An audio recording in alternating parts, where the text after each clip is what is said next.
Head into the unknown,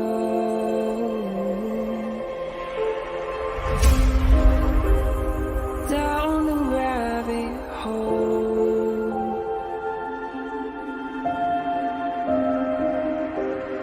where it stops no one knows. We're going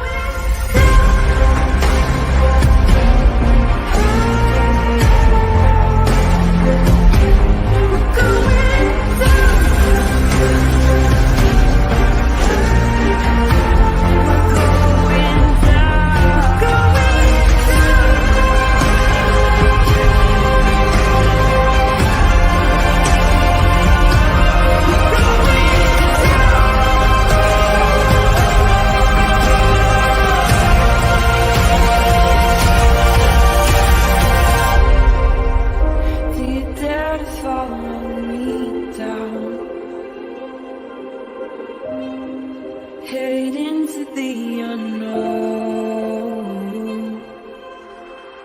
Na, na, na, na, na, na, na.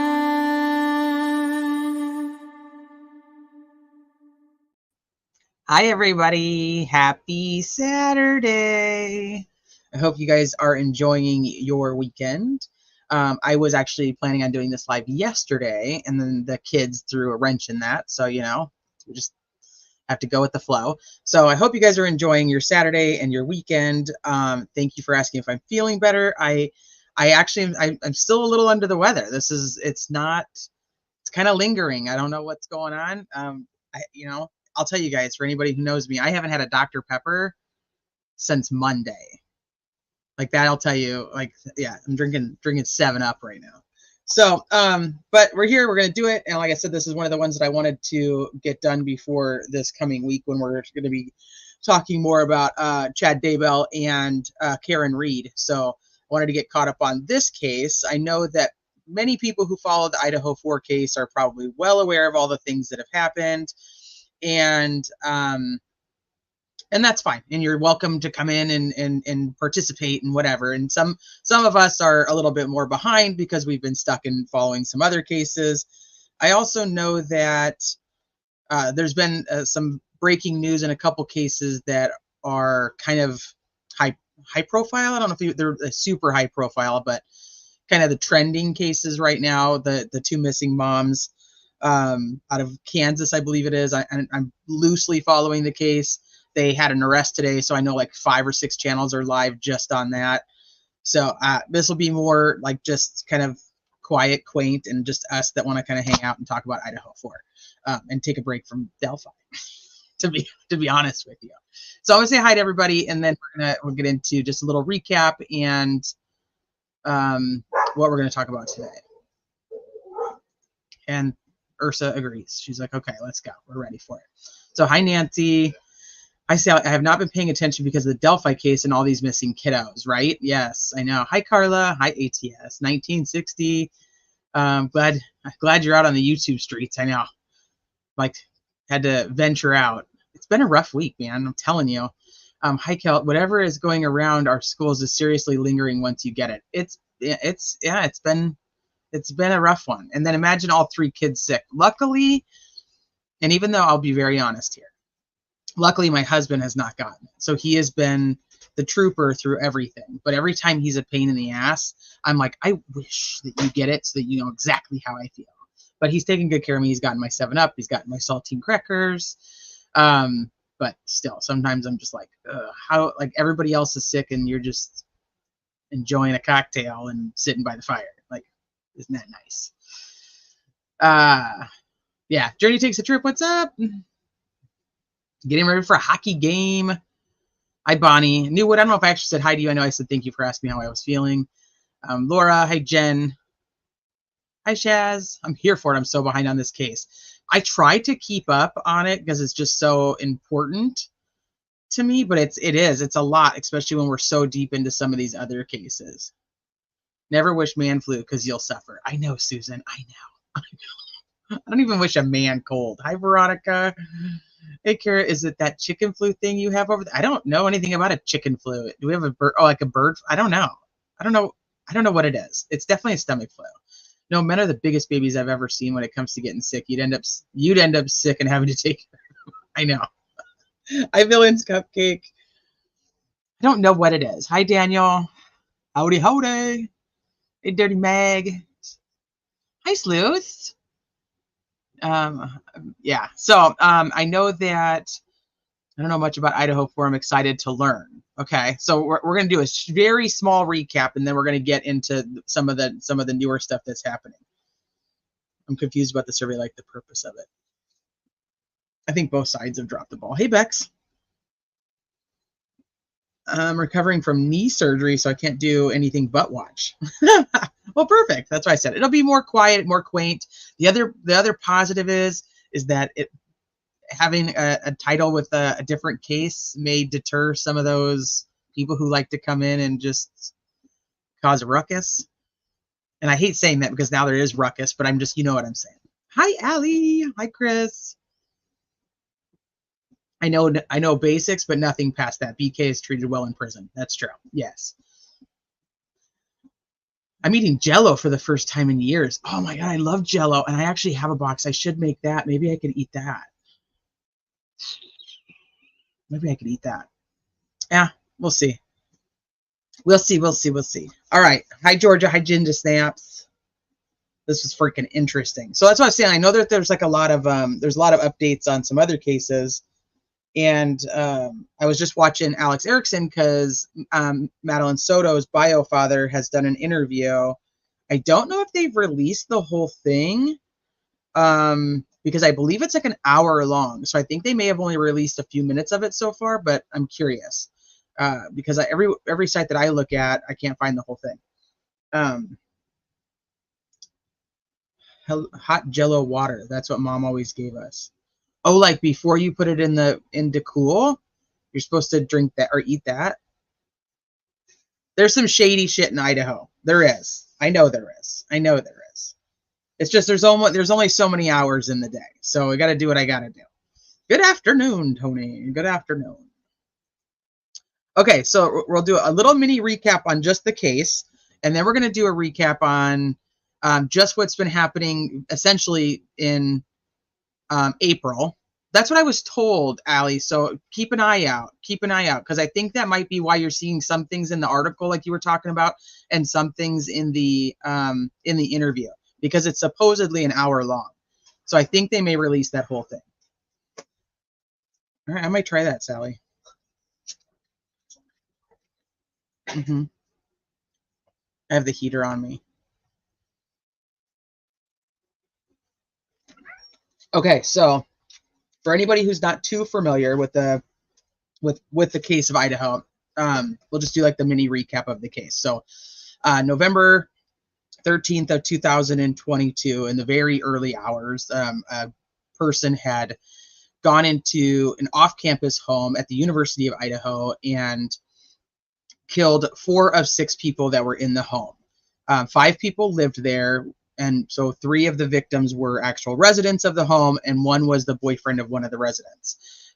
So that is Kaylee Gonsalves and Madison Mogan, who were best friends growing up, and they were on the 3rd story of the house. And then there was Xander Kernodle and her boyfriend Ethan Chapin, who were on the 2nd story of the house. And there was a roommate named Dylan Whartonson, who was also on the 2nd story, who was not harmed. And then there was Bethany Funk, who was on the 1st story, who was also not harmed. There was, so long ago, feels like just yesterday. I know, right? I was thinking about that. I was listening to an interview with Christy and Steve, and they were like, yeah, like, we're almost at, the end of the 2nd year since it's been. And I'm like, wow, almost the end of the 2nd year. Like, it has been a year and a half. It's been a year and a half. And I was like, that's crazy. They were college students. They were from freshman, sophomore, junior, senior. No, freshman, junior, senior. Kaylee was actually getting ready to graduate in December of 2022, when Maddie would have graduated in June of 2023. But essentially, so like the first couple of months, everybody was kind of like, or a month and a half, everybody was like, it was crazy. Like what was happening? There was like this whole food truck thing, and that Madison, and called her Maddie and Kaylee had gone to the bar, and then they walked to a food truck, and then they were all on, and the food truck streamed on Twitch. So everybody was watching that, and it was kind of crazy. And then Ethan and Xana were at a frat party, but then it became like they weren't at a frat party, and so then it was like they were back at a frat party, and so that was kind of chaotic, and it went back and forth. They were four beautiful kids, like they had their whole lives ahead of them, and they just looked like they were so fun. They were like literally having the time of their lives, and so everybody was digging into their social medias and just trying to figure out who would have done this.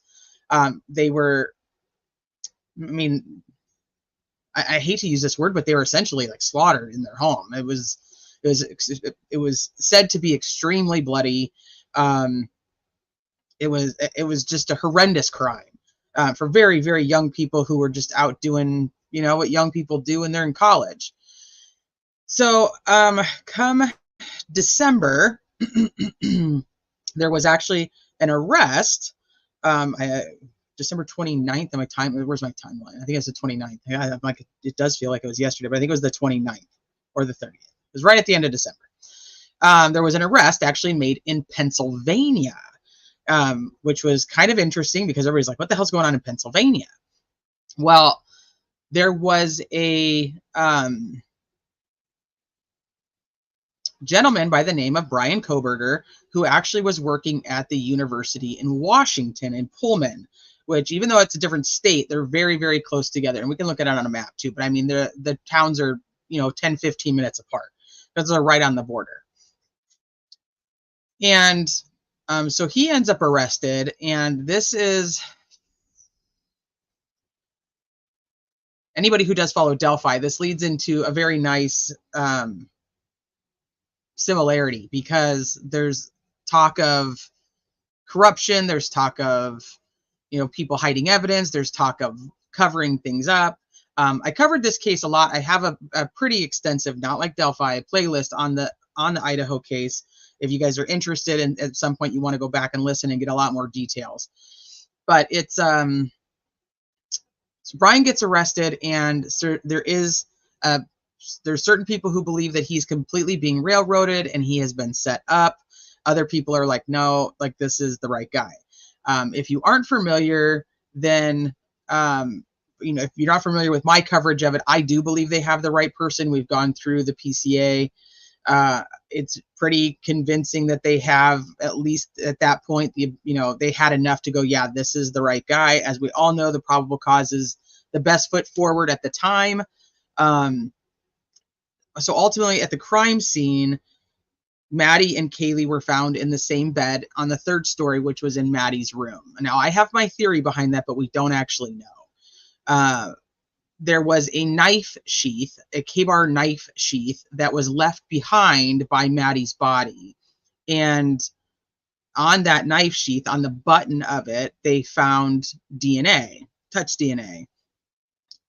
They took that DNA and ran it through forensic genetic genealogy, investigative genetic genealogy.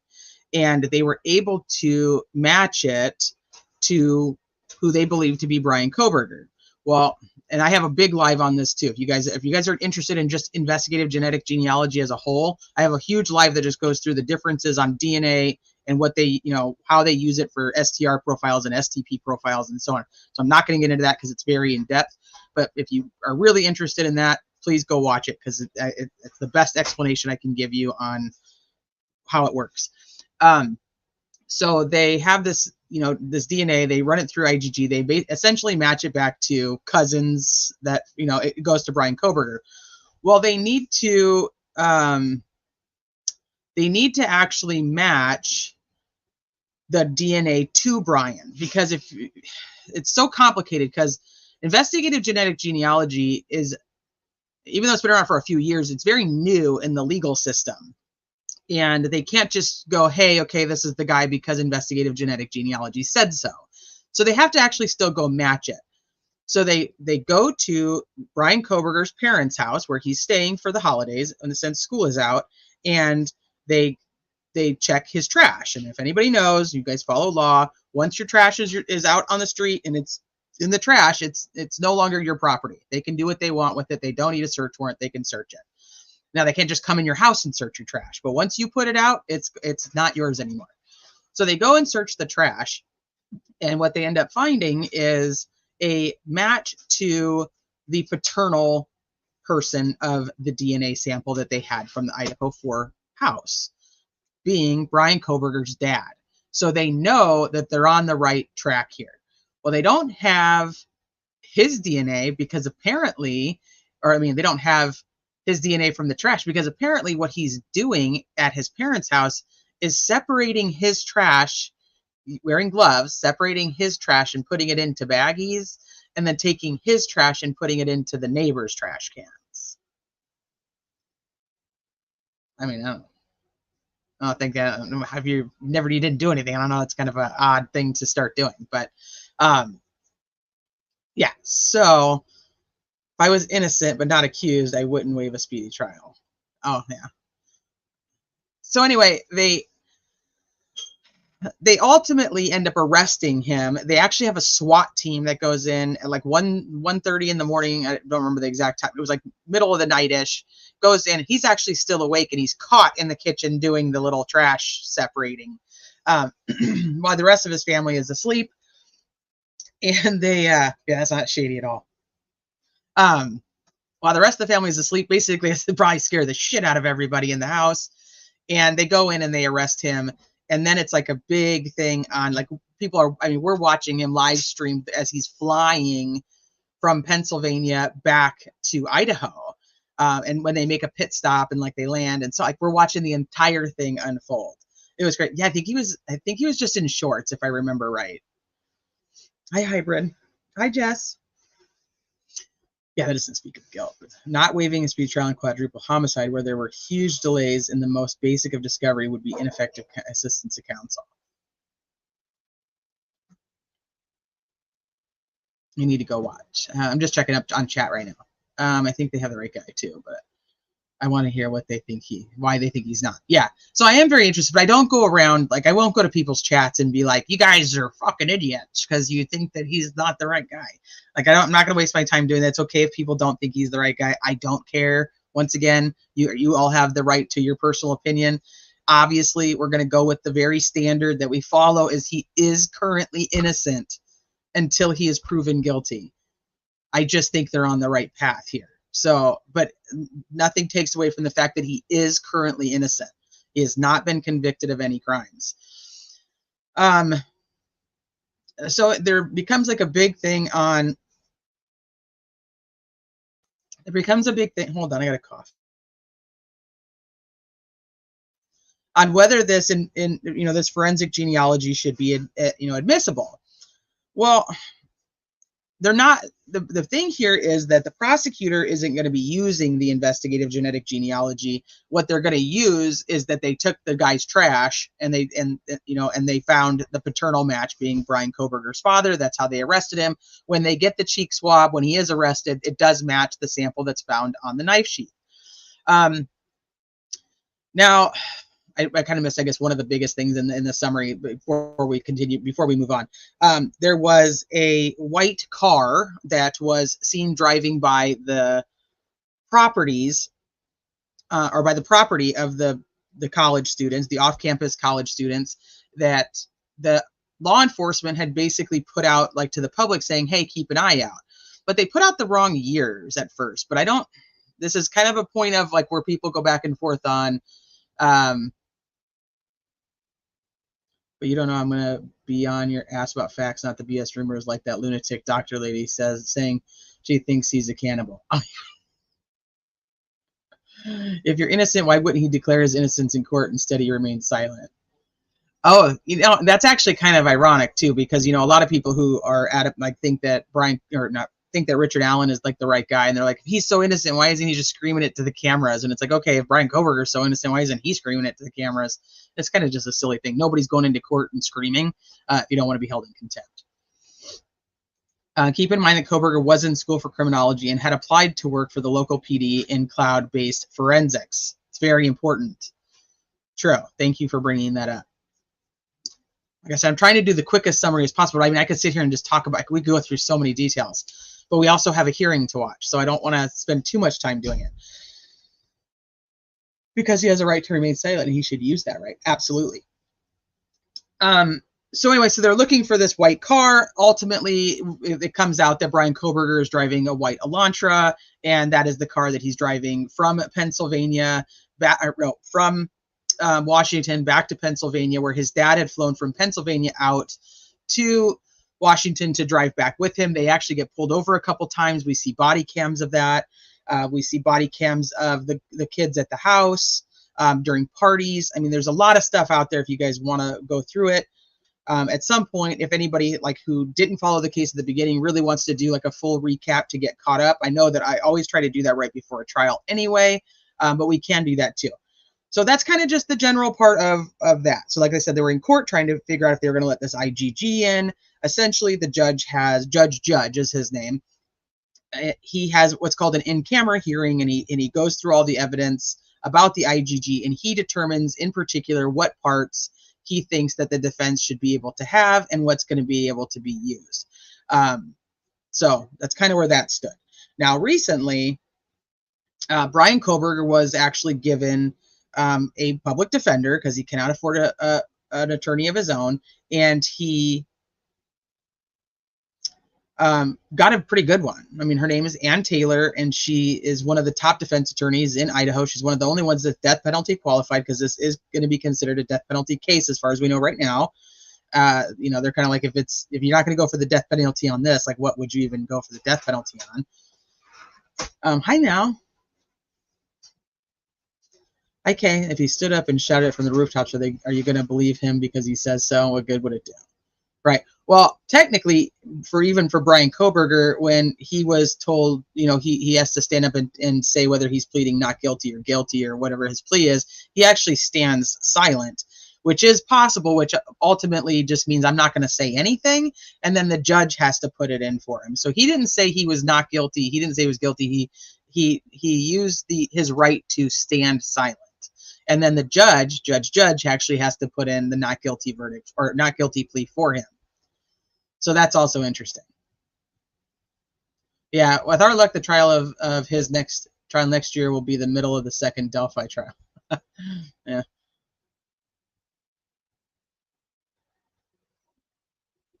I'd want Ann Taylor defending me in a messy charge. So yes, she is. So Ann Taylor is she's a very good defense attorney. So, and there's no ifs, ands, or buts about that, in my opinion. I think that he's got one of the top notch in Idaho representing him and birthing him. So, yeah. So see, that's why I'm like, we could just go down all these rabbit holes for a long time, or all these little side conversations. Okay, so recently, what has happened is Ann Taylor, his defense attorney, has hired a company to send out a survey. Well, let me back up one step. Recently, his defense attorney, Ann Taylor, has requested a change of venue. She wants the trial to be held somewhere else. The prosecutor does not. He wants the trial to be held in the summer. He wanted summer of 2024 because it is such a smaller town. But he thinks that they have the right to be able to hold the trial there first and foremost, to at least try. Hi, holy shnikes, to at least try. And he wants to do it in the summer because then that way at least like the schools are out and they're not causing such congestion with such a high profile case. Well, Ann Taylor, does not believe that they're going to be able to get a fair trial there at all. So she wants it moved. Well, this is going to be the tough part when it comes to the legal side of this, and this is what I wanted to talk to you guys about, because in order for her to prove that they won't be able to find a fair jury there, she has to bring proof. She has to prove it. She has to have some type of scientific proof behind that and say, okay, here, judge, this is why I know we won't have a fair trial here. Well, the prosecutor, Bill Thompson, is like, we won't know that until we start trying to get a trial or trying to get a jury here, and then we can show whether whether it's possible or not. So just similar to, like, in most cases they send out like a jury questionnaire. It just kind of gives them the idea of how many people know things, how many people are connected. It's not an uncommon practice to send out jury questionnaires. Typically, they're sent out right before a trial. If you do follow the Delphi case, we know that they had just sent one out at the beginning of, I think it was March. They just sent theirs out. It's I highly recommend Andrea Burkhart for the legal side of this case, and she typically attends the hearings, but she live streamed the most recent one. Well, that's what we're going to watch today, Sleuthie. We're going to watch the most recent hearing. So she, what was I saying? I don't know what I'm saying. Got me all sidetracked. Oh, goodness. And survey expert ruined Star Wars for me. Jeff. Innocent isn't a plea, though. It's a whole thing, but we're over it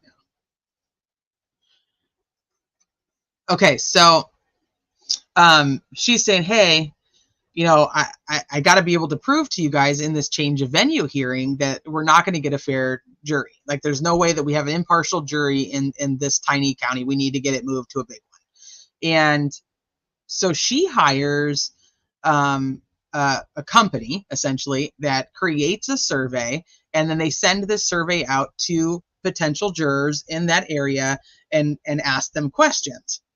Well, she doesn't tell anybody that she's doing this. Now, is she required to tell anybody? These are the type of things that I want you guys to think of when we start to watch the hearing. So she doesn't tell anybody that she's doing this, but she's like, hey, I'm not required to tell anybody.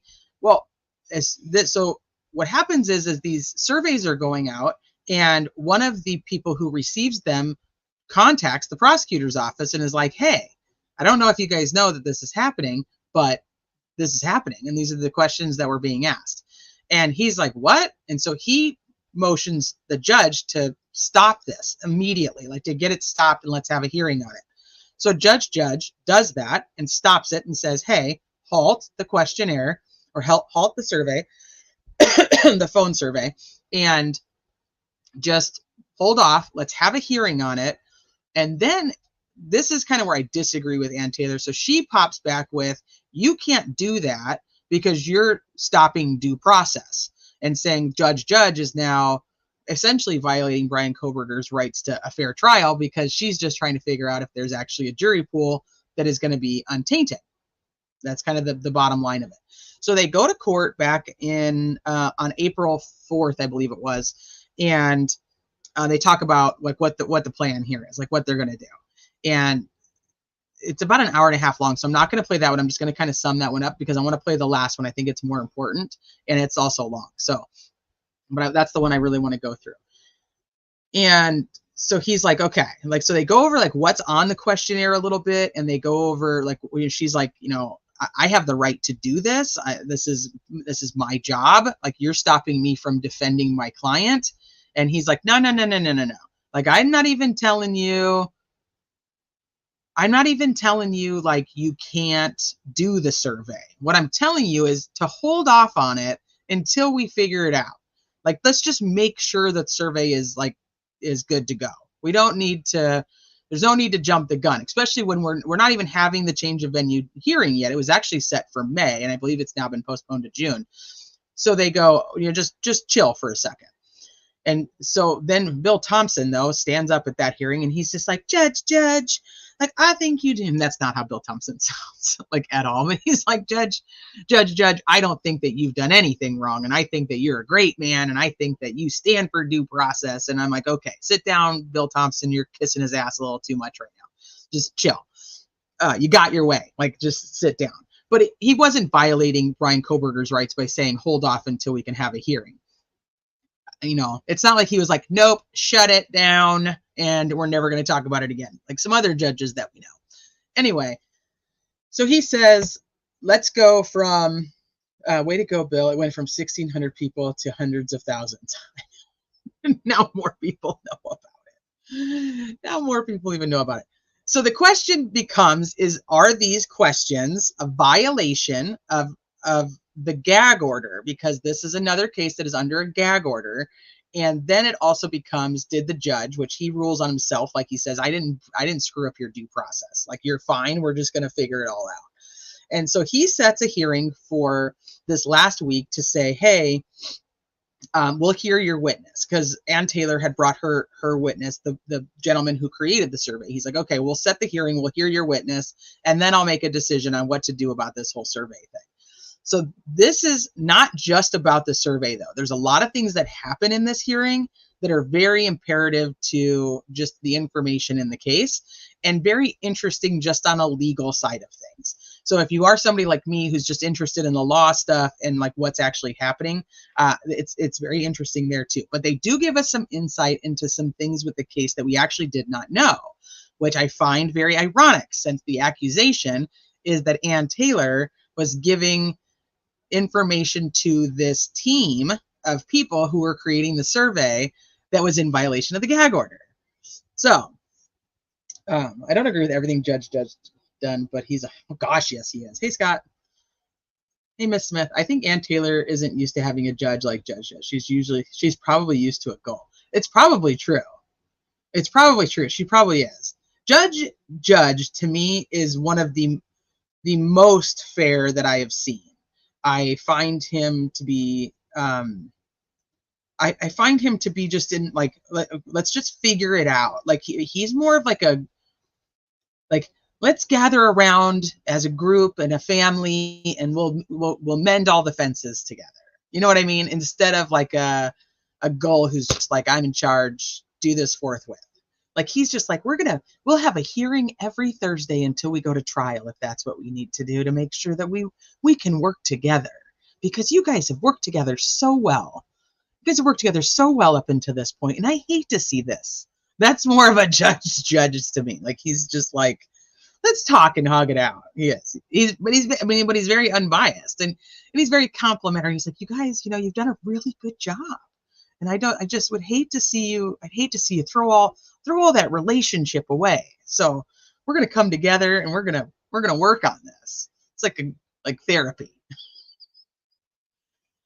So that kind of takes us to where we are right now. Is there any questions that you guys have that are like weighing on you about the case that, like, even though we just did a little brief summary, there's a lot of stuff about the case. So it's not like I can do all of that. I mean, that took a while just as it was. Is there any major questions you guys have? Because I am going to we're going to start listening to the last hearing, because like I said, I think it's very interesting. Judge talking like they were all a family is exactly how I was thinking about it when I watched it. Judge is your favorite besides Judge Newman? I like Judge Werner from the Letitia Stout trial too. He listens to both sides. Yeah, that one. Yep. Roxanne. Okay. So no big questions. Anything that you like? We need anybody who is like super into the case. Anything that you think that we missed just in the recap portion?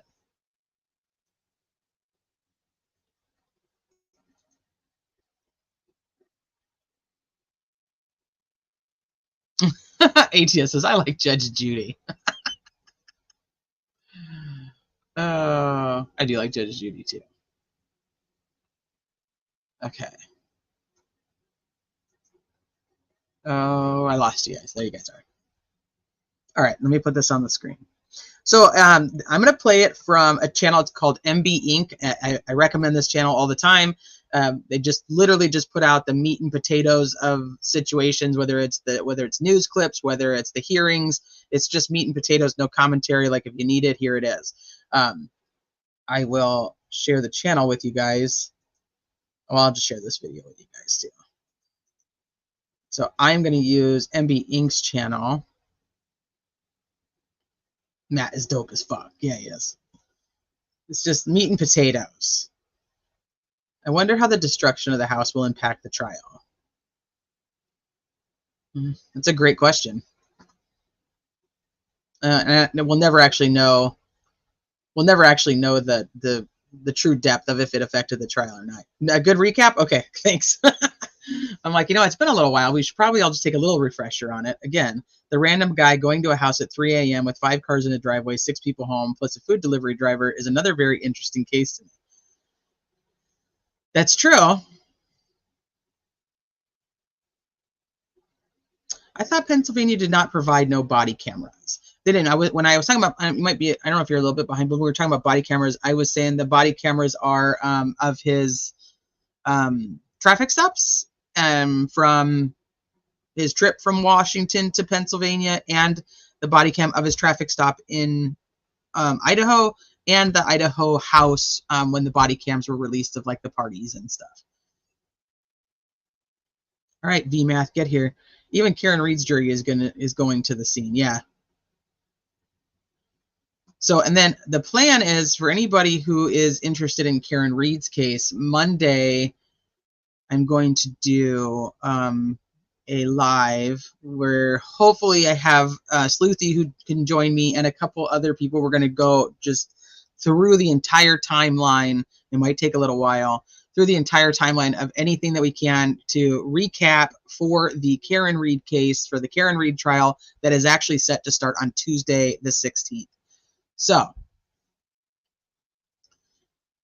I haven't been following this case closely because I'm busy with Delphi and Dabo and trying to figure out what the fuck is going on with Karen Reed. Okay, so Monday, be prepared, and hopefully I have a couple other people who are able to join.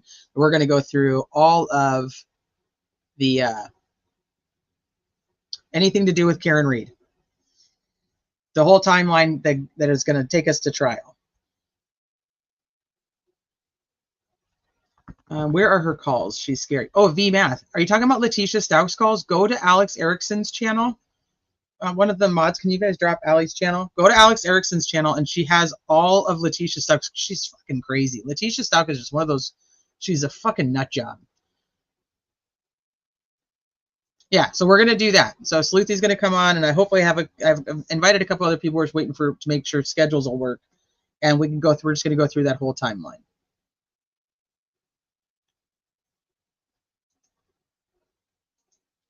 All right, let me make sure I'm sharing the audio. Sharing.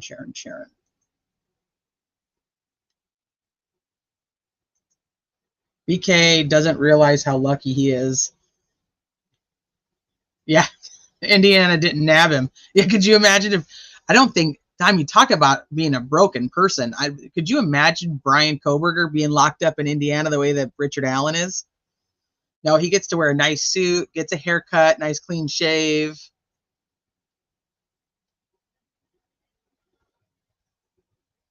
With Karen Reed, the Google search is all you know about. Well, that's pretty interesting too. I mean, it's a pretty important piece. Yeah. Can you drop? No, you did it right there. Okay, thank you. Yeah. Anything Letitia Stauch? No, it's okay, Allie. No worries. Thoughts on the Colorado DNA scandal? Criminal convictions may now be re-examined after investigators in Colorado found Yvonne Missy Woods is accused of tampering with DNA lab in 700 cases. Miss Smith, I didn't know that.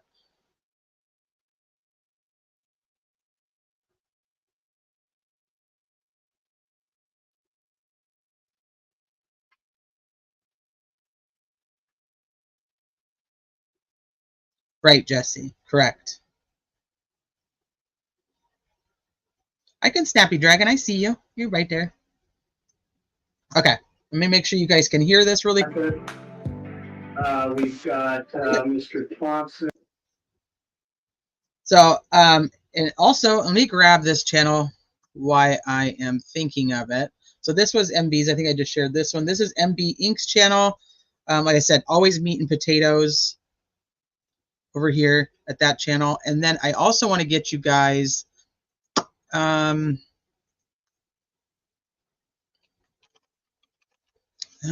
Judge's channel, because if you want them straight from there, that's where everything is going to be streamed. So that's another thing that they did in this case, was they essentially said that they didn't want cameras, but the media coalition actually went in and said, hey, no, we want cameras, and you know, we're going to fight to have them. And so he compromised, and what he ended up doing, because he didn't like having court TV in the courtroom and the complaints that were happening, he decided to set up his own YouTube channel, very much like Judge Boyce from Daybell Vallow. He set up his own YouTube channel and is streaming it through like Zoom essentially. So, I mean, it's obviously not going to have the best picture quality. It sometimes doesn't even have the best sound, but we have it consistently at every hearing, and that is huge. So, and you can still see all the players. So anybody who isn't familiar, you guys could hear it, right? Somebody let me know if you couldn't hear it. So this is Ann Taylor, and then obviously here's Brian Koberger right here in his nice suit and tie.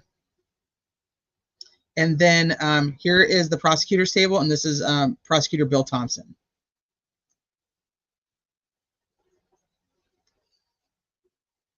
So, and then this is Judge John Judge over here.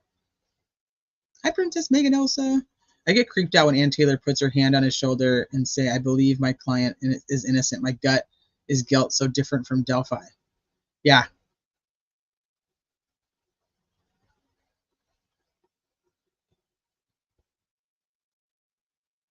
Yeah, they are not hi Shiraz. They're not saved on his. So, but that's why I always count on MB. I know that I know a lot of people stream it, but they stream it with sometimes with a lot of commentary and stuff. And then also like even if you like Law and Order, not Law and Order, Law and Crime, like Law and Crime or Court TV, they stream it, but then they have like their labels up all over the whole thing.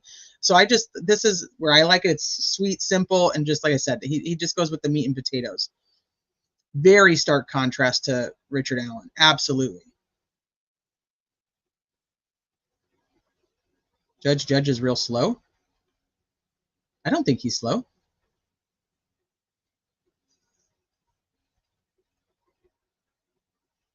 I don't know what that means. Okay, so this is, like I said, it's a little bit longer of a trial. I'm going to do my best to kind of play through it, and then I'll just stop when I have some things to say. But if you want to watch it without me talking, like I'm saying, like I like to watch things sometimes, please go to MB Ing's channel and watch it. Yeah, but the judges don't ever, they don't ever keep it on. Like Judge Boyce doesn't keep his on. They don't ever keep them on. It's like lucky that somebody does record it. Otherwise, we probably would have lost the, I'm a cat. I'm not a cat. I'm a lawyer, and I'm here. Then is Jennings representing the state. Can you hear me okay? Yes. Yeah, okay. You guys can hear me, all right? I think we have Mr. Nye and Ms. Beatty on Zoom. Who's a cat? Anybody No, else? not a cat. On Zoom. Do you guys remember that? No, Mr. Lonston is not going to be on Zoom today. You guys can hear it, correct?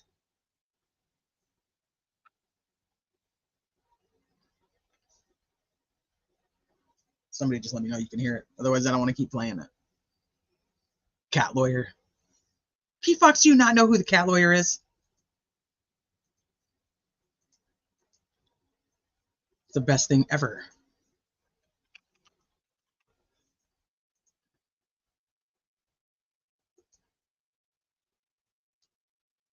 No, oh my, okay. Sorry, guys. I'm going to have to pause here because there's nobody in the world that should not know who this is. Because this is the best thing that's ever happened in the whole world.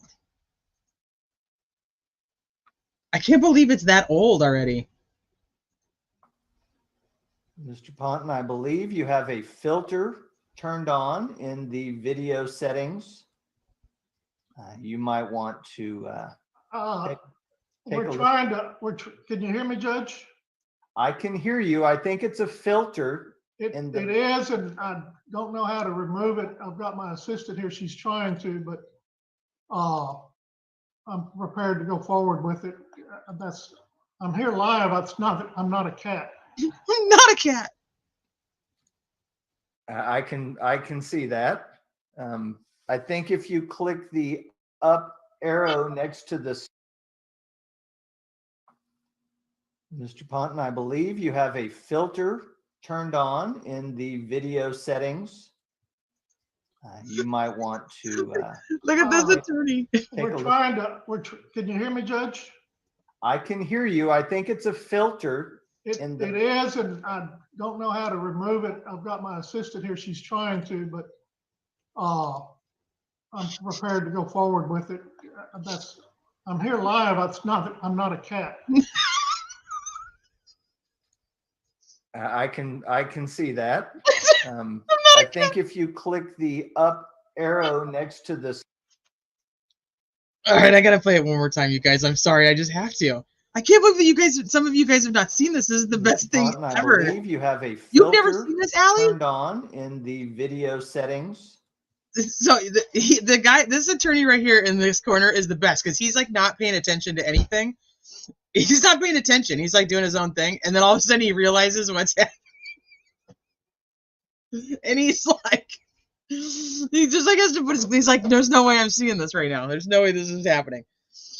I should start every live with this. I really should. Oh my god, this is the best thing ever. Like, and then he's look at how sad the cat's eyes are though. It's like, oh, I'm so scared. It's like it's so perfect. Hold on. Watch this guy. Mr. Ponton, I believe you have a filter turned on in the video settings.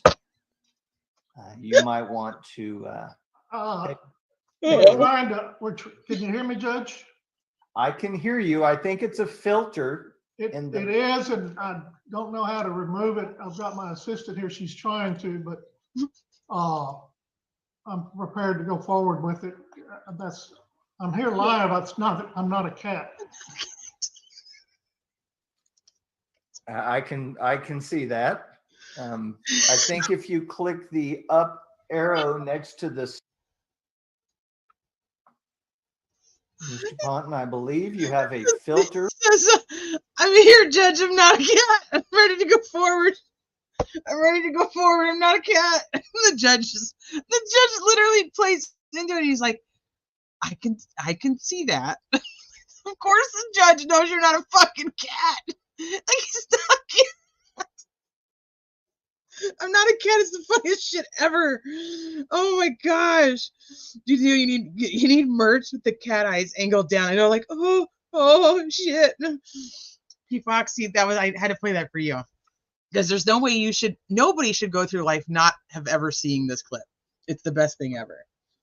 So we had to stop all the seriousness and make sure that anybody who hadn't seen it got to see it.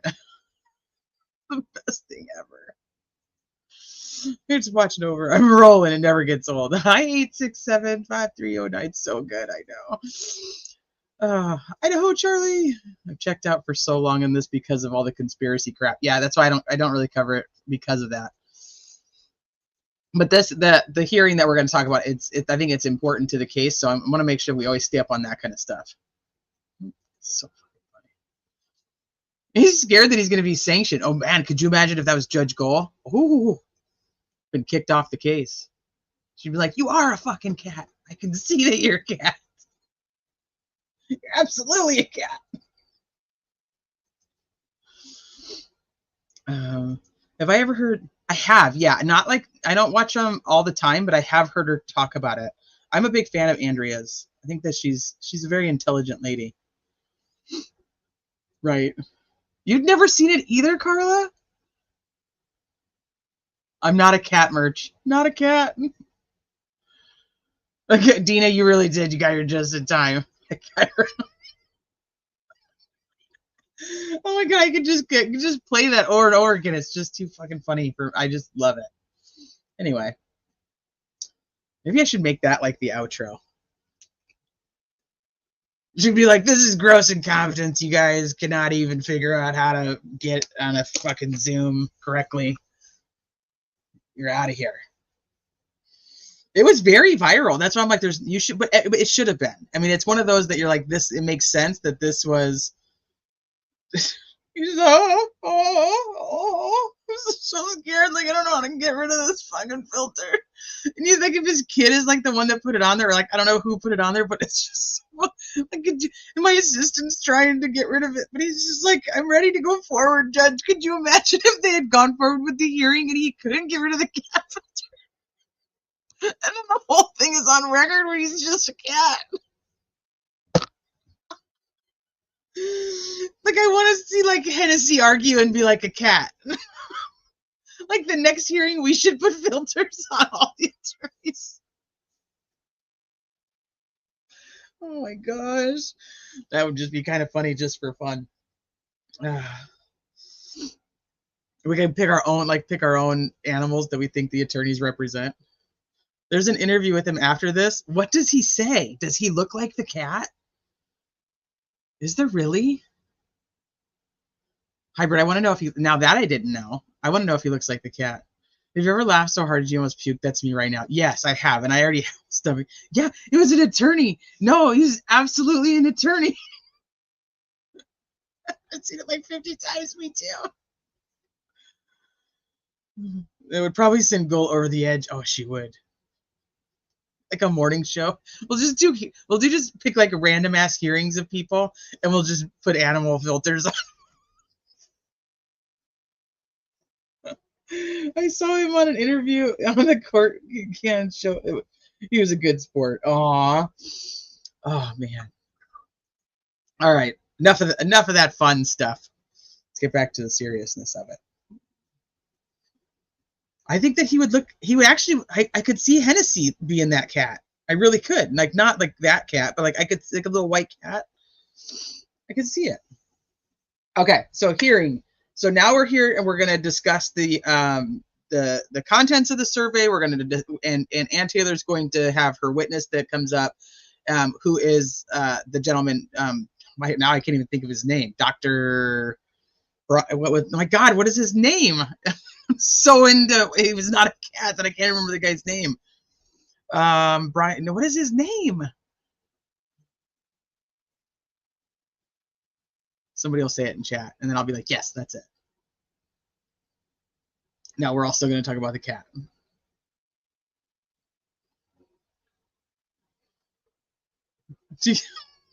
Now you guys are just coming up with your plans. Oh shoot! It's Brian. What? Why can't I? The guy's name is like at the tip of my tongue, and I cannot say it.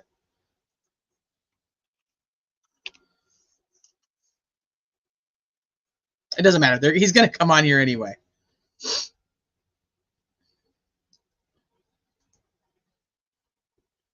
Mercado. Was that for real? Yeah, no, that was a Zoom meeting. That was a Zoom court hearing, and the freaking yes, it's absolutely, it was totally for real. He was a cat. Well, he wasn't a cat. He was a lawyer, and he was ready to proceed. Brucato. Is it Brucato?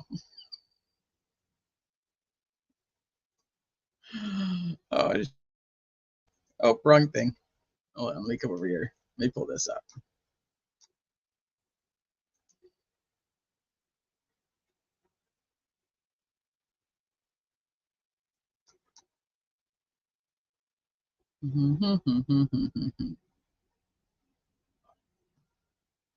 That's not what I wanted.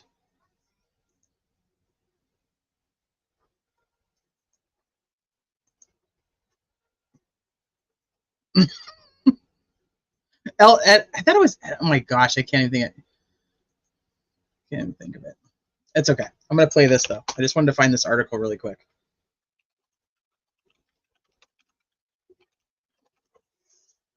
Brian Edelman is his name. Dr. Brian Edelman. I was saying Brian, but then I was like, man, that's Brian Koberger's name. Then I thought I was all screwed up. If I make a channel, I'm doing that. You should totally do that. You should just do that. Let's just make a channel with different court hearings and we'll give all the people different names. We should just have a channel that just does that. I think that would be amazing.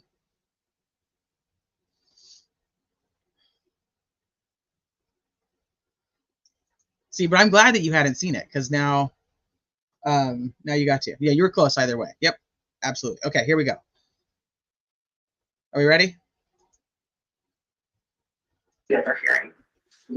They made it apparently. So, and I have also, you have Mr. Edelman, Dr. And they say his name. I told you they were going to say it. Here today. I do, Your Honor. Okay. Great. So I think what we're doing today is just a continuation about the questions, particularly on the surveys and where we go from here. I you did drop off a sealed exhibit, right? Anything to say about this, or just? Yes, Your Honor. That sealed exhibit goes with one of our discovery requests, that the exhibit that outlines what we're requesting has to be under seal. And so I had to hand deliver that to the court. A copy was hand delivered to the state. It is not up for discussion today. Okay, great, thank you. One other thing to just tie up is the order unsealing the state's motion for order prohibiting contact with prospective jurors. There was a discussion between both of you about redacting a particular sentence, maybe last time, and so that we were going to take care of that. I didn't, Ms. Taylor indicated that there was a sentence she thought we might want to consider redacting. I haven't heard back on that. And I know that she's been busy on other things since the 6th. We want to just talk to each other for a second. I understand the microphones in the courtroom are very sensitive. Perhaps we should do this after court today and go ahead and do the testimony of Dr. Edelman first. I'd be happy to talk to the state afterwards. Right. All right, so is that where we're starting now? Yes, Your Honor. Actually, Judge, I think we need to discuss the preliminary matters first. Okay, go ahead. As Your Honor indicated just a moment ago, this is a continuation of where we were on the 6th. And the issues on the 6th and the issues that we have here today is first, whether there was violation of the non-dissemination order. And if so, where do we go forward from that point? And I think it was clear from our discussions on the 6th that the fact-specific questions did violate the order. I realized that the defense would like to proceed with those questions. That's perhaps an issue for today. You know, I can't remember off the top of my head if they go over the questions again. So maybe we should just hit the questions, because I don't remember if they only do it in the first one or if they talk about it in this one too. If anybody has seen this and knows that answer, please feel free to tell me. But it's like 9 questions. I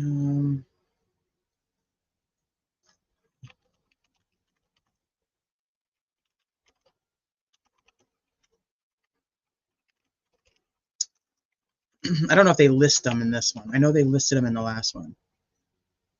That's okay though. We can go. It's either 7 or 9. I don't remember which one it is, but it's not a big deal. Like I said, we can do it. It's 9. All right.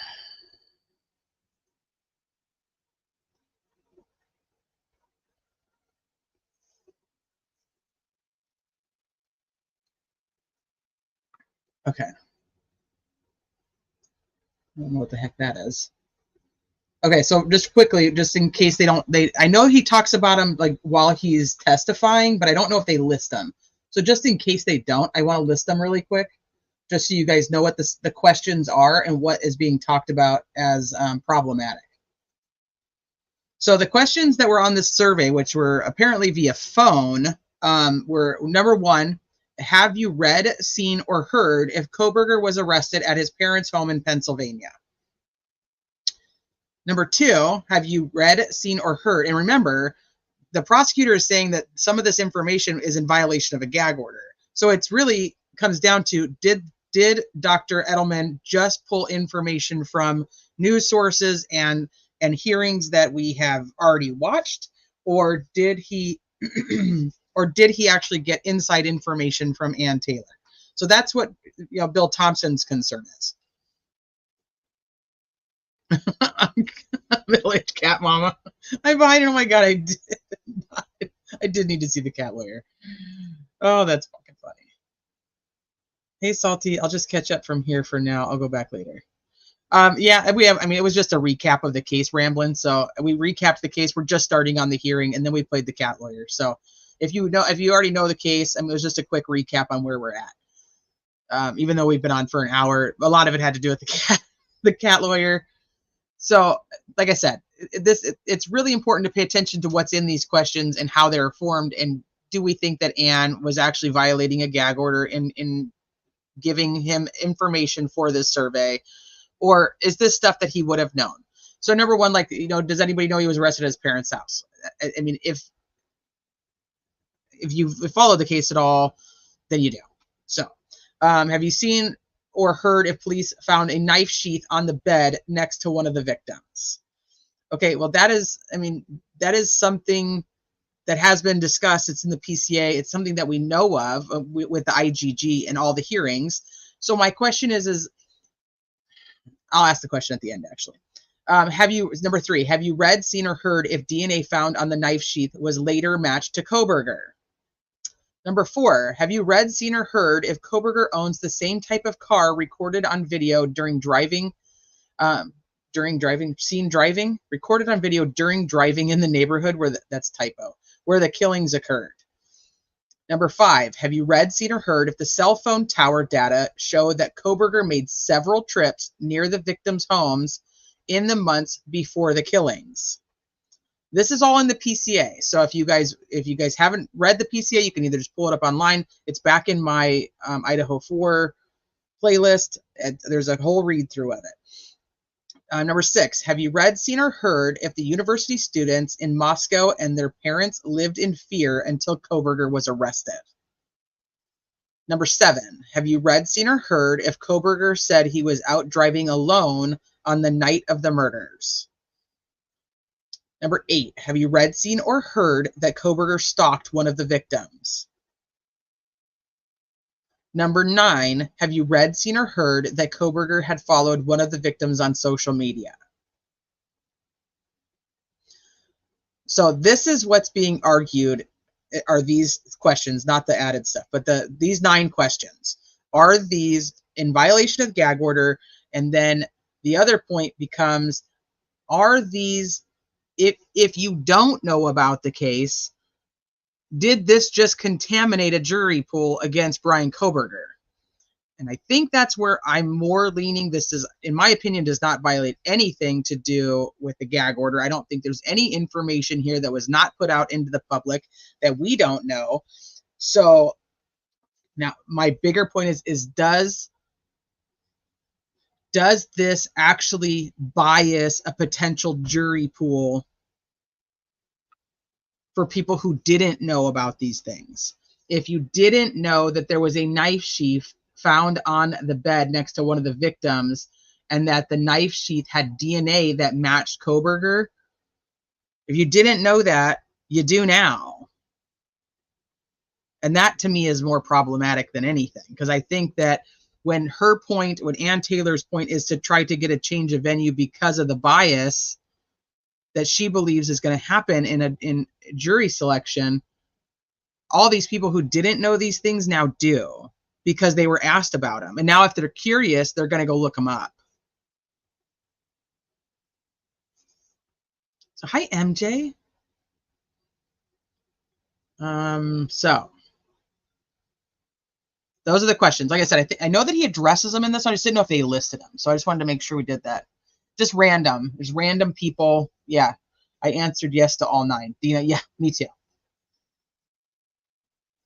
Except for Allie, you are still here. Allie and I don't know, Allie, have you changed your thought on this? Because Allie and I followed this case pretty damn close when it was all unfolding.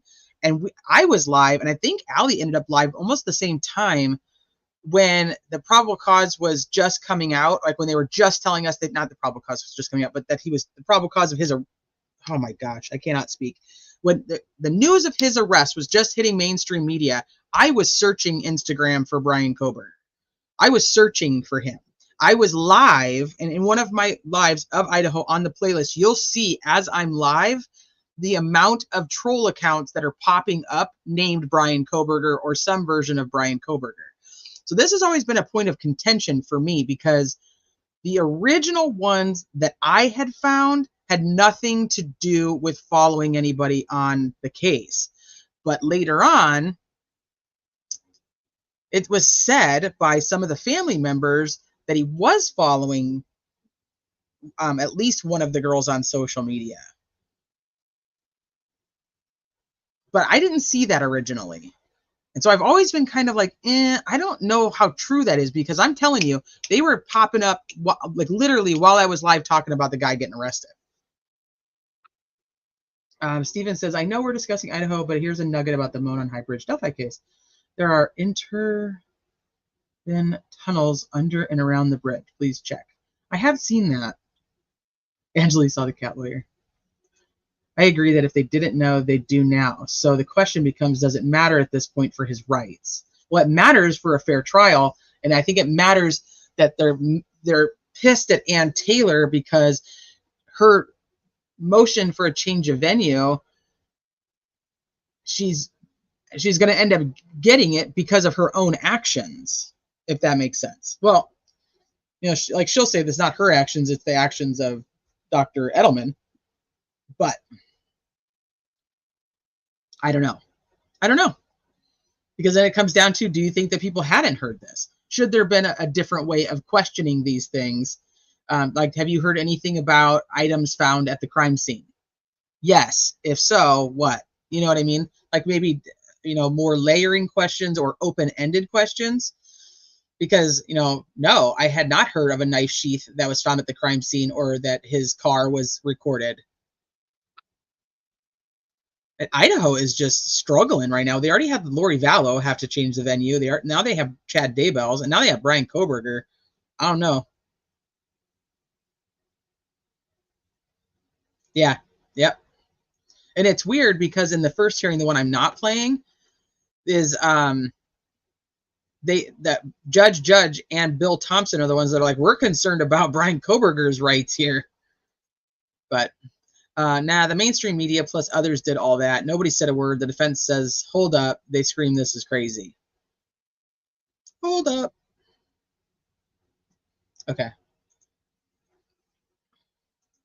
But I just wanted to define what we're looking at today, because about 10:45 this morning, we got what was up on the screen there, a PowerPoint that apparently Mr. Edelman prepared.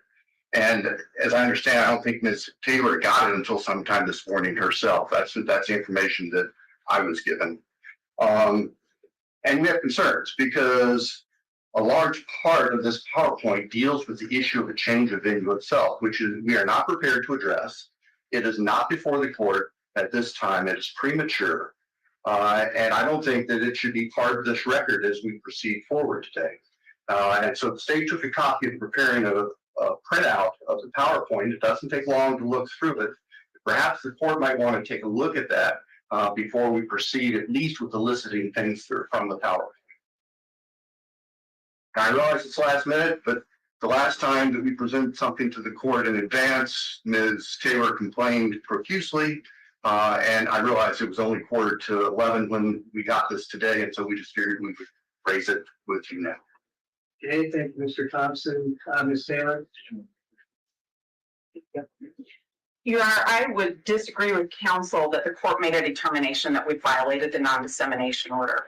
In my mind, that issue is very right for the court today, as is where do we go from here with the survey? Dr. Edelman has made himself available in court to explain the survey, the process of the survey, why it works, how long it's been used, how widely it's used, and what it doesn't do, and what it does do to present the court with some options to make a decision where we go from here.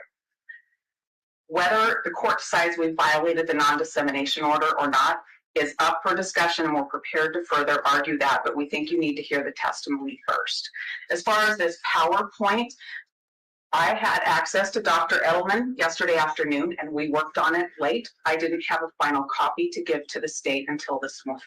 So they have it. We are not arguing venue now. We're talking about survey and how that relates to our change of venue motion. We know we're arguing the venue change later, but we have work that we still need to do. And that's where we are today, and would ask to present our PowerPoint and present our testimony with Dr. Edelman as we've prepared to do.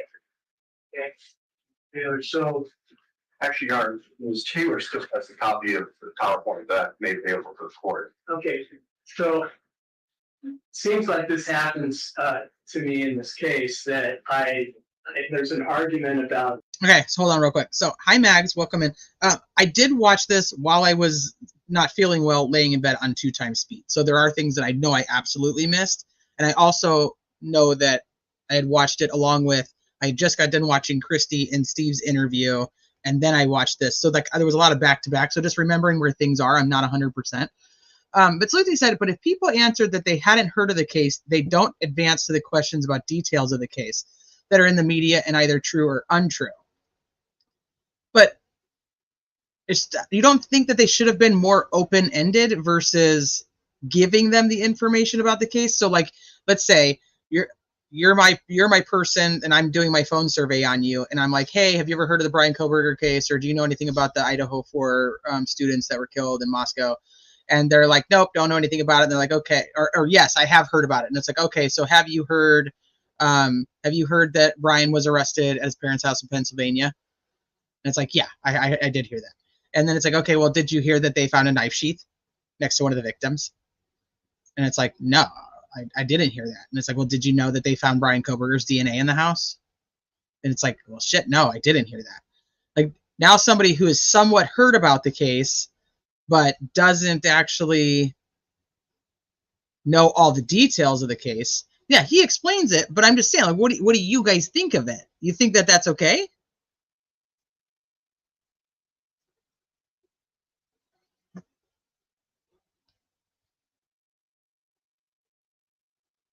As I said, we're going to go through it, but I just like I don't think I just think it should have been more open-ended. I don't have a problem with the survey itself. I just think they should have been more open-ended.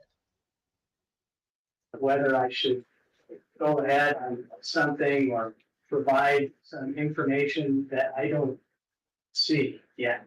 So I feel like sometimes I'm making decisions that are, I'm in the blind here. So Well, I'll Helen, look this over. he has to be. And this is, I think, one of the reasons that for me with Delphi, I'm so strange.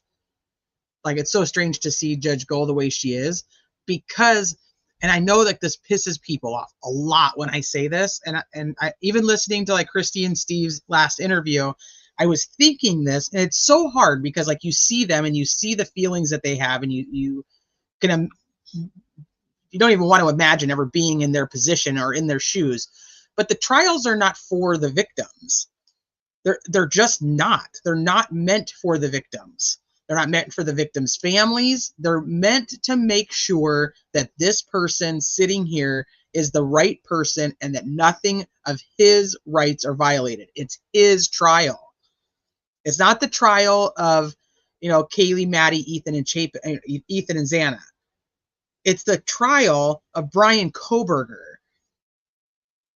It's the trial of Richard Allen. It's the trial of Chad Daybell. Do you guys see what I mean? Like, so it's tough because they have to lean more towards, they have to protect this fucking guy. They have to. Like, it's their job. Because if anything is screwed up, what happens is that at the end of the line, there is a mistrial, there is a hung jury, there is an appeal. And people are like, well, there's always appeals. Well, if he gets death penalty, then he automatically has the right to an appeal. But if it's not death penalty, you have to apply for your appeals. The appellate board can say, no, sorry, ain't going to happen. I think after the first no, the survey ends. Okay, but you already know the information from the question. Is still my kind of issue. I don't have a reason to think it's not going to work here. I just have a problem with the wording of the questions. Like I said, I don't have any issue with the survey. I don't have any issue with her having a survey. I just think that for the point of her survey, with the fact that she is talking about that the jury pool is tainted and they know too much, you just gave them more information because you didn't have an open-ended question to get them to answer it more openly versus a yes or no. And now if the survey does end, then these people are like, oh, wait a minute, I want to know more about Brian Koberger's DNA being at the crime scene. That's my own thought. That's my thought. You can have your own thoughts. I'm totally okay with it. But it sucks because this trial is about him. So they have to be what we consider soft. I like that she nor the prosecution had say in the questions to be asked. It's based on independent research. A lot of LE presence around that house before and after the tragedy. Yeah, it's weird. I know. There's a lot that can be looked at that's really off. I know. lot where there's a lot of bullshit and I need more. And that's fair. Problem with that, Mr. Well, Hamer? Judge, give me just 1 second.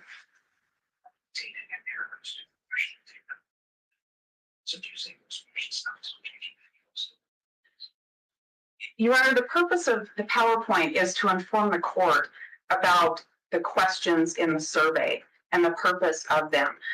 I can tell the court that showing up every time we want to have a hearing and have to fight to have the actual hearing is something I haven't experienced before either.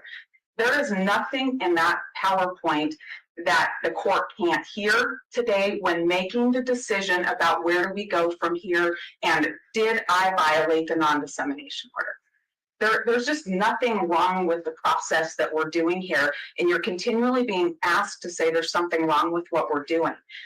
We're 10 after 4. I have a witness who's traveled here today, and we're ready to go.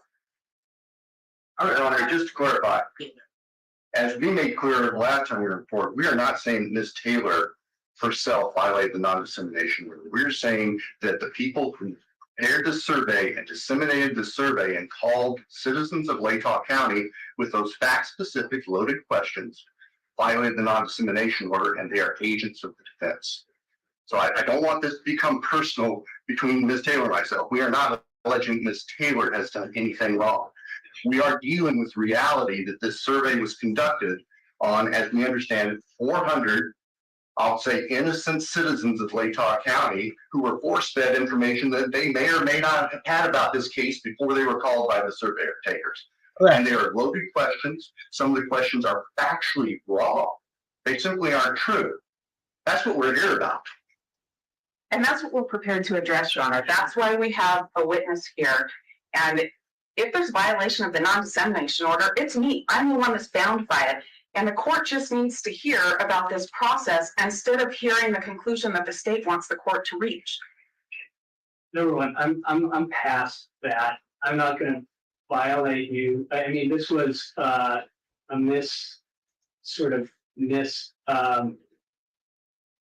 communication problem with Dr. Edelman not getting the order. One of the things I think that maybe we need to clear up, not for counsel, but maybe the public, is that one of the terms in that, and this is in the ethics, right, is what is the public record? Public record is not traditional media. It's not social media. It's not what anyone might say in public. Okay, that's the problem that we're kind of balancing here, because the public record is case that is available to the public in this case. I mean, I think we can all agree with that. No? No. You think the public record is whatever the media pipes out? Your Honor, I think it's what's in the public, and what's in the public is derived from the affidavit that supported probable cause to arrest Brian Koberger. That's the first document that the court finds in the whole cases of interest on Idaho State Supreme Court's website. That document has a ton of information in it that relate to the questions in the survey for the case-specific questions. So that document became public record, and that was spread far and wide all over the place and reported and interpreted repeatedly. That's the public record. That's where the questions came from.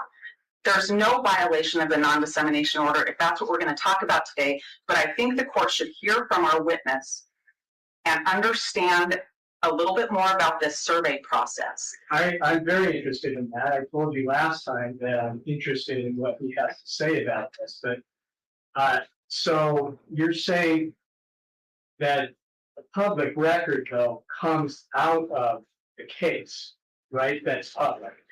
I'm saying in this case, that's exactly what happened, Judge. I don't want to argue the finer points of what's in the media, but I'm saying in this case, that's exactly what happened.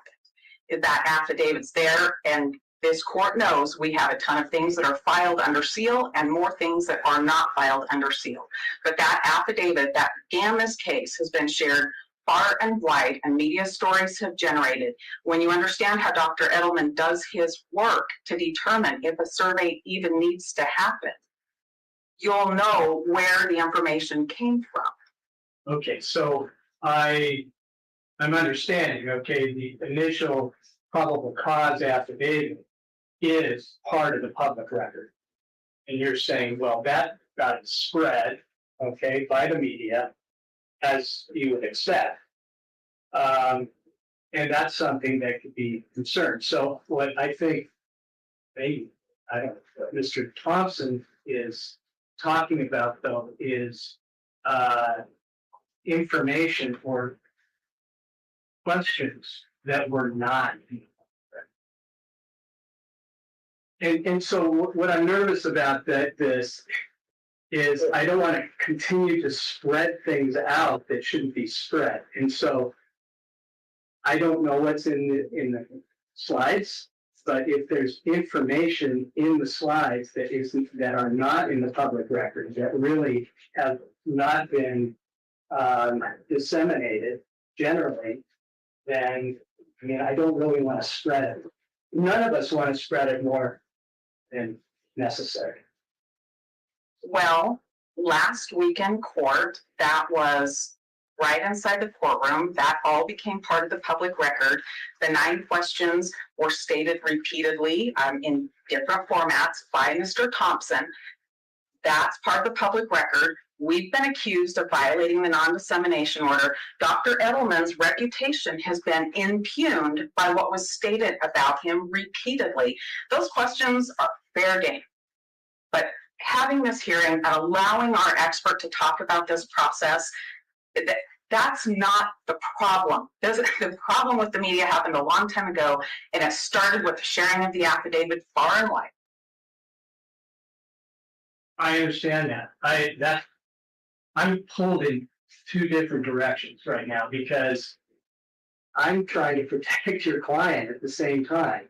So if we keep talking about this, what is not true, okay, I mean, I guess we can just say, well, it's not true on some of these questions. Maybe that helps to reduce bias. But if we don't make that clear, then it could increase bias. I think. I don't know, tell me, maybe I'll hear this from the expert. I'm going to say it like this. Mr. Kohlberger is my client, and his rights are of the utmost importance to me. Him being treated fair, his presumption of innocence, him having an impartial jury, those are important things to me, as is his right to counsel. I am not standing up here saying, let me tell you about this survey. Let me finish this survey to hurt him. I'm saying there is pervasive media coverage in this case. It's prejudicial media coverage. We've conducted a survey in Latah County. That survey is going to show bias and that you shouldn't have a trial in this county. What I'm trying to do is say, do you want me to give you information about another place where maybe the bias isn't so great, where maybe Mr. Kohlberger can have a fair trial? I'm his advocate. I want to help him. I believe in his innocence. I'm not going to stand in this courtroom and do anything wrong to him at all. I need you to hear the information so you can make a decision, to have the surveys, to have the information when we come back here for change of venue and make a decision on all of the information. Right now, if we come in and do our change of venue, we're going to say you can't have this jury in Latah County, but I can't tell you a better place that will protect him better. And that's what I want to do. Any response, Mr. Thompson? We aren't here to argue about venue today. We aren't here to argue about what this particular survey with the loaded questions, fact-loaded questions, may have produced in Latah County residents. As we mentioned last week, the structure of those questions assumes that every person that is called has heard all of the media in this case. And we know that that just simply isn't true. So for those citizens in this county who have not heard all of the rumors, who have not been following the media, who haven't inspected the court record, who are essentially ignorant of facts in this case, well, that's just been jaundiced by the questions that were asked. They have now been force-fed facts, some of which are not true, some of which would not be offered in court, and in fact, probably wouldn't legally be admissible in court, to somebody who may never have heard them before. That's the state's concern about the way this thing is put together. And the arguments from the defense seem to be completely ignoring that point. That there are people out here who don't know all the things that they were being asked, and by asking the fact-specific questions, we were inoculating them with information that they didn't have before about this case that could affect their ability to sit as jurors. It's just simply irresponsible. It doesn't make sense. Listen, this is one of the things that I was thinking about, is maybe we can inoculate by saying you can't rely on any of this information. It's not established by evidence. It's not been provided in court. But to just send a message out to be clear that these questions have nothing to do with guilt or innocence or even truth. But that's not what was done, Judge. I know. We have to fix this in some way. Yes, sir. That's what you said last time. And so I just want to help the public understand that this is not the trial. Your Honor, Yes. at this rate, we may never get to trial. We know this isn't the trial. We brought Dr. Edelman to talk about the process, which will answer the state's concern. Ultimately, they just keep talking. And Ann Taylor's like, I have the witness to explain to you guys exactly what happened. Can we just put him on the stand so that all of this other nonsense is over? Like, she's like, I don't understand. Why do we keep talking about it? Like, just put him on the stand. Ask him the questions you want to ask him. This would be done. But they do. This is what they do in this courtroom. They talk a lot. And like I said, I personally, I like Judge. He does give me, somebody said, an Ito vibe. I do see a Judge Ito vibe. But it's just he's very chillaxed, and I think Ann Taylor is extremely aggressive, which is not a fault by any means when it's a defense attorney. I think she's just like, her pace is so much faster, and she's just like, come on, like, let's go. Let's get this thing going. Concerns about this process. He hasn't even had a chance to tell you how this is constructed. He's the one that's the doctor of this kind of work. He's the one that's the professional. He's the one that knows how to do this. He's the one that spent his career understanding surveys and how to construct these. You need to hear from him. Going back and forth between what Bill thinks and what I think doesn't matter. What matters is you hearing from the expert to make a decision. He's here, he's ready to testify. We're 20 minutes into this hearing, and he hasn't been allowed to take the stand yet. He came to inform the court about this process. Well, there's no question I'm going to let him testify. I just wondered about what's in this. I haven't even looked at this, but Here's another. I haven't even looked at this, so now I'm concerned about what's in this. We'll just look at it really quick. It's all printed out for you. Because I get what he's concerned about. What he doesn't want is to put this PowerPoint up in the courtroom on this public Zoom or public feed, where now people are going to find out more information than they're not, that is not supposed to be known to the public, because we don't know what's in this PowerPoint. But he easily could fix that right now and just look at the damn PowerPoint. Just look at the PowerPoint, and the amount of time it's taking them all to sit here and talk, he could have gone through it. He would know what's in the PowerPoint. I feel like this judge is Jimmy Carter. Nice guy, but too nice to make a fast. He doesn't make a hard decision. Yeah, he read you all the last question. That's what she told him. She's like, he already said it. Like, these questions are already out there.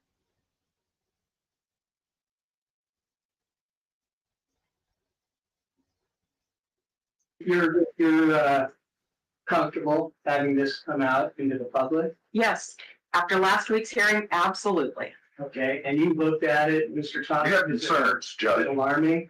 Well, part of what's in there is a part of the survey study being published now, if this comes to the public, without any comparison to anything else. And it's the product of these loaded questions. It takes us back to the fundamental issue of how this survey was conducted and the assumption that the people who were being called already knew all this stuff.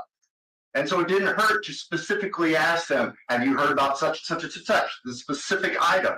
Well, if they hadn't heard about it before, they sure as heck have heard about it now. Bill Thompson is the one who read the questions at the last hearing. So this is the struggle. So he's arguing against having these questions put up at this hearing, but he's the one who read through the questions at the last hearing. That's the core concern that led us to this in the first place. We don't dispute the defense doing a survey.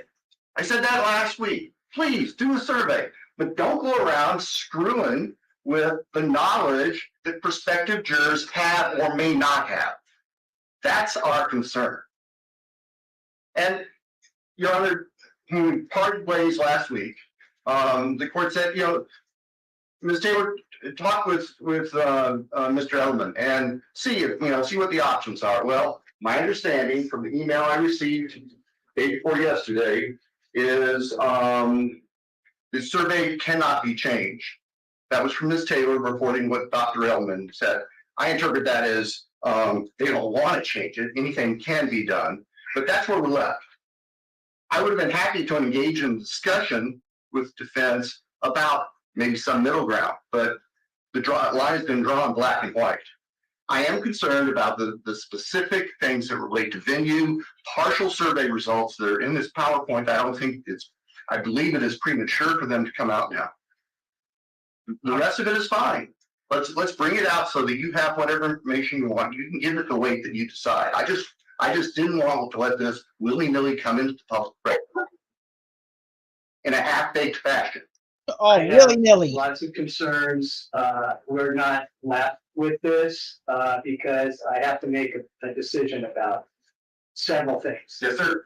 And so in order for me to have the most informed decision, I need the information. So I'm just going to go ahead. All right. Thank you. And you can show your slides, and if something is concerning, we can talk about it along with it. All right. So, are you ready to call? This is the kind of thing for me. Like if I was the attorney, I'd say, or like the prosecutor, I'd be like, that's fine. You want to change a venue? We get a change of venue, but then we're still having the hearing in 2024, like August 2024. I don't care where it is. You know what I mean? Except for I know that it comes out of his county, so I think that that's another issue. Is it comes to money. But they could also do like how Judge Gall is pulling the jury from another county and bringing them in and housing them, versus everybody driving back and forth. I don't know what the best would be cost efficient wise, but I would think that it would be more beneficial if I was like, hey, give her the change of venue, but then she's got to give back that she's because otherwise she's taking all the time to have to prepare for these types of hearings, these change of venue hearings. She's having to talk to Dr. Edelman about doing the survey, and this is all a lot of wasted time in preparing for an actual trial. So if we're trying to get at the actual trial, again, same concept as every other one. If we're trying to get to the actual trial, just change it. Just change the venue. Say, okay, change the venue. Here we go. We're going in August 2024. Or we can now it's not even school time, so we could probably go even like November 2024. Yeah, give it to her. It's a huge case. Like I think there's so much time wasted on these kinds of things. And then if you look at even with cost effectiveness, is it cost effective to continue to have these types of hearings where you're preparing for this and having to pay all the people to write the motions and argue the motions in front of the judge? Because that's costing your county too. I don't know. Night, Susan, thank you for being here. I would just say, hey, all right, you have all this extra time because I'm giving you what you want. I'm giving you the place that you want it. I'm letting you do whatever. And, as a prosecutor, it's burden of proof is on them. If he's got the evidence, which in my opinion, I think he does, I don't think it matters where the hell the jury's from.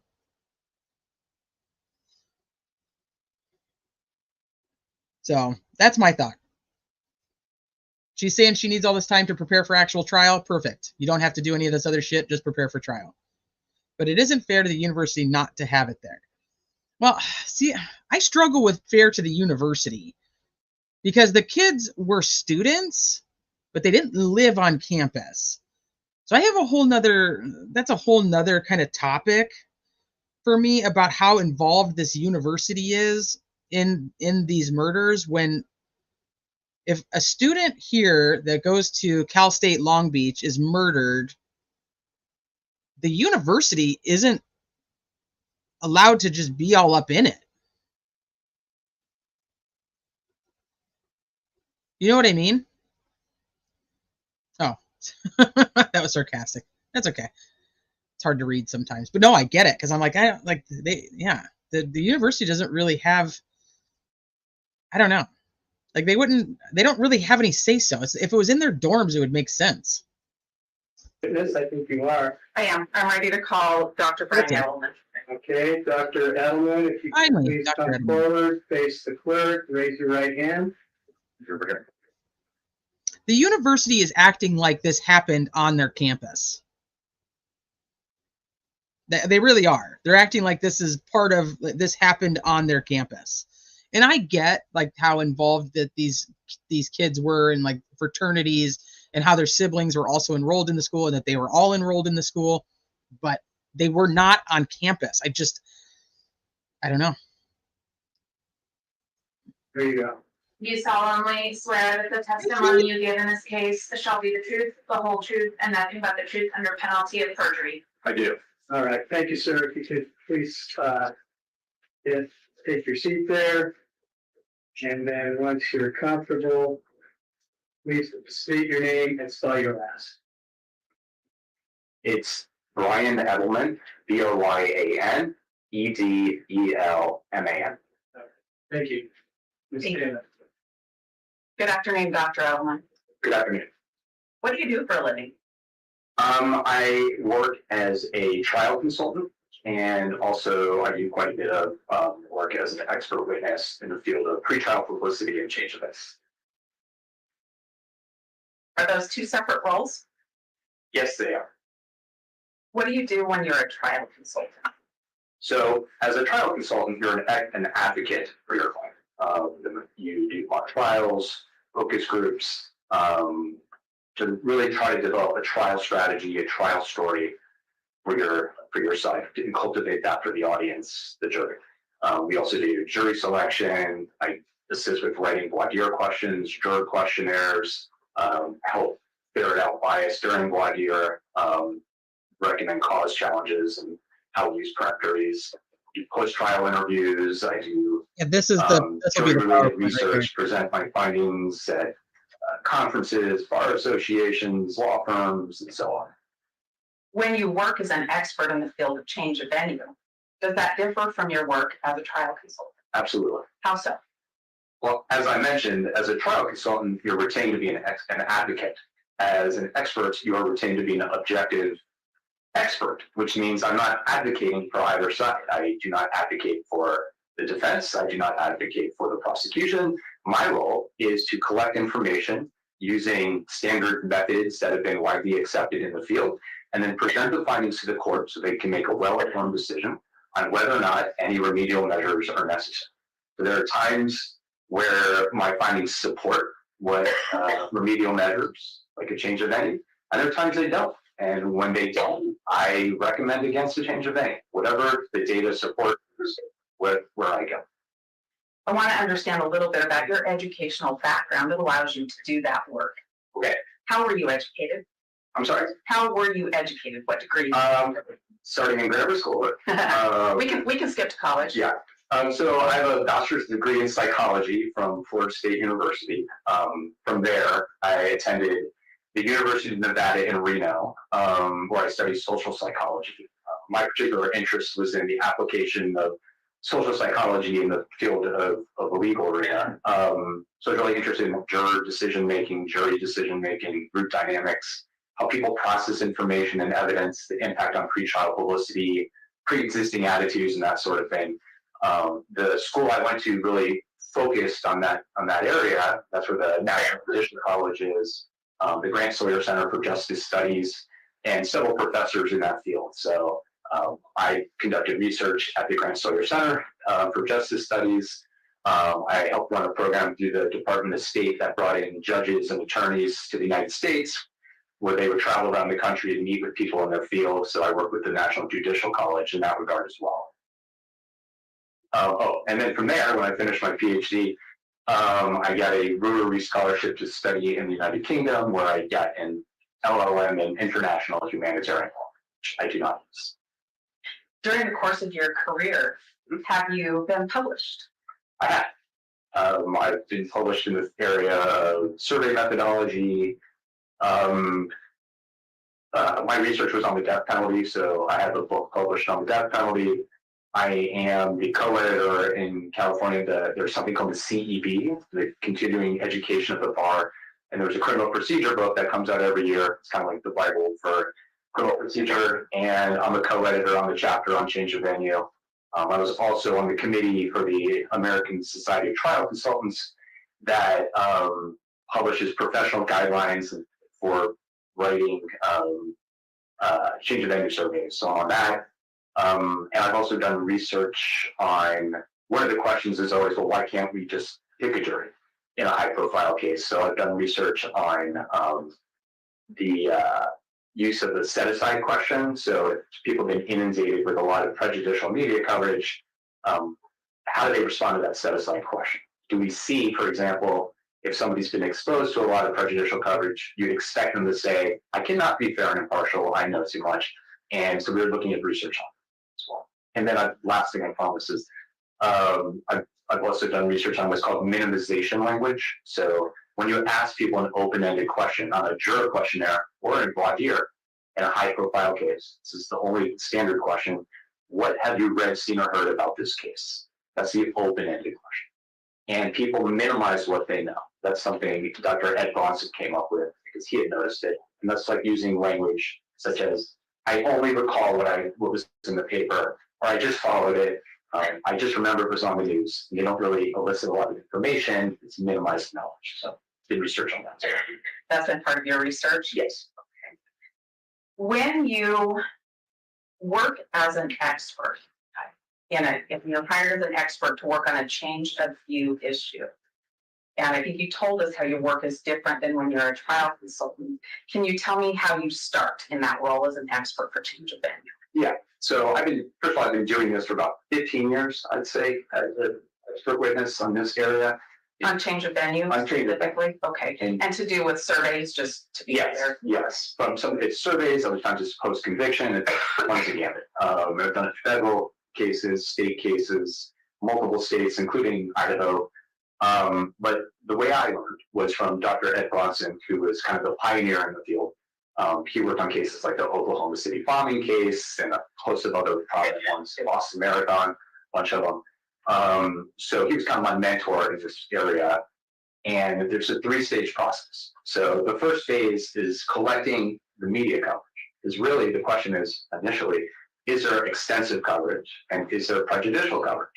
So I collect the coverage and assess the nature of that coverage. Does it include inflammatory language?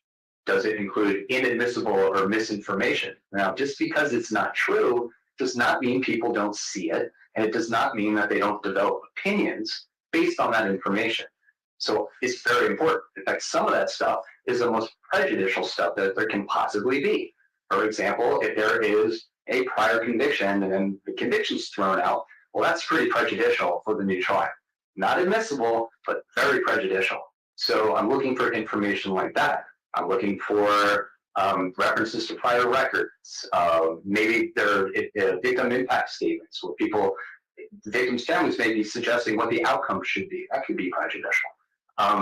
how did the community respond? Are there candlelight vigils? Are there, GoFundMe efforts going on? The status of the victim, is it focusing on that? So there's a gambit of things that we look at. Sometimes there's political elements that are important in high profile cases because it might be that a politician's involved. So it just depends on the case. So the first thing is assessing the nature of the publicity. Now, if there's not a lot of extensive pretrial publicity and it's not prejudicial, it stops there. And that's happened where there's coverage, but it's very superficial. It's very neutral. There's not a lot of detail. There's nothing particularly impactful. Maybe it's focused primarily on just the victim or something like that. However, there are other cases where there is extensive pretrial publicity, and then I would recommend phase 2, which is a community attitude survey. Because just because there's prejudicial coverage does not mean it had an impact on the jury pool. And that is the question that matters most. What impact has the prejudicial media coverage had on the jury pool? I don't really care if it's correct information, it came from social media, it came from the news. It had an impact on the jury pool. That's what matters, because they develop opinions and attitudes. And it doesn't make a difference if that fact is true or false. They still develop an opinion and an attitude about the defendant, about the evidence and perceptions of guilt. All of that is what I'm looking at. So I want to see if the media coverage has had an impact. And that's why we do a community attitude survey. And then depending on the results of the survey, there's not enough evidence there to suggest that anything is required. It could be remedial measures such as individual sequestered voir dire. Maybe that's appropriate in some cases, all the way to the extreme case where it might be a change of name. I want to understand a little bit about the source of media you review to do your work. Can you tell me what you take a look at? I always take a conservative. Your Honor, I'm sorry, I need to object. This PowerPoint is being played for everybody with no foundation. It's not an exhibit. I think that's improper. I mean, I'm trying to listen to Dr. Edelman's testimony. I keep seeing slides changing in front of me over here, and I don't think that's appropriate. Well, you've seen the slide. If you guys just missed what he said, Bill Thompson is mad that the slides are changing in front of him. He doesn't think it's appropriate. And I like Bill Thompson, so I don't mean to be laughing, but come on. I mean, the slides are just changing right in front of me. They're just changing right in front of me. I don't think that's appropriate. And getting the money for a survey expert, Richard, I can't even get a damn ballistics expert. Yeah, it's just like there's just objection. There's just slides. They're just changing. They're just changing.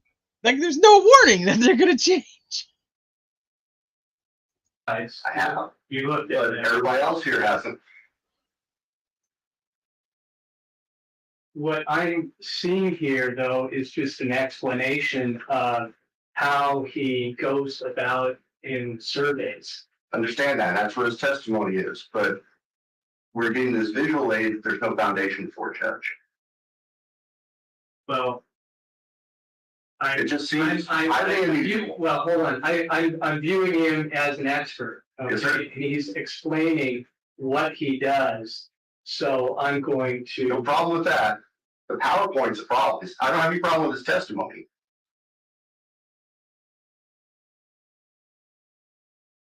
All right. I'm sorry. Frankly, I've never seen something like this occur. That objection. I mean, this is not necessarily factual. It's just an example of how he got to where he got. That's his testimony, but the PowerPoint is different, Judge. I don't know why we're seeing the PowerPoint when we have his testimony. You want to respond to that? I do, Judge. This is a courtroom demonstrative aid that helps to track the testimony of Dr. Edelman.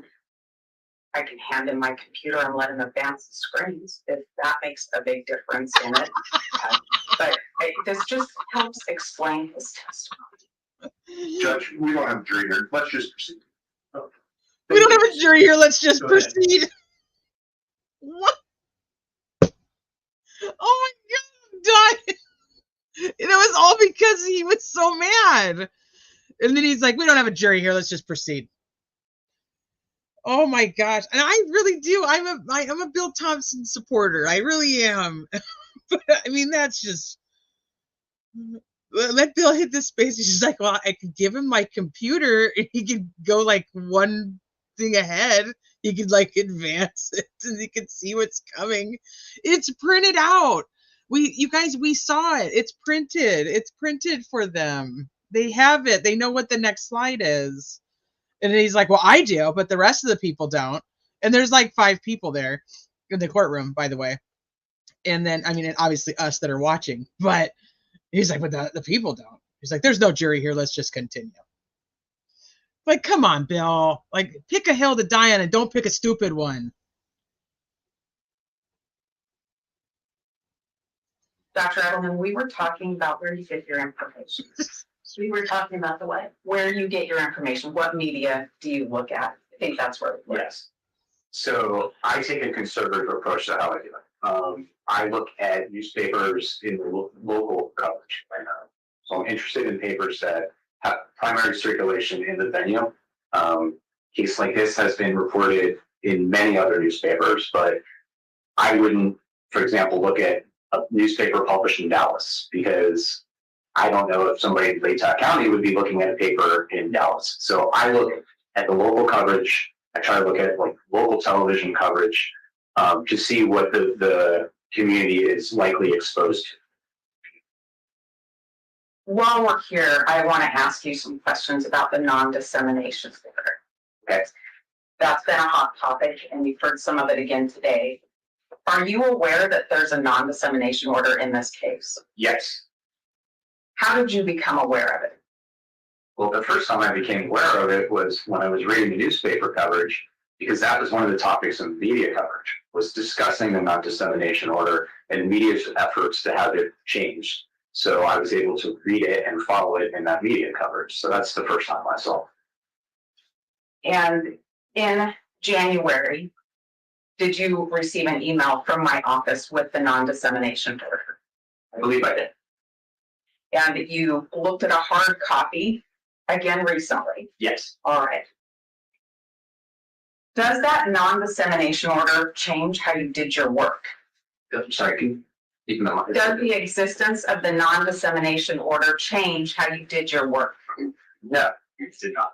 Have you worked in cases where there's a non-dissemination order at other times? Many times. Was the sole source of the information that you used contained in the media? Was it came from the media? Sorry. Yes. Everything I used was widely disseminated through the media. Widely disseminated. Did you find out where the media got the information? Yes.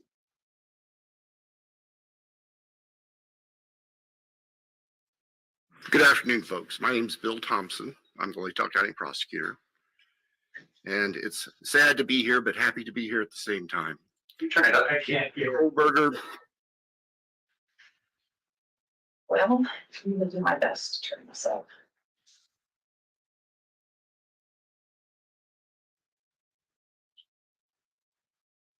Yeah, you don't have to.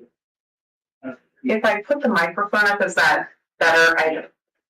So, yeah, but Christy, you don't have to type things that are recorded. let me preface, there's a pending case now in court, and I and my office and the investigators have to live with the restrictions that our Supreme Court places on pretrial publicity.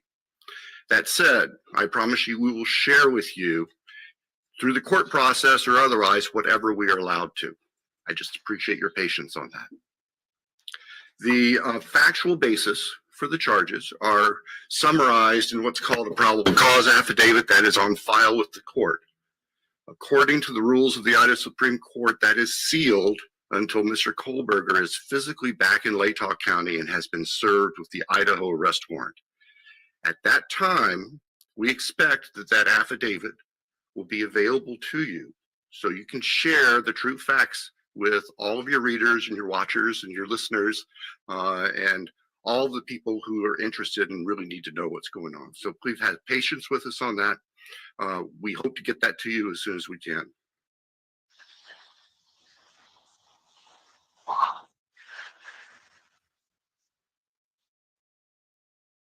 In that clip, you heard reference to the probable cause affidavit.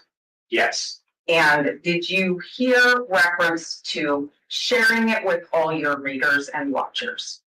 readers, watchers, and listeners, and anyone else who's interested. Did your research tell you that the media took Mr. Thompson up on that offer to share this far and wide? Yes, Good afternoon, folks.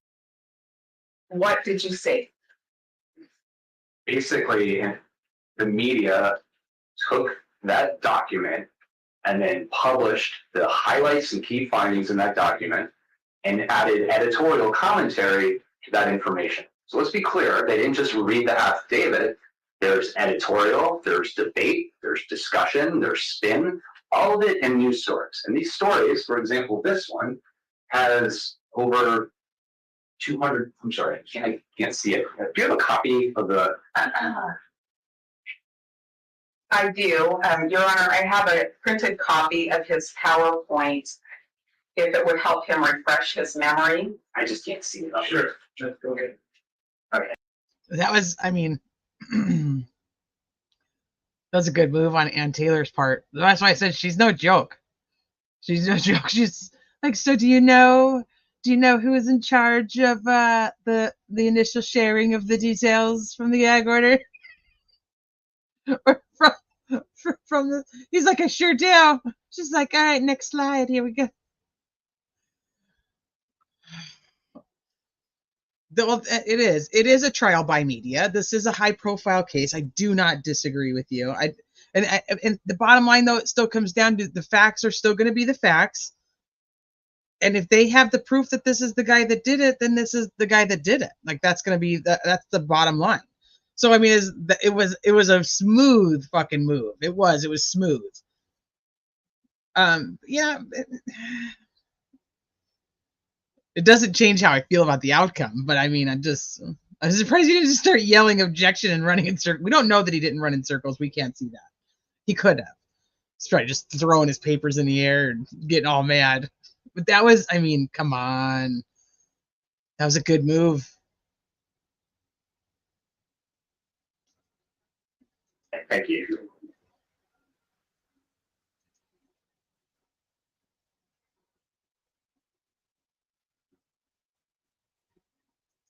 Oh, that's true. So, example, this one is on a local television station.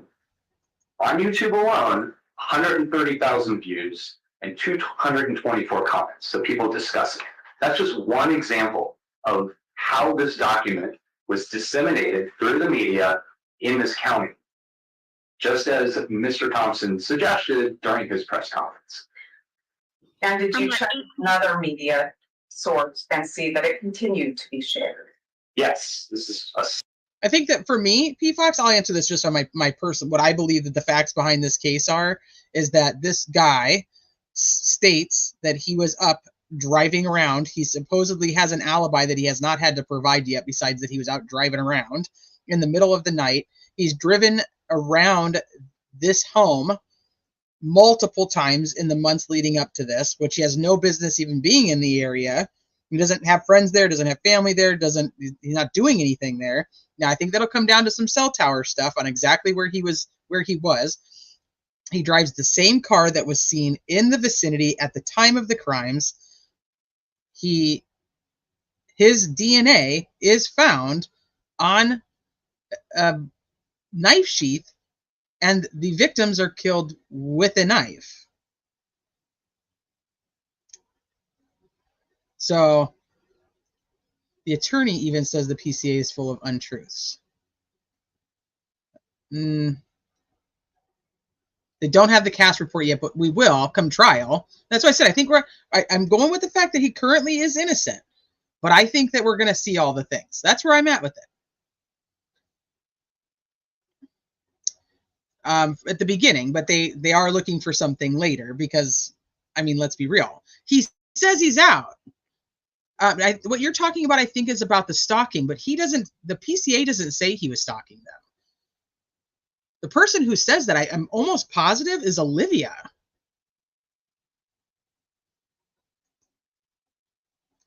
Second example, and you can see just from the heading, it says court records unsealed. Yeah, but I'm just saying, come trial, they're not going to have a choice. They're not going to have a choice. They're going to have to turn everything over. A guy running naked to a guy with a mask and bushy eyebrows. But that's why I said that I don't think that the stalking wasn't something that was brought forward. It was in the media because of the family. Where they said they had the Instagram account. And this is what I was talking about earlier, is that the family said that he was following one of the girls on Instagram. But he wasn't. If all those gifts come through a million times, I'm so hysterically laughing. Are you sending me stuff on Messenger? Okay, I'll go look. I don't even have it open. Ooh, bless you, Zane. It alludes to the stalking with the 12 times, but he only pinged off a tower 12 times. Right. There are multiple motions to compel. Yes. Well, this is, and I'm not arguing that. I'm not arguing that at all. And I'll tell you guys, that's not uncommon. It's not uncommon with the back and forth and what's going on with any type of evidence, and that they want to keep some things back and they try to give it to the defense at the last minute. Do I think that's okay? No, I don't. But I'm telling you, that's not uncommon in court cases at all. Any other court case we talk about, but the prosecutor's never just like, here you go, here it is all nice in a nice little package for you. They just don't do it.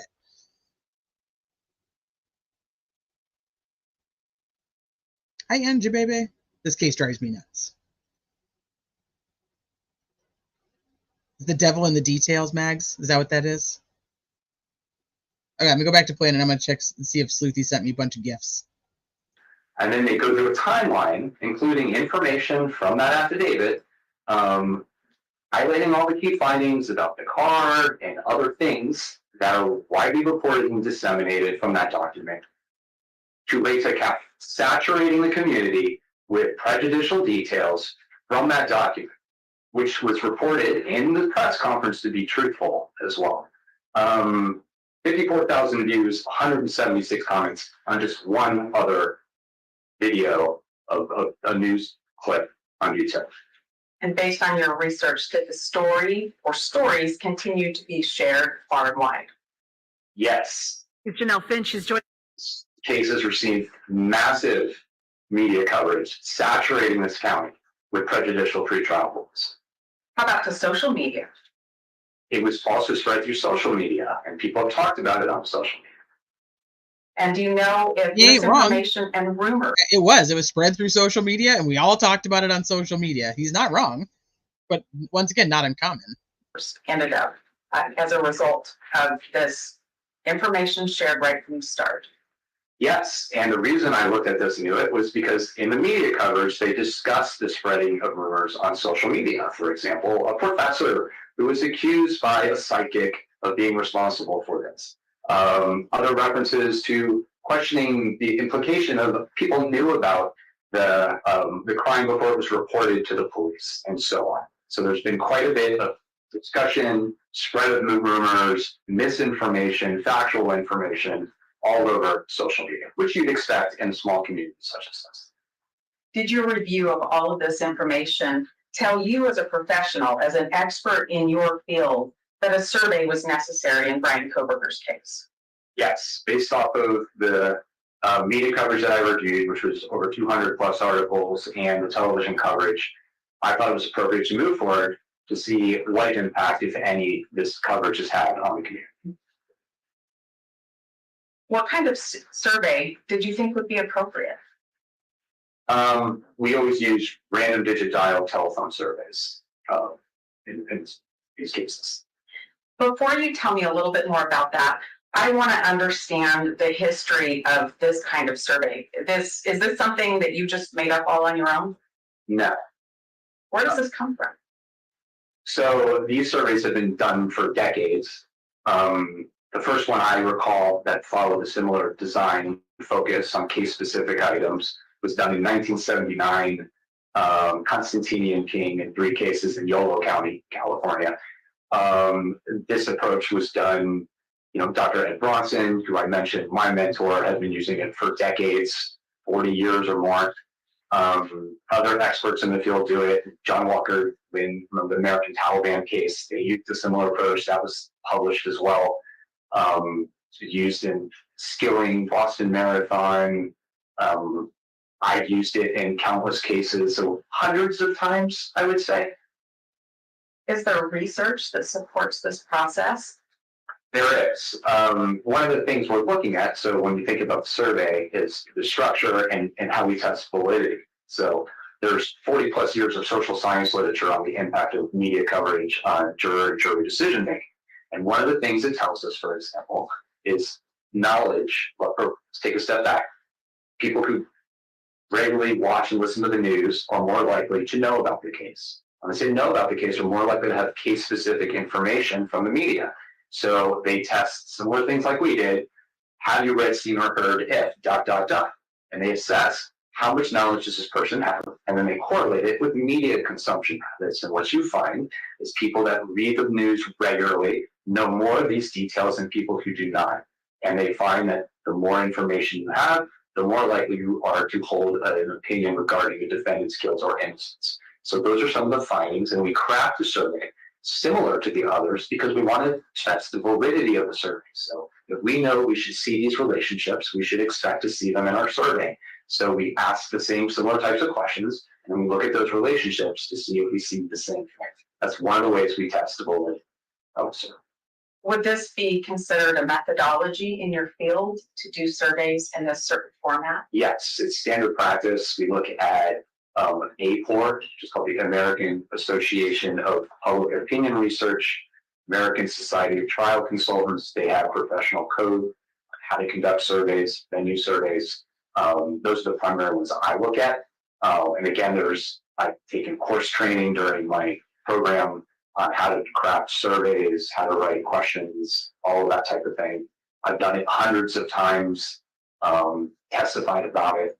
So that's kind of the basis of how I craft this. And I heard you mention standards and validity. Mm-hmm. Why are there standards? Why does that matter? I'm sorry, why are there standards? Yes. Well, one is we want to make sure. Why are there standards? Of course there's standards. I don't think Bill likes this guy, and I don't think this guy's a big fan of Bill anymore after the week before's hearing. Let me see. 1, who answers unknown numbers. 2, who just has a recording device handy. And who calls the prosecutor's office? It's weird. That is kind of weird. I mean, it is weird. Unless maybe they know the prosecutor, but it is kind of weird. But I agree with you. And maybe they're just recording all their calls? I don't know.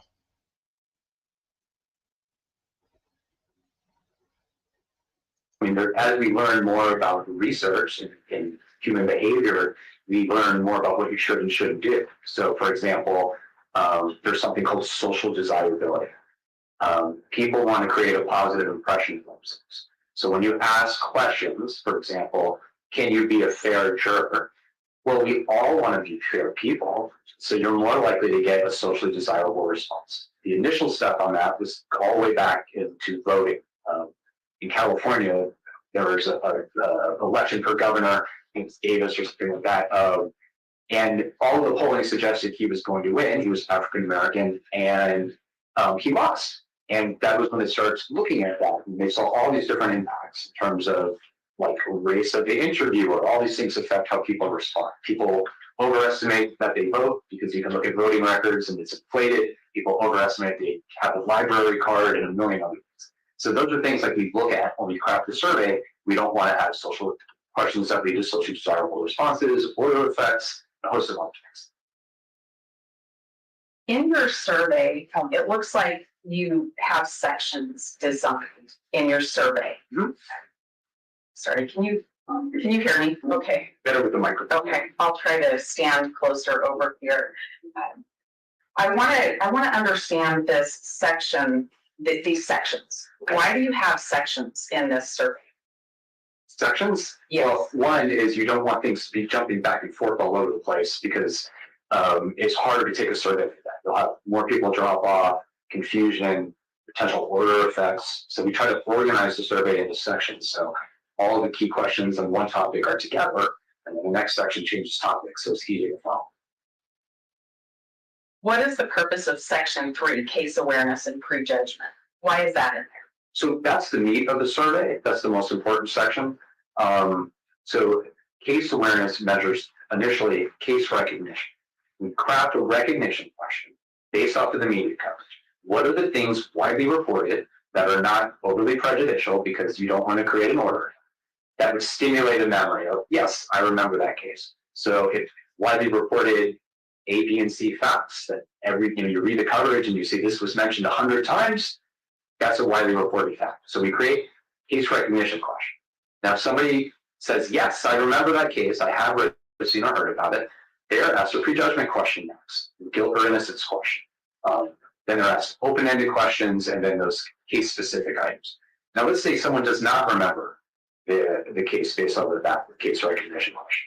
We give them one more fact to see if it'll stimulate a memory. Something neutral that might stimulate a memory. You usually get 1 to 2% more that recall the case from that. If that person recognizes the case from there, they are also asked that prejudgment question to be continued. If they do not recognize the case, they skip the rest of the survey and they're asked demographic questions about media consumption habits and demographics. The next step of the survey after the prejudgment question is an open-ended question. What have you read, seen, or heard about the case? There might be a few others we add based off of these things we might find in the media coverage. And then they continue on to those case-specific items that we've been talking about. Have you read, seen, or heard if so and so? I want to make sure I understand this and that this is clear for everybody. Those 9 questions that have been the problem last week and this week, if you have somebody who says, no, I don't know that case, do you ask them those 9 questions? No, they skip to the demographic questions. Tell me, what are the demographic questions, just to be sure? If somebody doesn't recognize the case, they immediately go to questions, for example, how often do you read the newspaper? Every day, several times a week, rarely, never, something like that. Then they're asked how often they follow the local news, and then they're asked a few demographic questions like age, gender, race, ethnicity. So if somebody doesn't remember the case, you don't infuse information or do any of the things that were brought out last week. No. I have on the screen in front of me some of the read, seen, or heard questions. Yes. What are these? You don't have to read them all, just tell me what they are. These are 9 items, which we always use. Have you read, seen, or heard if? And these are items taken from the media coverage that were widely reported. And let me be clear, widely reported hundreds and thousands of times, and potentially prejudicial items. Because neutral run-of-the-mill media coverage is often not grounds for a change of venue. So if somebody knew there were 4 victims, that's not particularly prejudicial, is it? That's a pretty benign fact. But if somebody knows, for example, about a prior conviction that's not admissible, that's very prejudicial. And it might be correlated with prejudgment. And I would like to know that, because if it's widely prejudicial and everybody knows about it, and it's correlated with prejudgment, that would likely have an impact on my recommendations, because that's the type of pretrial publicity that has been recognized by the Supreme Court, I'm sure the state court here, that is most concerning. So these kinds of questions, these case-specific questions, you do this in all the surveys that you do. Yes. And in this case, these 9 questions came straight out of the media. Absolutely. And again, widely reported throughout the media, thousands of times. Now, just to be clear, you gave an example of information that might be widely reported that's highly prejudicial that you would use in a survey. You haven't talked about Brian Koberger's survey yet, have you? What do You haven't told us the 9 questions. I have not. Okay. And we'll get there, but I want to talk. Okay, so let me catch up on chat really quick. And that's a great question. I wonder if the survey results would be skewed because based on who's answering the phone. I think they would probably have to get to know that. They would know the demographics, so they would know who and what is, and like how many young people are out there just watching the news, like how many times a week. You know what I mean? I don't know. And the news isn't even necessarily like watching the news anymore like it was when we were growing up or when I was growing up. You know, the news came on 5 o'clock, 6 o'clock. Now it's like you can read anything anywhere. Is it considered news? There was another one in here that I saw that I wanted to talk about. CO Mama, I hope she might know what Nerdy was talking about with a planted black glove near the knife sheath or something. I don't know. Sleuthy, are you still here? If you're just listening, if you're talking about the glove that was found outside, that was actually found by the interview room. If you're talking about that one, that wasn't next to the knife sheath. But there is the 3 unknown DNA samples outside that I know Ann Taylor's going to use in her defense. Sleuthy, CO Mama had a question for you. Do you know what Nerdy was talking about with a planted black glove near the knife sheath or something? I am not young except at heart, Dina, but I don't answer my phone. I screen them all. Me too. Yeah, they know the demographic percentage. Nobody watches the news anymore. Has anyone come up with a motive for this, or did he just want to be a mass murderer? I think that my opinion is that he just wanted to get away with it. He wanted to show how to get away with it. It was going to be like a how to get away with murder kind of thing. Like he knew all the things and he could do it. That's how I feel about it. I know that not everybody feels that way. That's my opinion. Ellie can't prove the plate, him in the car, him on video, and especially no victim DNA associated to him. It seems sus. We don't quite know all that yet, do we? I mean, we definitely know that they're still waiting for things to be turned over. I think the biggest thing too is like this guy is just randomly out driving around in the middle of the night on the same night that this happens. I don't know. A BTK wannabe. Yeah, that's right. That's kind of how I feel about it. I think he wanted to know that he was smarter than everybody else. Yeah, that's okay. Same glove I was thinking of. Oh, there was another glove found. Angel said there was another glove found, not from TIR. Yeah, no victim DNA in his car, apartment, or his office. Correct.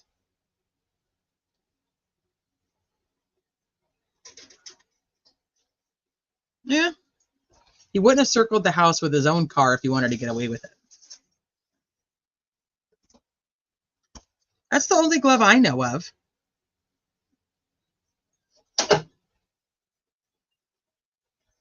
Right, the only black gloves are the ones Chris found about 10 days later. Wait, I thought you just said, oh, Angel's Lie said that there was another one. I was like, wait a minute, who said there was another one?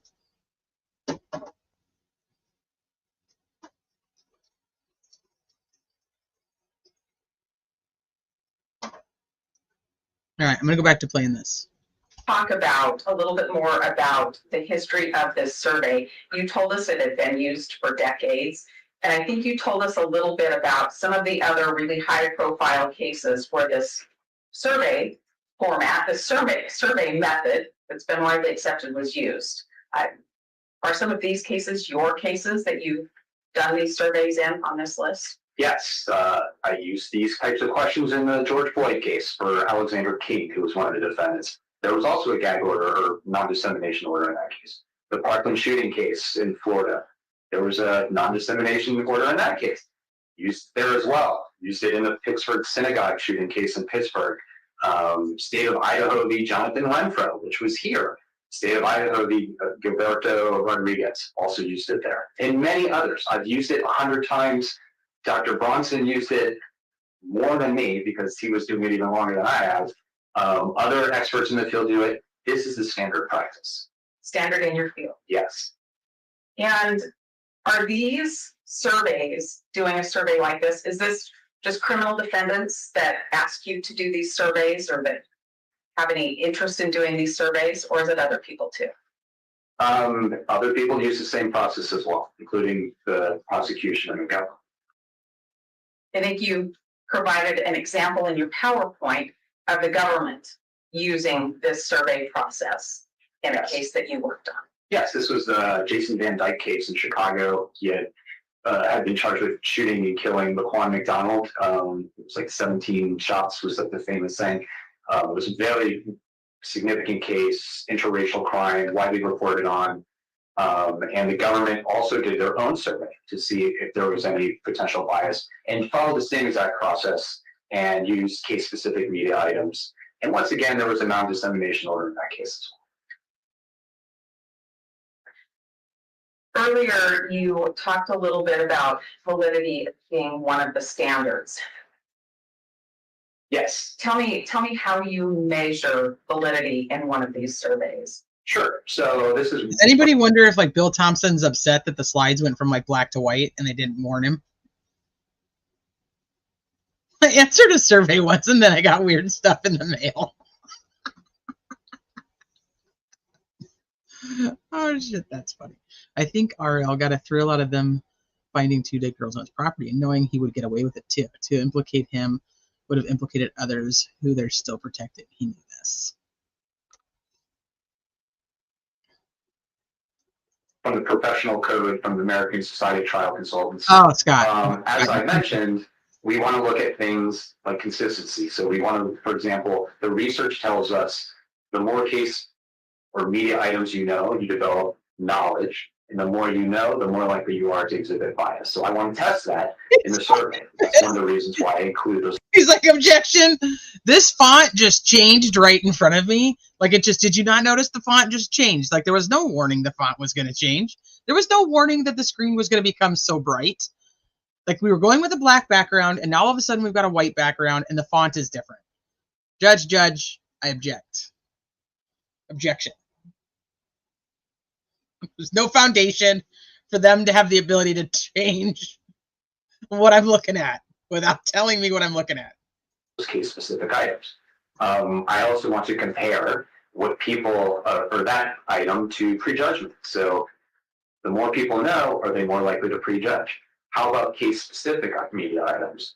Is there specific prejudicial items in the media that are particularly concerning? Maybe I'm going to go back to my prior conviction example.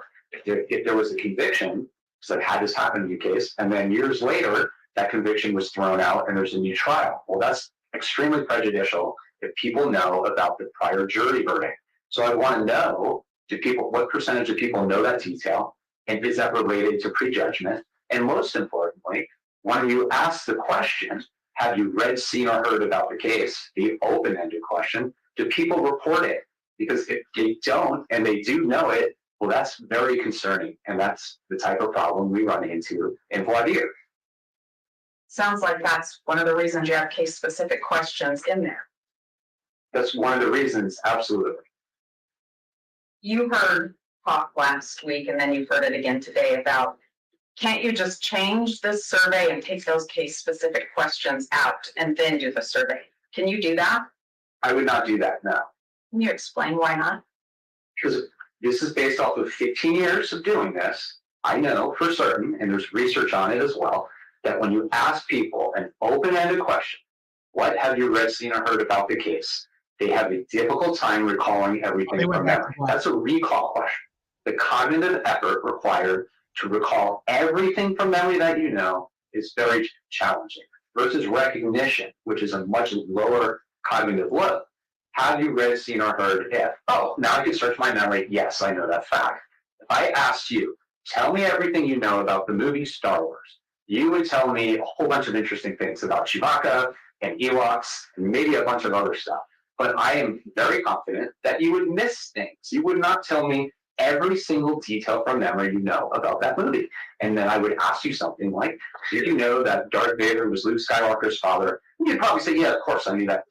But you didn't mention it in the recall question. There's a mountain of research on this. Usually what they do is they have people read like a paragraph or a story, and they have them write down everything you recall from what you just read. And then they do a different type of quiz. Did you read that the truck was red?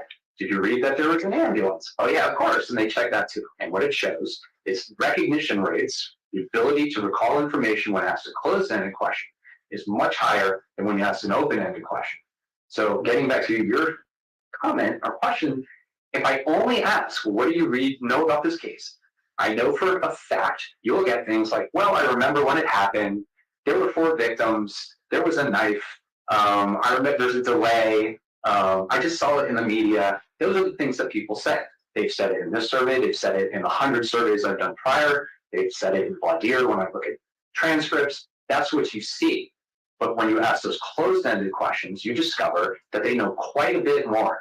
And that's what I'm trying to look at. I need to know, what do people actually know? And is there information, prejudicial details that they don't mention that they do know when you ask the open-ended question?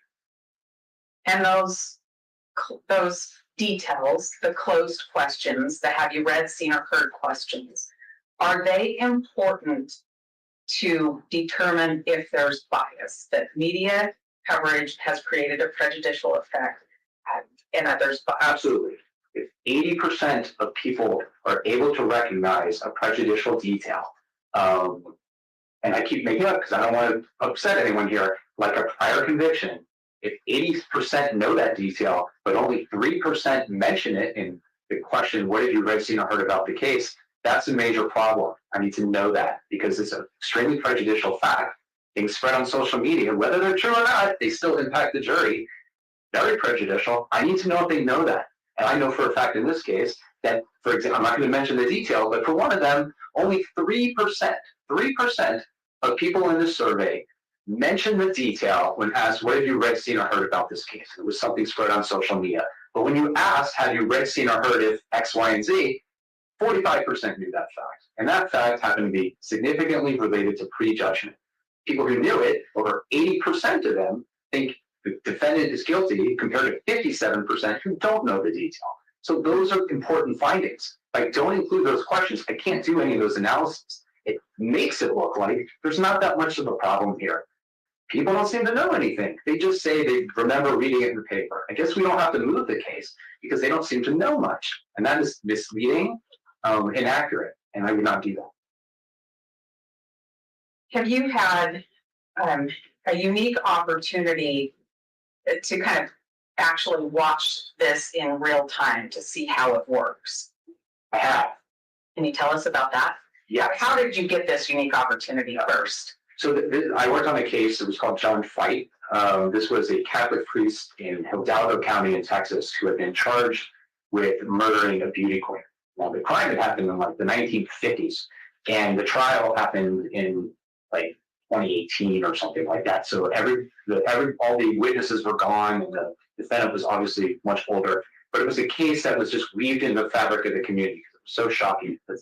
And during the hearing, after doing the survey, one of the things we did is we brought in community residents and did like a mock voir dire to prove this point, to demonstrate. And there was a bunch of things in that case that were particularly prejudicial. So we asked people, tell us what you've read, seen, or heard about the case. And they would tell us, oh, in college I learned about this case. I know A, B, and C.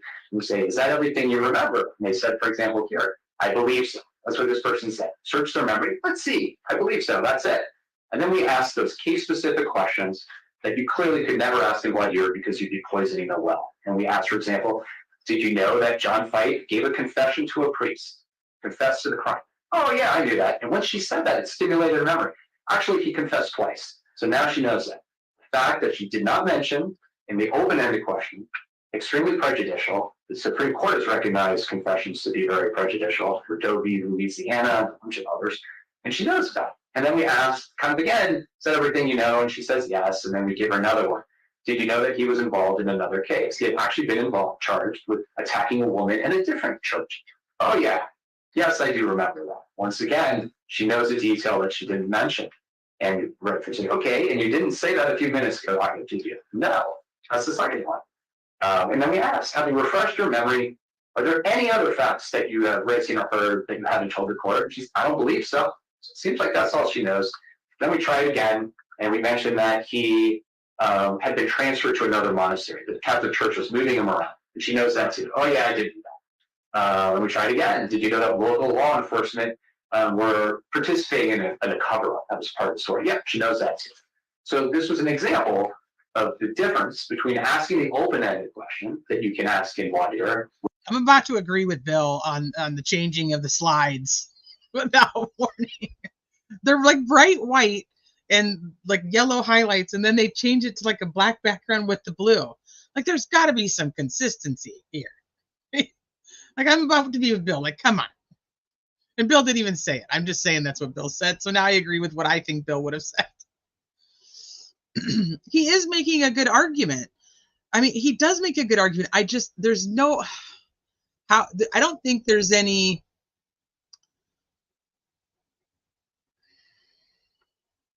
I don't know if there's going to be a right way here until they put something at the end of this, and we haven't got to the end of the hearing yet, but Judge ultimately is going to think on it and decide what he thinks should happen.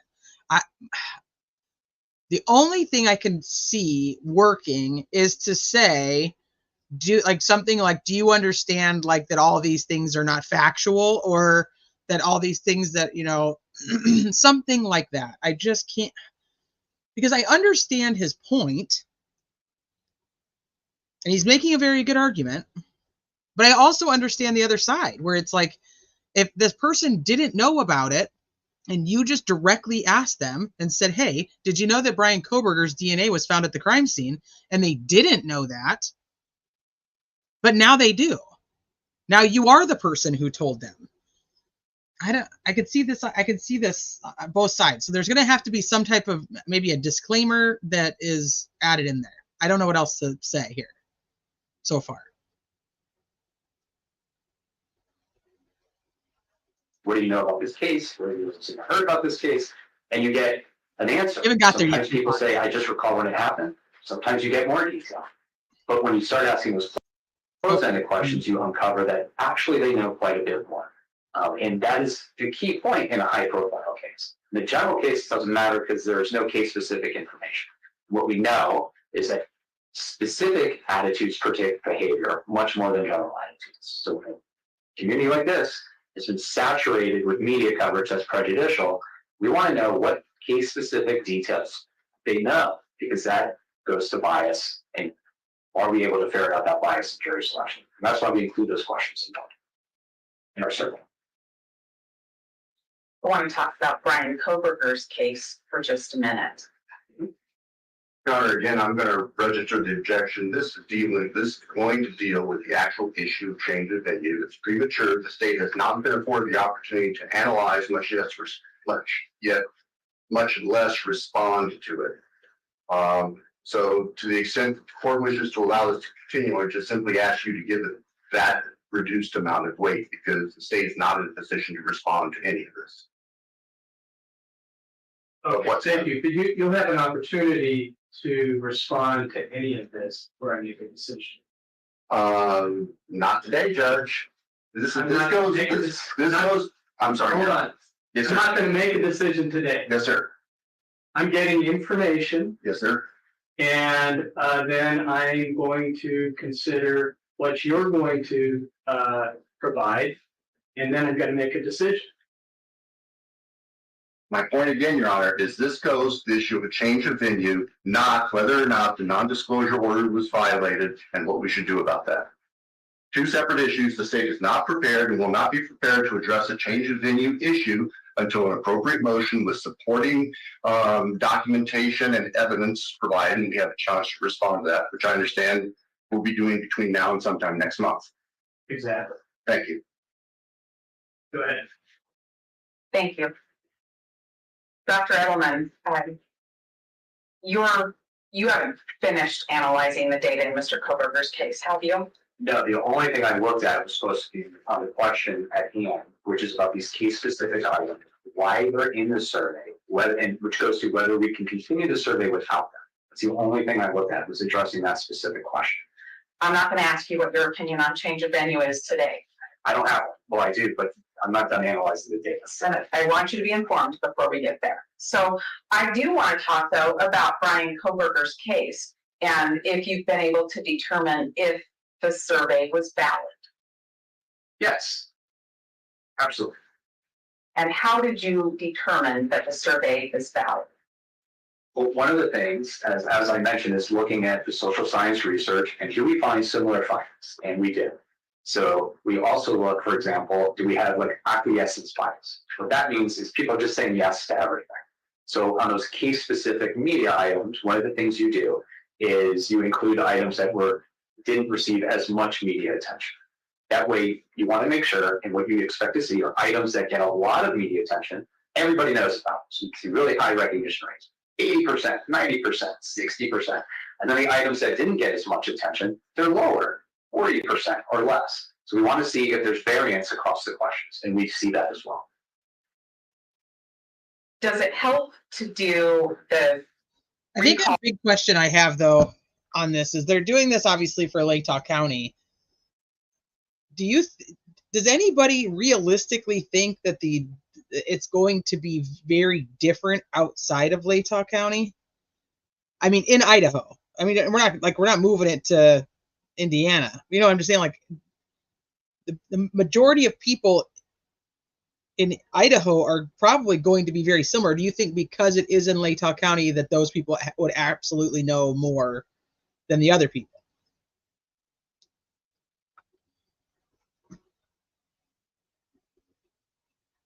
I think it's, oh, I read that. There's already a U.S. Supreme Court ruling on the validity of Dr. Edelman's survey practices and procedures. If I can remember the case, I'll post it. Perfect. Thank you, Mags. Yeah, I mean, the guy knows his shit. Like, I don't think there's definitely nothing about it. He's done this for 15 years. He was essentially what do you call him? Like the understudy, like his mentor was somebody who had done it for, 30 years prior to him.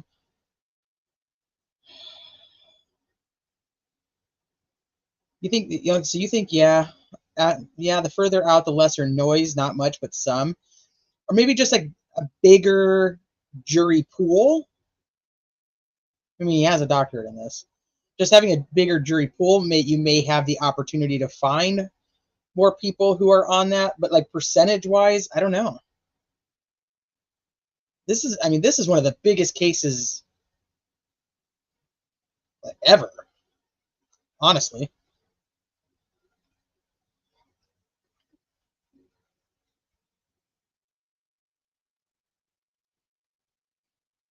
My 19-year-old lives in a house just like this, a block from KSU. As a parent, it's kind of scary. This is filled with all male athletes, but it's still scary. You think being in BFE, Idaho, or Kansas, your kids are safe. Right.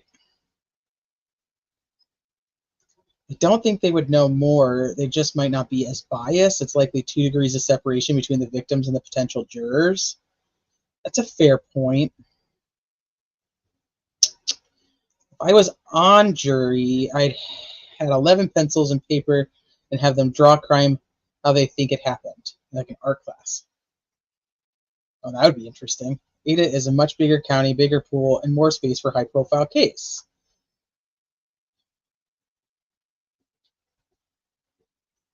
The good thing is that knowing about the case doesn't prevent someone from sitting on the jury. True. It's just, what do you know about the case? And like I said, that's where I go back to like these very direct, pointed questions.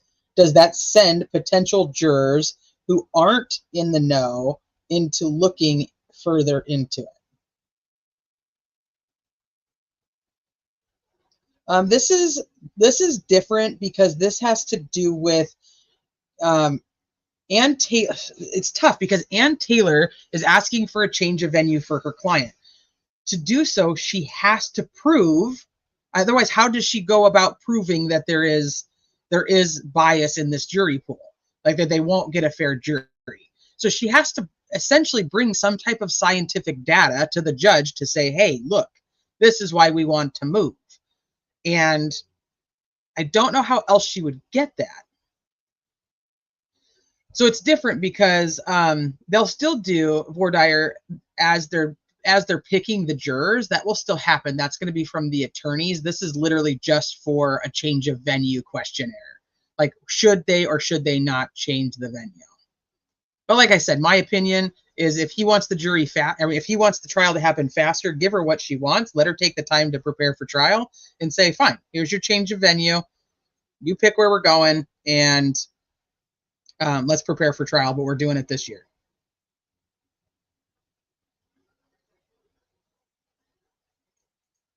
would they have a hard time finding 12 jurors in rural Idaho willing to be fair and not anti-government? Well, they have. I mean, they did it for Lori. They've now seated 18 for Chad Daybell. The case would have to be in a deserted town, population of 150 with no service to be fair at this point. Yeah, we're still going. I'm still going. I'm not done. I was just stopping to talk for a minute about it. All questions and the recognition questions to understand whether you have a valid survey. Is that what you're telling me? Yeah, well, as I mentioned, those are the case specific questions. Yeah, those media items. So we test validity by, are those correlated with prejudgment?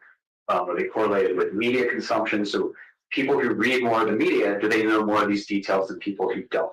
The more details you know, are you more likely to be biased?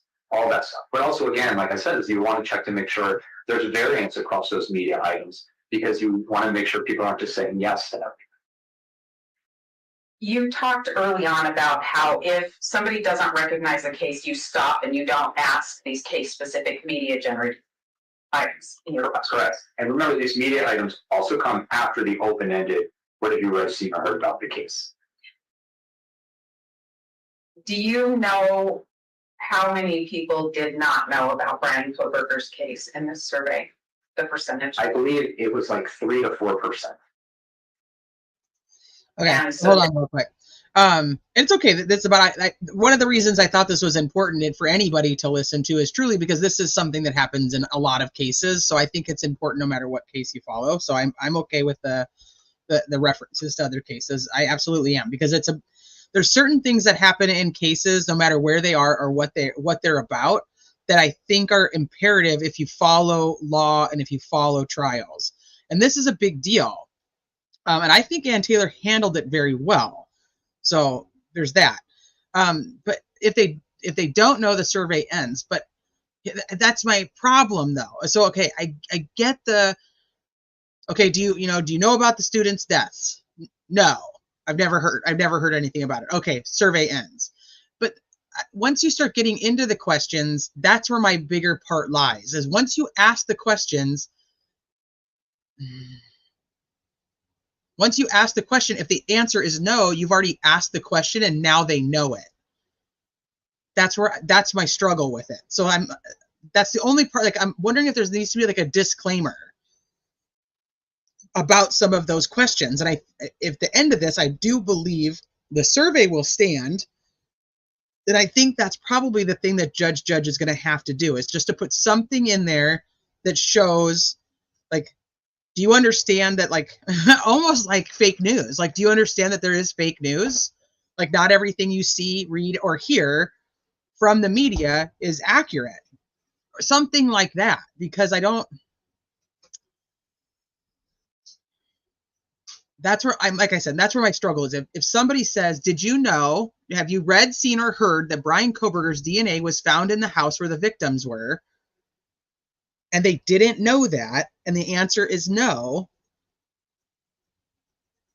do they now know that? Just, I don't know how else to say that. That's my struggle with it. So I think there is going to have to be something else that goes along with it. Once you ask the question, it's out. Yeah, you can't put it back in. They now know.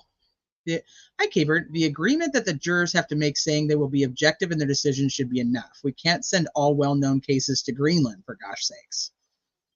Well, isn't Greenland covered in ice? Like, do we really want to send them there?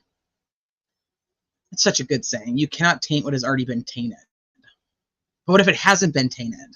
And then, you just give them the info. And it's like, ooh, no, I hadn't heard that. But now I do know about the case, but I'd never heard that. So let me go figure that part out. I don't know. It's tough. It's a tough call. So she's just doing juror questionnaires based on, it's kind of like a voir dire. So it's a preliminary voir dire so this is specific to Delphi, where Judge Gohl has sent out a survey. It's typically going to be like, here's a list of the witnesses. Like, one of the reasons they had to turn in all their witnesses. So, like, here's a list of everybody involved in the case, the investigators, everybody that's part of the prosecution and the defense team, and the witnesses. Do you know any of these people? If the answer is yes, then they won't be pulled for jury duty. because they cannot have a relationship with the people that are involved. So it's more questions along those lines. It's kind of like what they, I don't know. I'm trying to think of a case that this happened with recently. Like, well, Letitia Stokes actually a good one. So they bring them in and they sat them down and they had them actually do this questionnaire. They had to fill it out right there. They filled out this questionnaire and then they turn it in and then they're just dismissed. They were like sent away.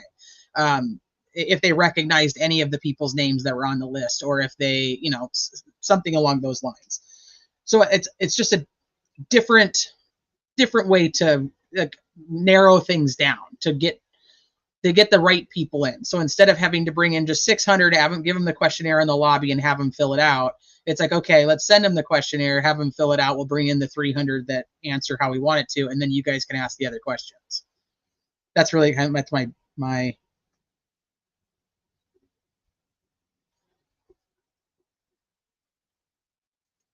No, that's another thing too, Mags, is I was like, he's literally just told everybody what the questions were at the last hearing.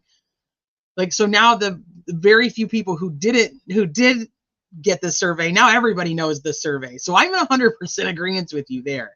But what I mean is it's just, I don't know, are you putting information out? Or now is that person who got the survey going to go say, hey, mom, this person just called and was asking me about this. And had you ever heard that? And she's like, no, I never heard that either. And now you got two prospective jurors. You know what I mean? I don't know. That's kind of where I stand. I get both sides of it. Yeah, it's just like to eliminate it. Not everyone is curious like we are. Some people can just answer no and go back to watching cooking shows. That's true. That's a fair point. It is a fair point. I met a mom.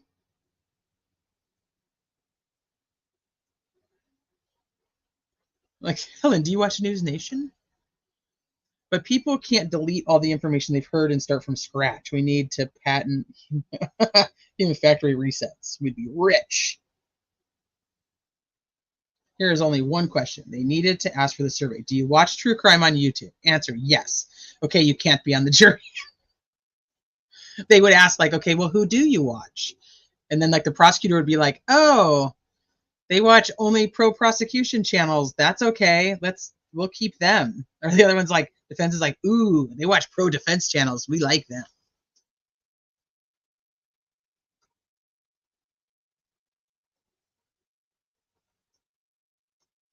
All right, let me keep going. That percentage of people didn't get the case-specific questions. Is that fair? The people who did not know about the case, the very few, did not get the case-specific questions. I want to talk about the open-ended questions and then the have you read, seen, or heard questions. So on the open-ended questions, when you say, what do you know about this case? Tell me everything. Do you know about how many things? Mags, that's exactly what I think is going to end up happening. That's exactly what I think. There's going to have to be some type of disclaimer that goes out with it, but I don't know what you do to the ones that are already sent to. I don't know how you fix that or if it even matters. And that's going to be for judge to decide. The questioner should be like, do you watch Scotty Skulls? If yes, you're on the jury. It should be like, was there a sunroof or was there no sunroof? Now, you're on the jury. People remember. Yes, so one of the things we do is we read every one and we track how many details they mentioned. And then we compare those, what did they say, to how many case-specific items they later recognized. So for example, if somebody said, I know 4 people were killed and they found the guy, I would identify like 2 facts, 2 details, for example. And then I would look at those case-specific items later and how many of those items did he mention in the open? And that scenario would be 0. But if he knew 6 of them, that would tell me that he knew 6 details that he failed to recognize. Versus somebody might have known all those details and mentioned all of them in their open. Then it would be 0. They reported everything they knew, and they mentioned later on that they knew those items. So I look at that. You're checking what they say they know in the general open question, and then see if they hit some of the specific questions, and then measuring how many more they actually know when you get to the have you read, seen, or heard question. And then I compare. And that kind of goes to my John Fight story. I'm looking to see if that is a problem. What did you find in this case? I found that 96% of survey respondents knew at least one additional media item that they failed to mention in the open-ended question.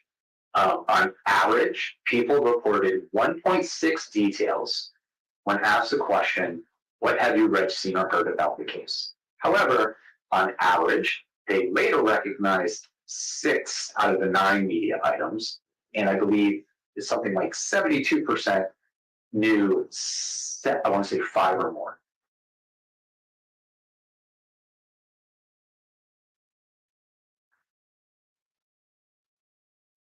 Now, in this situation, did you find out people had a lot of knowledge that wasn't the specific case-related questions? They would rattle off, I know these things, several things.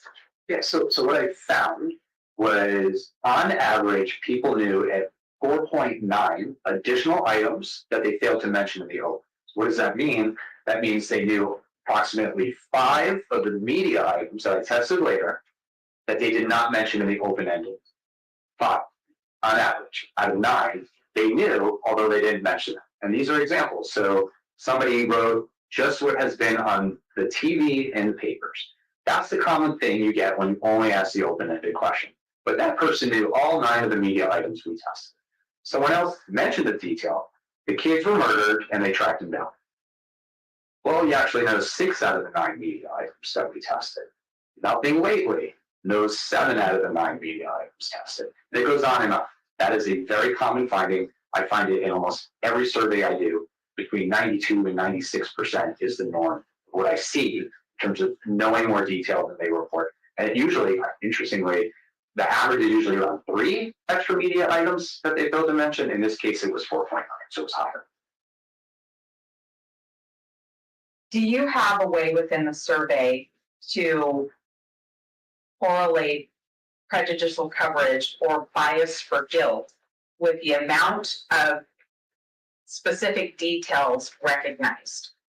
Yes, because I asked those case-specific questions. If I didn't, I would not be able to. Because as you saw, people say things like, haven't seen anything lately. Well, that doesn't really do much for me. I can't analyze that. I can't do anything with that. I don't ask those case-specific items. I can't test the validity of the survey. I can't test to see how case-specific knowledge impacts prejudgment. I can't test to see if there's one particular item that's highly prejudicial that we should be worried about, that should, that's inadmissible. What percentage knows that detail? All of those things are required to do this correctly. And how do you know that there's prejudgment in a case? What questions do you ask, and when do you ask them to know that there's prejudgment or bias in a case? Well, after the case recognition question, they're asked, based off of what you've read, seen, or heard about this case, you believe the defendant's guilty of whatever the crime is, and it's on a scale, like definitely guilty to definitely not guilty. So that's a prejudgment question. I have a second follow-up question, which was actually developed from a judge that I thought was really effective. And the question was, would the defendant have a difficult time convincing you that he's not guilty? So it's a presumption of guilt as opposed to a presumption of innocence. This was in Tennessee. It was a high-profile case, and similarly, people would report a lot of detail, and then they'd say, "I think he's guilty," and then they'd ask, "Well, can you be fair and impartial?" And they'd go, "Yeah, I think I could be fair. I can try. I think I can do it." And then the court would ask, "Well, would the defendant have a difficult time convincing you that he's not guilty?" And they'd say, "Oh, yeah, definitely. It could be hard to change my mind." So I used that question because I thought it was really effective, and it happens to correlate much better than the set-aside question with prejudgment and a host of other things. So do you ask those questions before you say, have you read, seen, or heard these particular? Absolutely. If you didn't, you'd be creating order. So you have to do that. Will you say that again? You'd be creating what? Order effects. If I put in like a recognition question, some detail that's extraordinarily prejudicial, I'll go back to my prior conviction thing for the same crime. And then you say, "Oh, do you think he's guilty?" Well, you just told me a jury convicted him. Of course I think he's guilty. So if you included all those 9 items, and then you ask somebody, "Do you think he's guilty?" You just gave them all this information that's prejudicial. So yes, that would be an order. So we would never do that. So you ask them well ahead of case-specific questions. They have to recognize the case. They have to agree, I know of this case. And then you ask if they already have an idea of what they think, of whether Mr. Koberger's guilty or not in our case.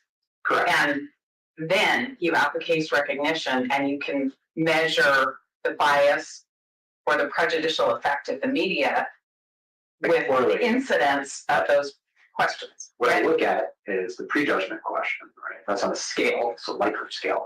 And then I can look at things like, is a relationship between the number of details somebody knows and the strength of opinion? Definitely guilty, for example, if you know a lot of detail. I can look at case-specific items, media items. If you knew about X, is that correlated with prejudgment or bias? Is there something that, and so on and on. So that's how we look at the relationship between prejudgment and these different factors. Were you able to determine if case knowledge was impacting bias in Brian Koberger's case? Yes. So because we asked these questions, what we found is that one, like I said, very high recognition rate. So 79% of respondents knew at least 5 of these items. So the idea that we're undermining his due process rights, everybody knows all this stuff. Very high rates. 82% of respondents who recognized 7 of these items or more reported that he's guilty, compared to if they only knew 2 or fewer, only 29% thought he's guilty. And the average was 6.2. So the average number of these details people already know, 6.2. Given specific case-related bits of information, these 9 have you read, seen, or heard questions, does recognizing one of those questions, if that's a, oh yeah, I know that one, Yeah. Does that change the incidence of bias, or does that relate to, I've already prejudged this case? It does. And what's really interesting is kind of going back to the open-ended question. So again, I won't mention the detail, but there's one that was widely reported. It's in that affidavit. And 81% of survey respondents knew that specific detail. 81% when we asked, what have you read, seen, or heard about this case? However, on the previous question, what have you read, seen, or heard about this case, the open-ended, only 8% reported it. 8% report it when you ask the open-ended question. 81% actually know the detail when you ask a recognition question. That's significant, and I can only do that analysis because we asked those questions. And 72% of people who knew that detail reported that he is guilty, compared to just 47% who don't know the detail. So that's the kind of analysis we look at. What do these case-specific items look like? If you know this media item, is it correlated with guilt? What percentage of people know that media item? How many people mention it in the open? Is it consistent, or is it perfect overlap? Or nobody talks about it, but they all know it. In another one, only I think it was 3% mentioned a specific detail that was on social media, widely reported in the news, not factually accurate, a misrepresentation of the truth. 45% knew it in the survey. Only 3% reported it in the open-ended comment. And it was extraordinarily prejudicial where if you did know it, 81% of survey respondents, if they knew that detail, indicated that the defendant was guilty. 81%, half the sample knew about it, but only 3% mentioned it when I asked the open-ended question.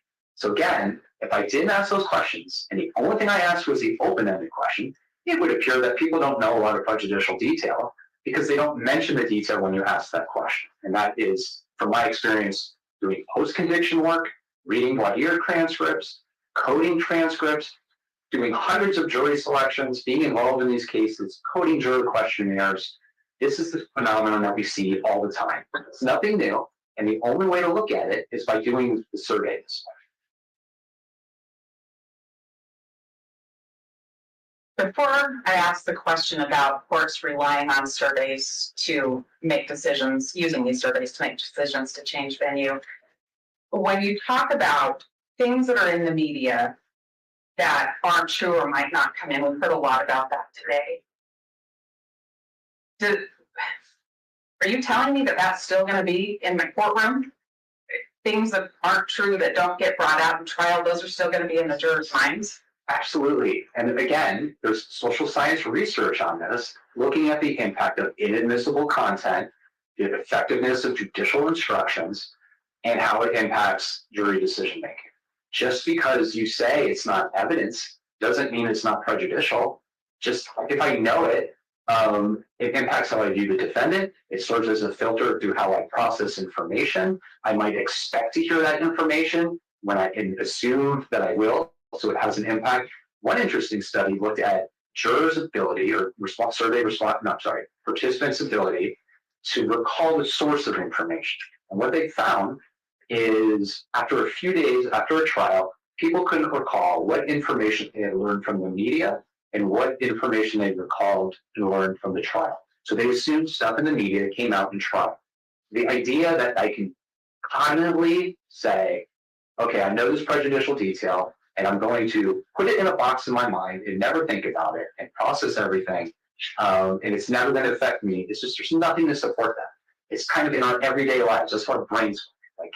Think about what's going on today with Trump and Biden and all that. Everybody has strong opinions. The idea that, oh, yeah, well, it's not legitimate or that fact is wrong, it's misinformation, so it won't affect me. There's nothing to support that. There's even research that shows you have people, they read a passage, that they write something supporting a position that was in the passage, and then you tell them that information is not true. It's called belief perseverance or belief persistence. And what they find is even when you tell them that fact is not true, they still have a difficult time not believing it, and it still impacts their views. They still defend it, even then.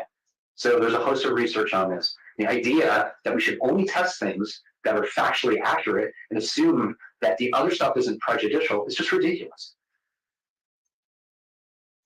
I mean, that is a very interesting thought process. And Sleuthie's like, I've said this and I said that too. But it is, I mean, and we talk about the circumstance of this stalking thing. Like, how many people that have heard that Brian Kohberger was stalking the victims believe that Brian Kohberger was stalking the victims? I mean, they just heard it. We don't know that. But I mean, for me, it's always been a problem because I've always struggled with the fact that I know I was looking at them myself when it was happening. I've said that's at the beginning of the live or earlier in the live, that when he was being arrested, like we were watching the accounts, like physically while I was live, the accounts of fake Brian Kohbergers were being made. And so it was always hard for me to be like, I don't trust that somebody happened to get this account and sees that they were following so-and-so and that this person was being stalked. And I know like other people are like, well, the stalking is actually coming from the fact that he drove around there so much, prior to, they say that he was in that area 12 times in the however many weeks beforehand, or the couple of months beforehand. I don't know, but like, would anybody be able to not think that? Yeah, let's get Brian to explain this concept to Nick McClelland with his lost interviews. And most people don't even know where they saw that. I know I was actually talking to somebody and they were like, no, that had come out that he was stalking him. He was following him on Instagram. It came out in a court hearing. I'm like, no, that came out from a news interview with one of the family members. And I can't even verify if it was Steve or if it was Olivia who said that they had seen the account and saw that he was following them. I don't know. Also, him putting trash in Ziplocs when cops found him. Where did you hear that that's not true? Because I think that's interesting.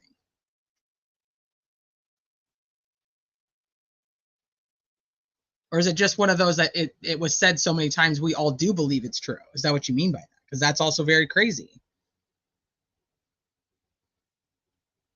Yeah, people still believe the dog walking lady in Delphi. Well, I do, see, it's tough. I think that there is a dog walking lady. I just don't think she's who people think she is. And I think it's a completely different time. But I know what you're talking about.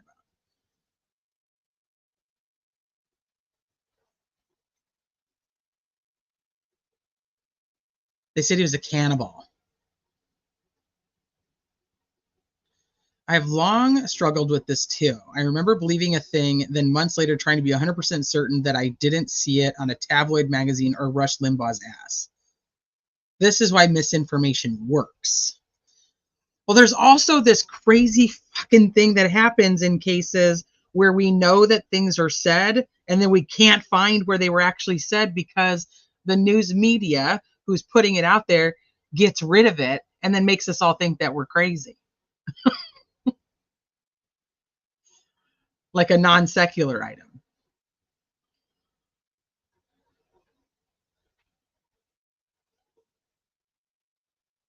Uh, So a massive amount of prejudicial media coverage is a factor that has to be considered in a case with this kind of coverage. Is that right? Yes.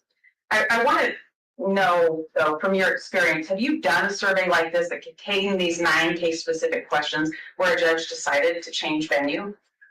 Yes. Will you tell us about that? Yes. So in Nichols, it was a case in Washington, and this is kind of what I was referring to. So it was a defendant who had been convicted in 2012 for murder in Grant County, Washington.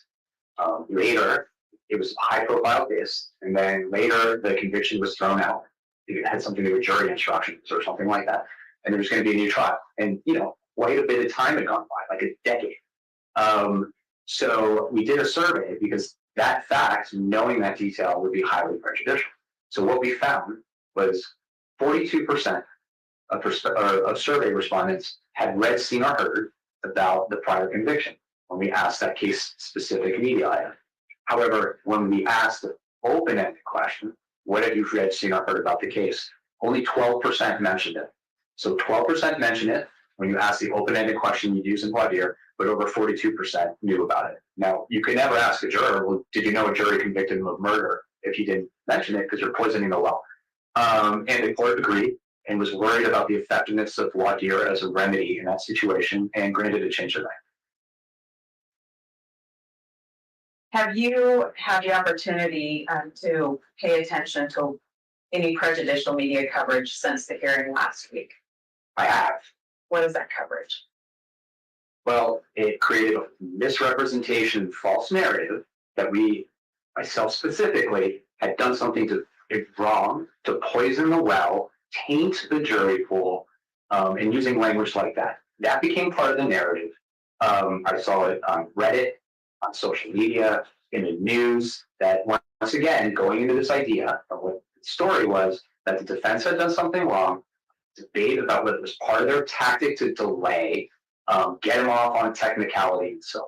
And again, what I did, just want to be clear, is the standard practice in the industry, done hundreds of times in high-profile cases throughout this country. There's nothing I did to contaminate the jury pool. Everything I included was widely disseminated by the media in this county hundreds of times, if not more. And most of it came directly from an affidavit that the government released in a press conference and encouraged everyone to report. Did I tell you what questions to ask? You did not. Would you take my advice if I told you what questions to ask? I would not. And I'll tell you why, is as I mentioned, my role is to be an objective expert to provide the court with information so the court can make a decision on if any remedial measures are necessary. I don't care what questions you want in the survey, and I don't care what questions the government wants in the survey. What I want to do is conduct a valid survey that's objective, reliable, and provides meaningful information that can be used by the court.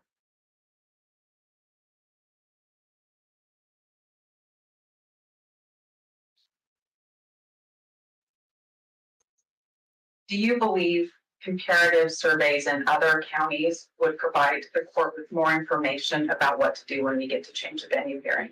I do. Why?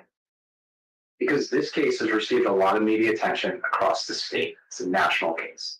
And depending on what the results are of this survey, I'm assuming if we find that there's grounds for a change of venue here, if that's a recommendation, the response will be, well, there's nowhere else to move it. Everybody's been cut saturated with pretrial publicity, so there's no need to change it. The point of the comparison survey is to address that question. Is there anywhere in the state where you could move it? Maybe there's not. I don't know. But that's the only way to find out. And you have to conduct the survey in the same manner. I don't know if I just ask people what they know about the case and you get general, I just recall when it happened, but you have the same guilt rate. Do they know inadmissible details? Do they know about things from that affidavit? Do they have a lot of case-specific knowledge, or is it just a general awareness of the case? Do they drive by the house where the crime occurred? All these things that make this county unique that you want to test for in other communities. So it's not just a question of general awareness. I need to know what case-specific information they have, what misinformation they have, what media items they've been exposed to. Do they have as much case detail and knowledge as they do here? All of those things. So that's why I would suggest it's important. Without that, the only thing I can do would be to collect the media coverage and assess, for example, like, are there fewer articles published in Bonneville County or Ada County compared to here? That's all we have. I wouldn't conduct a survey that I know is going to lead to misleading information. I'm not going to do that. To change the survey, would that go against the methodology that you use? Yes, if I change the survey and I don't conclude those items, I can't test. Well, do people know a lot of case-specific information that was widely reported? Are those specific items related to bias? Which items do they know? Do they know the ones that were all over social media or not? Like, that's the whole point of asking those questions. What you'll get is, well, I don't know much, but I saw it when it first happened. I remember reading about it a while ago, but haven't seen anything lately. I know the defendant was, arrested or whatever, or things like, oh, I followed it close. Okay, great, followed it closely. Does that mean they know a lot? I don't know. I can't assess just from someone said, I read the news or I followed it quite a bit. That doesn't tell you anything. That's not meaningful information. So yes, we need to conduct it in a consistent fashion. Last week, your professionalism, your work, your reputation was impugned. I believe it was, yes. If you're allowed, if the court says, okay, go ahead and finish these surveys, I want comparative county information, are you willing to still work with us? If we do it correctly, if the idea is we want you to conduct a leading bias survey to get results that we want, then no, I'm not going to do something that undermines my credibility, my objectivity, or do it in any way that's not consistent with the procedures and standards that have been used. Thank you. I don't have any other questions, Dr. Edelman, but the state, right? Okay, so far we're gonna get into Bill Thompson's cross, which is even it gets quite interesting. But like I said, I'm not against it at all. I understand it. I just think that there needs to be something along with it. That's where I'm at with it still. I haven't changed my mind. Travis says lawyers have agendas and bias, same as anyone else. But if they have an attorney who has really tried cases, then it's significantly better than reporters. Like their bias, you mean? Like their bias is better? I hate the freaking what do you call it? You can always type so many things in. Judge stuck with distinction between what's out there via court docs and social media. It really doesn't matter. It's out there. True. Sky goes, that actually makes me pretty sad that there's somebody that's that high up that, I mean, that's in the court docs itself. I mean, plus the trial already happened, and watching it, we know who the victims were. I mean, hopefully it was just a mistake. I don't know.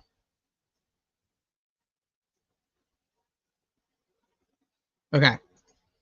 So we're going to get into Bill. We're going to get into Bill's cross now.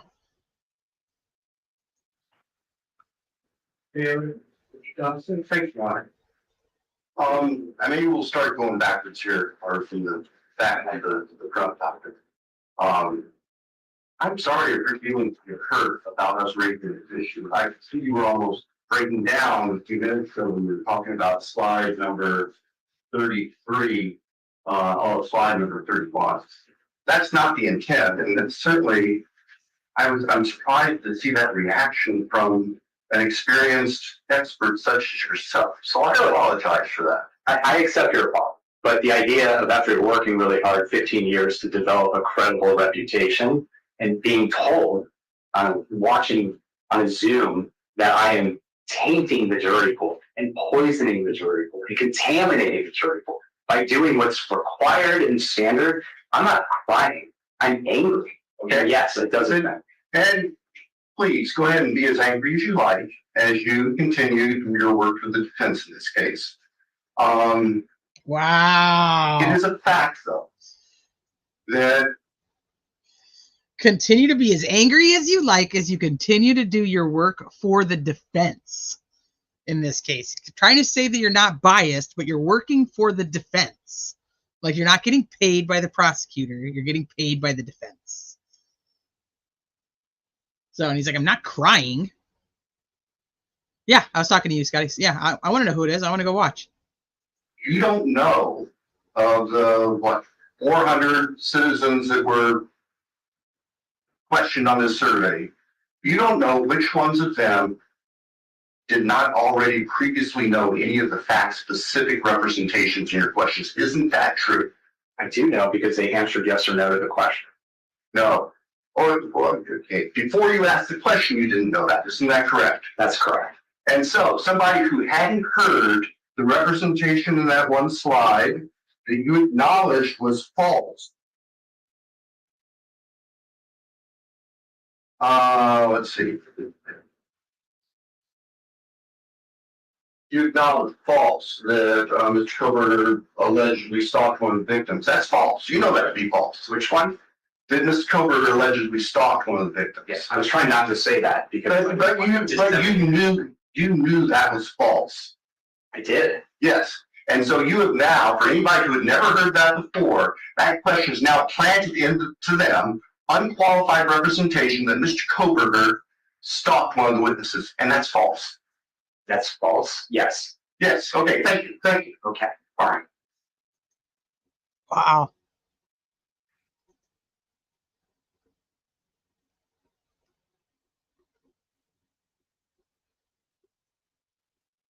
And just to follow up on that, early on in your testimony, you testified, I want to make sure that we heard this correctly, that inadmissible or false information can be the most prejudicial information. It can be. Yes. And your surveyors put that false information into the minds of people who were asked that question who may not have previously heard it. Correct. Correct. Relative Thank to you. the media, Thank you. it's mentioned it hundreds and thousands of times. Oh my gosh. And just make sure we're clear too, around the same time in your testimony, I believe you testified that you don't care if the information that you put in your specific questions to the people being surveyed is correct. Now, you said that, didn't you? Right. I don't know what you mean by correct. True or false? I care about whether or not it's proliferated by the media. You don't care if it's true. No, I don't. I don't care about is it prejudicial. So it's okay to taint people who had never heard that information before for the end result of identifying others who have and might have bias. Is that a fair statement? I'm going to object to the questions. He's He can answer the question. badgering. Let me finish my objection. Yeah. It's Ooh. He's badgering the witness. He's misstating his testimony, and I object. Ann Taylor just told the judge, let me finish my objection. Okay, mind you, this isn't even a change of venue hearing. We haven't even done that yet. This is literally just about this survey. He is so mad. He's big mad about this survey. I think it's kind of funny because he starts off, I don't mean funny like as in haha funny, but it's kind of ironic funny. He starts off by going right at him like your feelings were hurt. Like you look like you were going to cry. Like I find that interesting being somebody who's so professional. And you know damn well they put that fucking video of Bill Thompson in there just to call him out. And I mean, it's no doubt that Bill Thompson's, I mean, of course he's pissed. So spicy. And so he's like, you don't care. You don't care if it's true or false. He's like, yeah, I don't care. So she's saying, hey, you're taking what he said and changing it. Well, not really. He's just making it very pointed. Yeah, Santa is getting mad. Hey, Prairie Jen, this is an excellent example of an ethical expert testifying. I predict that the prosecution experts won't be able to provide peer-accepted, reliable, and valid methodology. Oh, man. I mean, you're talking about, you know, he sits there and he plays very nice. And we know, like I said, Ann Taylor, to me, I mean, I think that she's a badass attorney. So I'm foreseeing what we're going to see come a trial. She was telling the prosecutor, let me finish my objection. The judge agreed with her and said, let her finish the objection is the way it looked to me. Oh, really? All right, let me rewind it just a tad bit. Oh, shoot. Where are we at? Hundreds and thousands of times. And just make sure we're clear too, around the same time in your testimony, I believe you testified that you don't care if the information that you put in your specific questions to the people being surveyed is correct. Now, you said that, didn't you? Right? I don't know what you mean by correct. True or false? I care about whether or not it's proliferated by the media. You don't care if it's true. No, I don't. I don't care about is it prejudicial. So it's okay to taint people who had never heard that information before for the end result of identifying others who have and might have bias. Is that a fair statement? I'm gonna object to the questions. He's He can answer he's the question. badgering. Let me finish my objection. Yeah, it's an objection. He's badgering the Right, witness. she's He's talking to mis- Bill. She puts her hand out. Now that I'm like watching her body language, she does. She puts her hand out to Bill. She was talking to Bill. Okay, I retract my comment that she said that to the judge, but I was like, damn.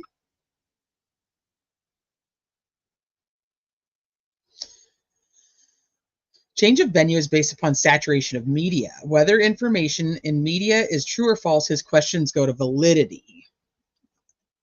I agree, Travis, but it still goes back to my whole point of if they didn't know of the information before, is he giving them information they didn't know? Or does it matter because they could just go to the media and find it anyway? Shut the fuck up, Santa. Let me talk. No, he doesn't. I agree. I don't think he deserves it either, but stating his testimony, and I object. Witness testified he didn't care if the information was correct, Judge. Yeah, overruled. So, May I? so just No, that's okay. one person can talk at a time. And, let's take down the tone a little bit. Yes, sir.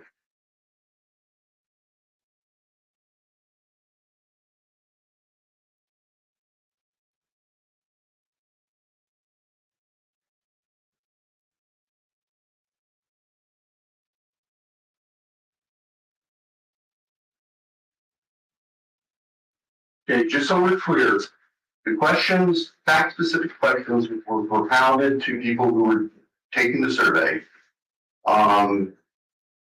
Did not, after asking the question even, qualify the false facts as saying this may or may not be true, or this is actually a false fact. The survey didn't tell them that what they might have heard was false. First of all, I don't call them facts because they're media items. And then second of all, that would be ridiculous. And no, I wouldn't do that in a survey. Are you suggesting I follow up? Have you read, seen, or heard if he stalked it? Oh, by the way, if you know that, let me tell you, it's not true. Exactly. That's exactly what I'm suggesting, because isn't that exactly what happens in the voir dire process? No. Absolutely it does. Your Honor, I'm going to object. Argumentative. Okay, yeah, you don't get to testify exactly about that, so I'll sustain you. Dr. Elman, have you participated as an attorney in voir dire in Idaho under Idaho laws? By what? Have you participated as an attorney in voir dire, conducted voir dire, in a criminal case in Idaho? No, I have.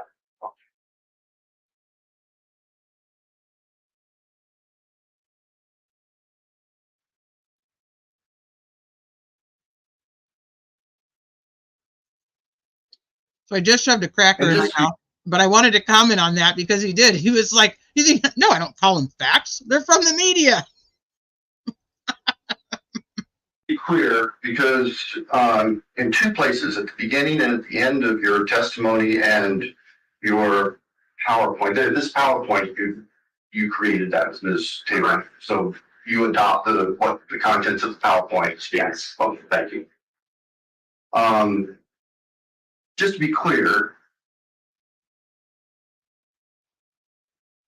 not every fact-specific question that your surveyors asked came directly from the probable cause affidavit. Isn't that true? Well, to be clear, they're not facts. They're media items. They're representations of Your Honor, fact I'm going to object. and the PC affidavit. Hold on. I'm objecting and ask that he allow Dr. Edelman to complete his answer before he jumps back in. They're simple yes or no questions. What was your question? Oh, yeah. Come on, Judge. Let's just say, one at a time, okay? Listen to him answer, and we'll be through We'll all get at along. some point. We're Thank gonna you. all have dessert after this. So, Dr. Edelman, isn't it true that there are among the 9 fact-specific questions, that's my characterization of the 9 questions, we know which ones we're talking about. Not all of the representations in those questions came from the probable cause affidavit, isn't that true? That is true. And are you aware that under Idaho law, probable cause affidavits in criminal cases become open to the public by operation of court rule once person is arrested and appears in court? I'm sure that's true. I'm just not used to having press conferences to tell the media to disseminate the information far and wide. Oh, so let's talk about that. That press conference was made prior to Mr. Koberger's appearance. Well, right there, you're not sure why he's treating this expert like a hostile witness. He just told you. He just told you. And you already know the answer because he put Bill in there and said it was all Bill's fault that this is everywhere. Prior to the release of the affidavit, and the press conference only referred the media to what would be part of the official court record. Isn't that true? I don't know. All I heard was this is going to be released. I encourage you to tell your listeners and viewers and anybody who's interested in the truth. By going to the court record and looking at the probable cause affidavit. Isn't that true? I recall you saying, I want you to go to the court record and look at the probable cause affidavit. And what it did was You're splitting hairs and ears now, doctor. That's fine. I don't have any other questions. Okay. Thank you. So, okay, go ahead. Thank you.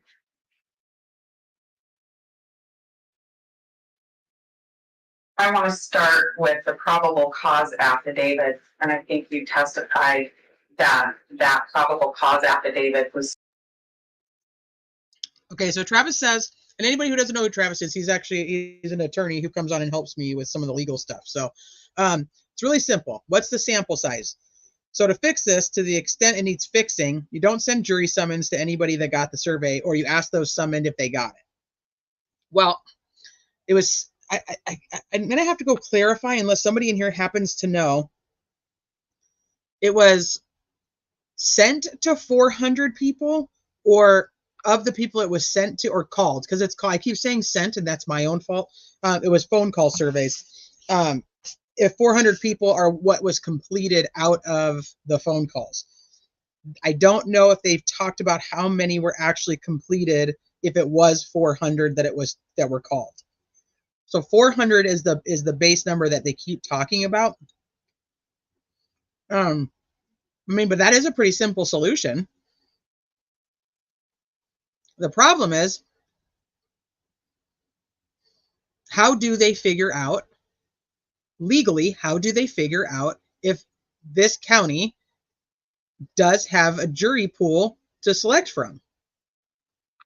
Or in a case like this, is it better just to be safe than sorry and pick somewhere else?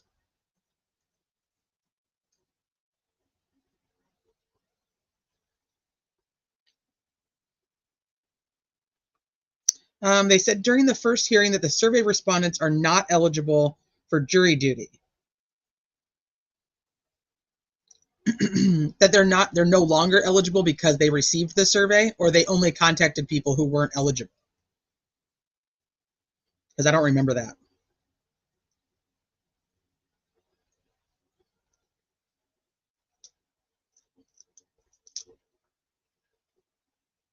Yes, okay. So if they received the survey, they're not eligible. They already determined that. The question now is, are they allowed to continue with the survey?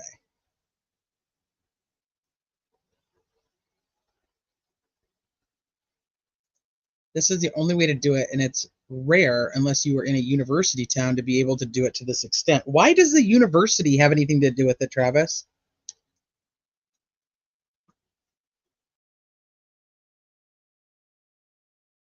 Spread far and wide in the media over and over. Again, do you recall that?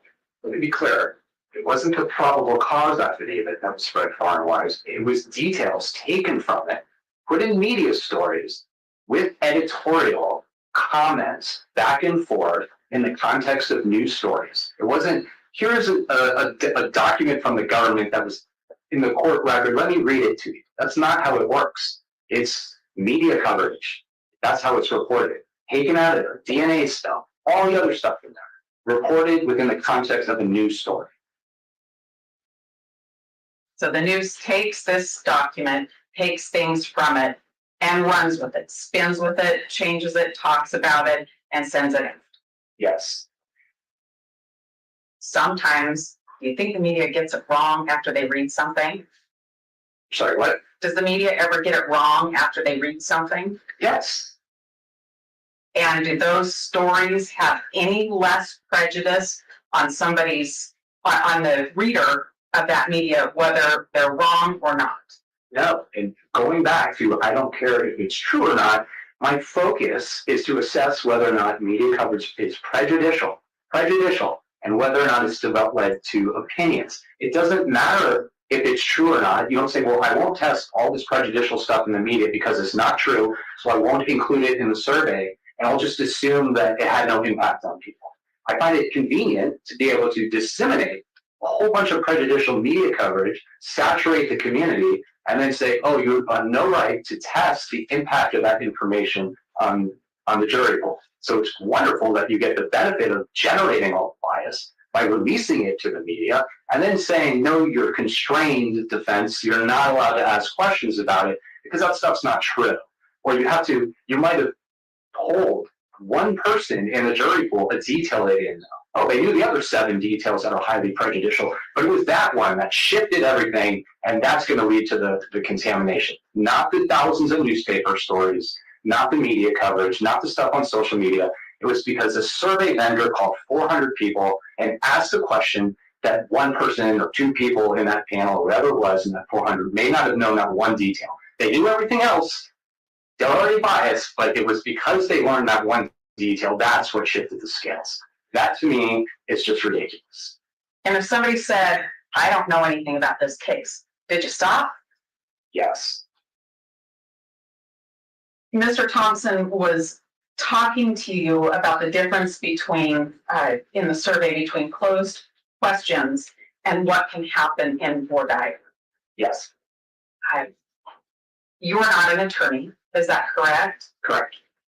Well, what's the difference between what you can do in a survey and what you can do in voir dire as far as your expertise? Well, again, I sit in jury selections. I've done hundreds of them. I've done research on voir dire transcripts. I've done post-trial interviews for hundreds of times. So I have a pretty good idea of how the process works. In a survey, I can ask those case-specific media items. Well, someone says, I just recall what was in the newspaper to the open. I can ask a follow-up. Have you read or heard if David Nichols was convicted by a jury for murder? Could never do that in a voir dire because you'd be poisoning the well, just like in the John Fight case we mentioned.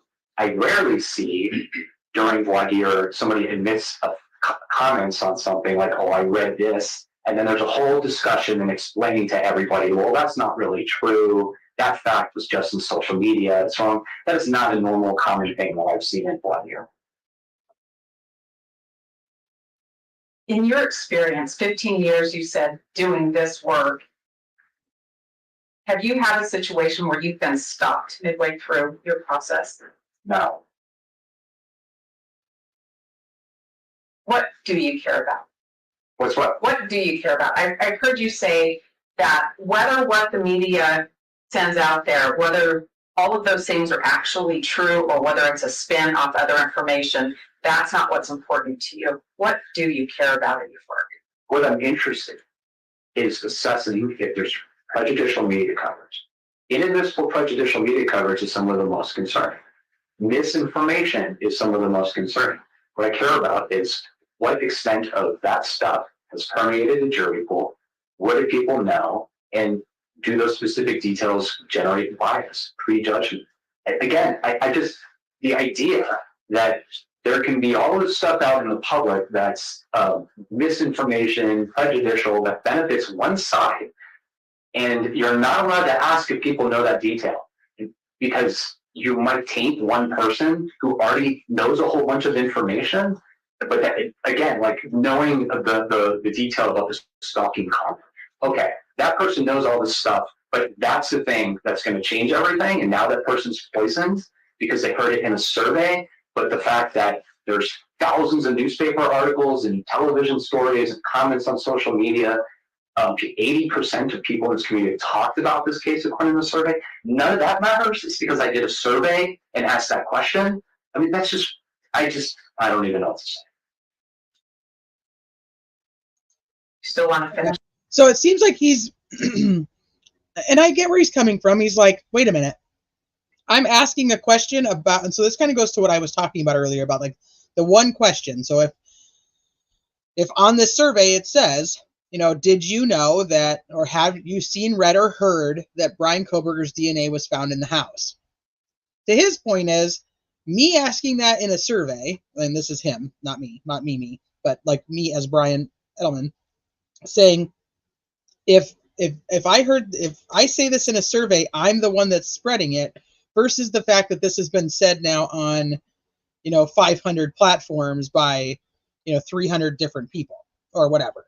So I see what he's saying, because the information is still out there. He's not the one creating the information. He didn't make up the falsehood. All right, I think on that one. I see what he's saying there, though. Surveys if we're allowed to do them right? I'm sorry? Will you still do the surveys if we're allowed to do them right? Yes, if we're doing them correctly, I'm open to continuing. Now, I think this whole thing has created quite a... Wait, are you still going to do the surveys if we do them right? Well, you can't do the surveys and do them wrong. So is she saying that? Wait, is she saying that the way they're doing them is wrong, or is she saying that if the only way that he's going to, will you only continue to do them if we do them the way you're doing them, which is the right way? That's kind of a weird question. Did he say how much he charged for this? Is $10,000 to $20,000 for a regular market research company to do? No, I don't think they talked about how much he got paid. If he did, I missed it. Somebody in chat might know.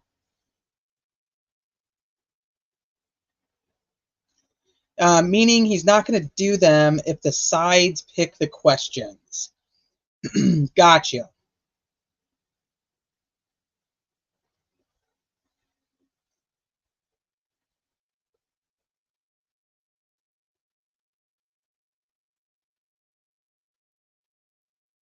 Rewind it. Okay. Just right back, Mags.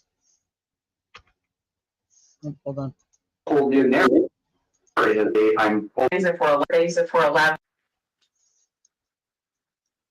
You still want to finish the surveys if we're allowed to do them right? I'm sorry? Will you still do the surveys if we're allowed to do them right? Yes, if we're doing them correctly, I'm open to continuing. Now, I think this whole thing has created quite a whole new narrative that it's almost wrong that the defense is doing something inappropriate. Oh, you think she's saying right like as an affirmation? I don't. I think she's saying if we do them right. Because he's like, yeah, if we do them correctly. Like he agrees with her. Like if we do them correctly. All right, hold on. By doing it correctly. We'll do the surveys if surveys. You still want to finish the surveys if we're allowed to do them right? I'm sorry? Will you still do the surveys if we're allowed to do them right? Yes, if we're doing them correctly, I'm open to continuing. Now, I think this whole thing has created quite a whole new narrative that it's almost wrong that the defense is doing something inappropriate by doing the same standard survey that's been done hundreds of times in other cases, including in Idaho. So I don't know how people will respond because of all of this and what it's generated, but I would certainly try if we're doing the survey correctly. Thank you. I don't have any questions. Yeah, I think that I don't think she's doing it like as a him to say yes. I'll continue to do them right, doing them right. Yeah, I don't know. That was kind of weird. You said the prosecutor. You mean the defense attorney, MK? The defense attorney's so pretty. Just grant her the change of venue. doing them right is the way he's done them without her or anyone dictating how he does it.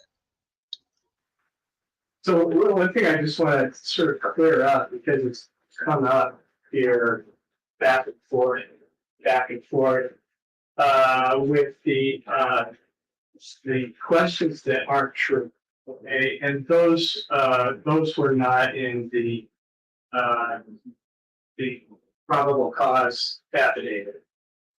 And so I think it does have some bearing on the non-dissemination order, because our whole purpose, okay, both counsel were trying to protect these things from coming out to the public or to the media.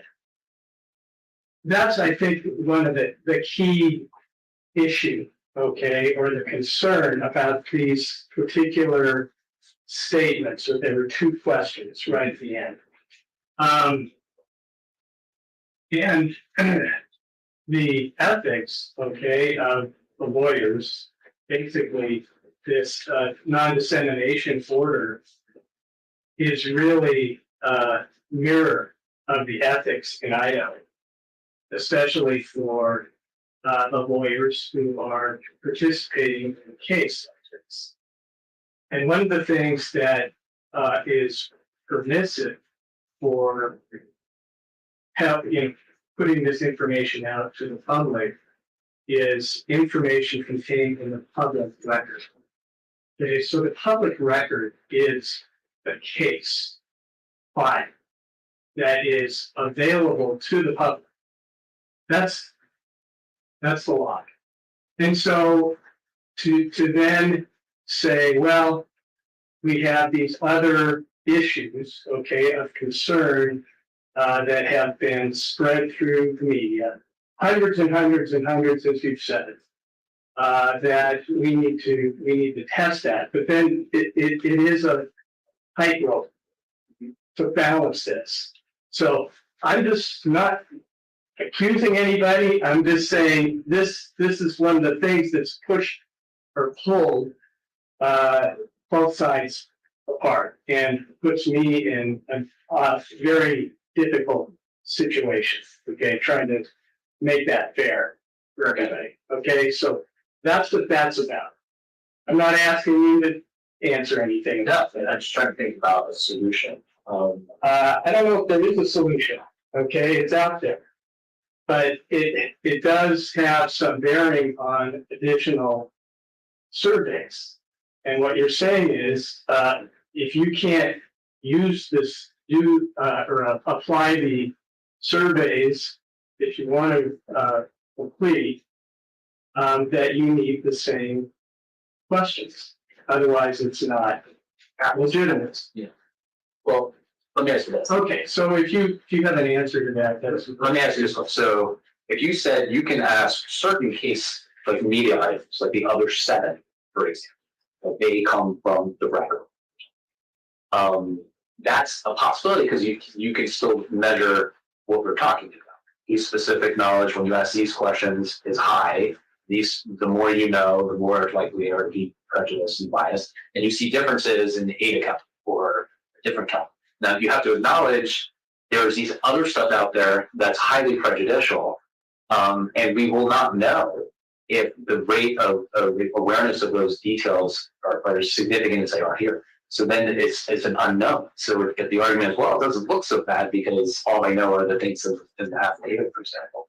Well, there's this unknown out there again, because those items happen to be some of the more prejudicial items that we found. Yeah, this is a death penalty case. And so when we're talking to jurors, we're going to probably talk to a lot of jurors individually. Sure. And it's going to be on the record. And we're going to talk about them, about what they think or what they've heard in real detail. So there's that. Okay. So I guess I'm kind of wondering too, in terms of all the people that may have been called that didn't pick up the phone or don't want to pick up the phone because everybody knows, okay, that, oh, I don't know this person, as my phone is ringing. Yeah. And I'm not, and then there are lots of people, including me, that would never answer a question, okay, on the phone.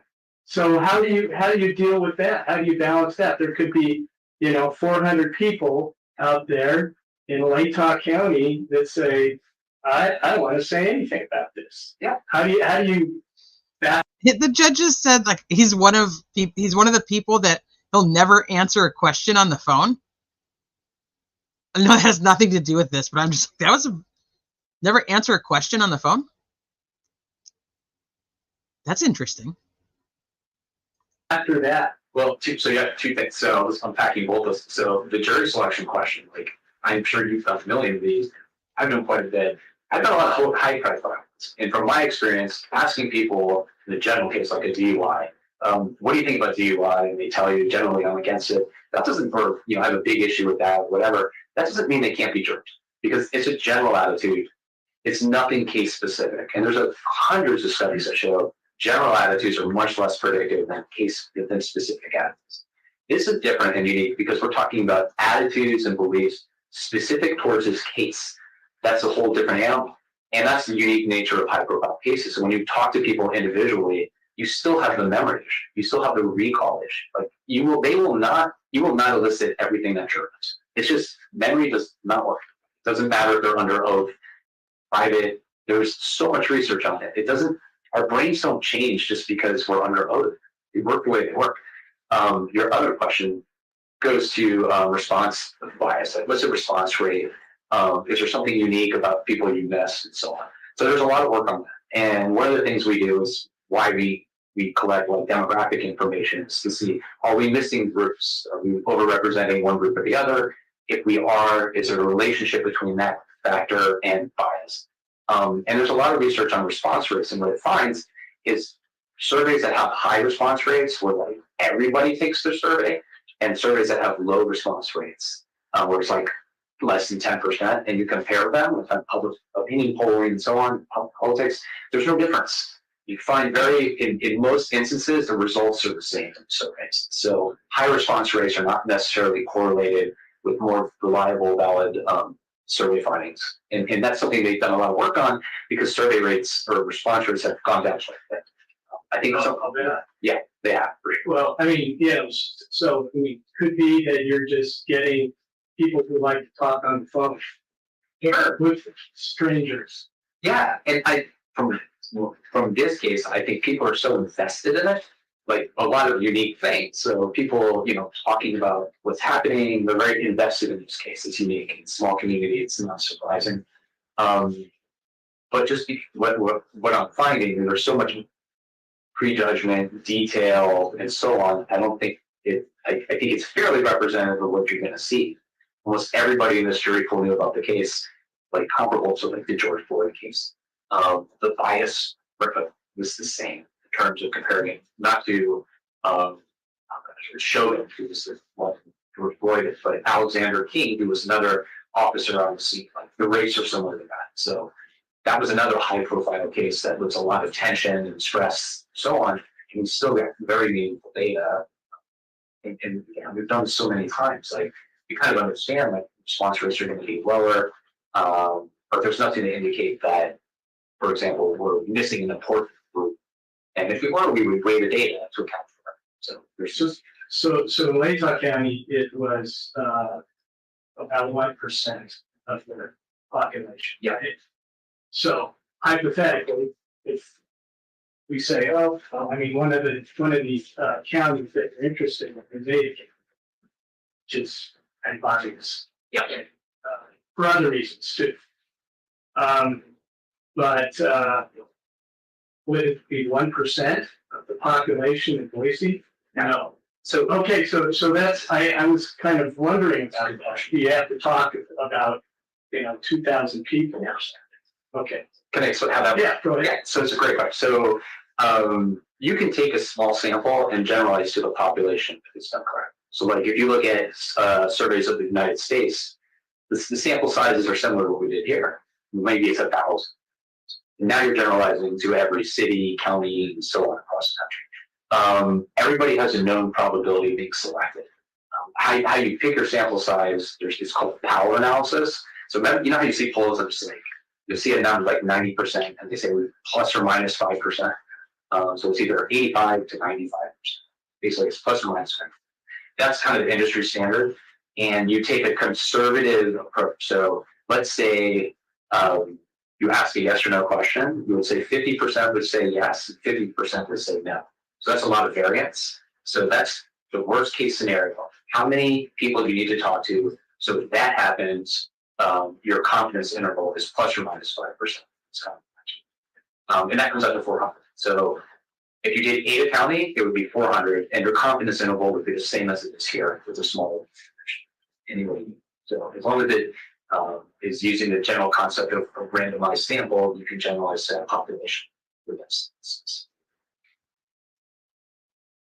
So if I kind of interpreted this, one of your answers just a moment ago about the getting rid of the questions that are false, okay, that just came from the media that did not come from the public, well, from the public, but not legal part.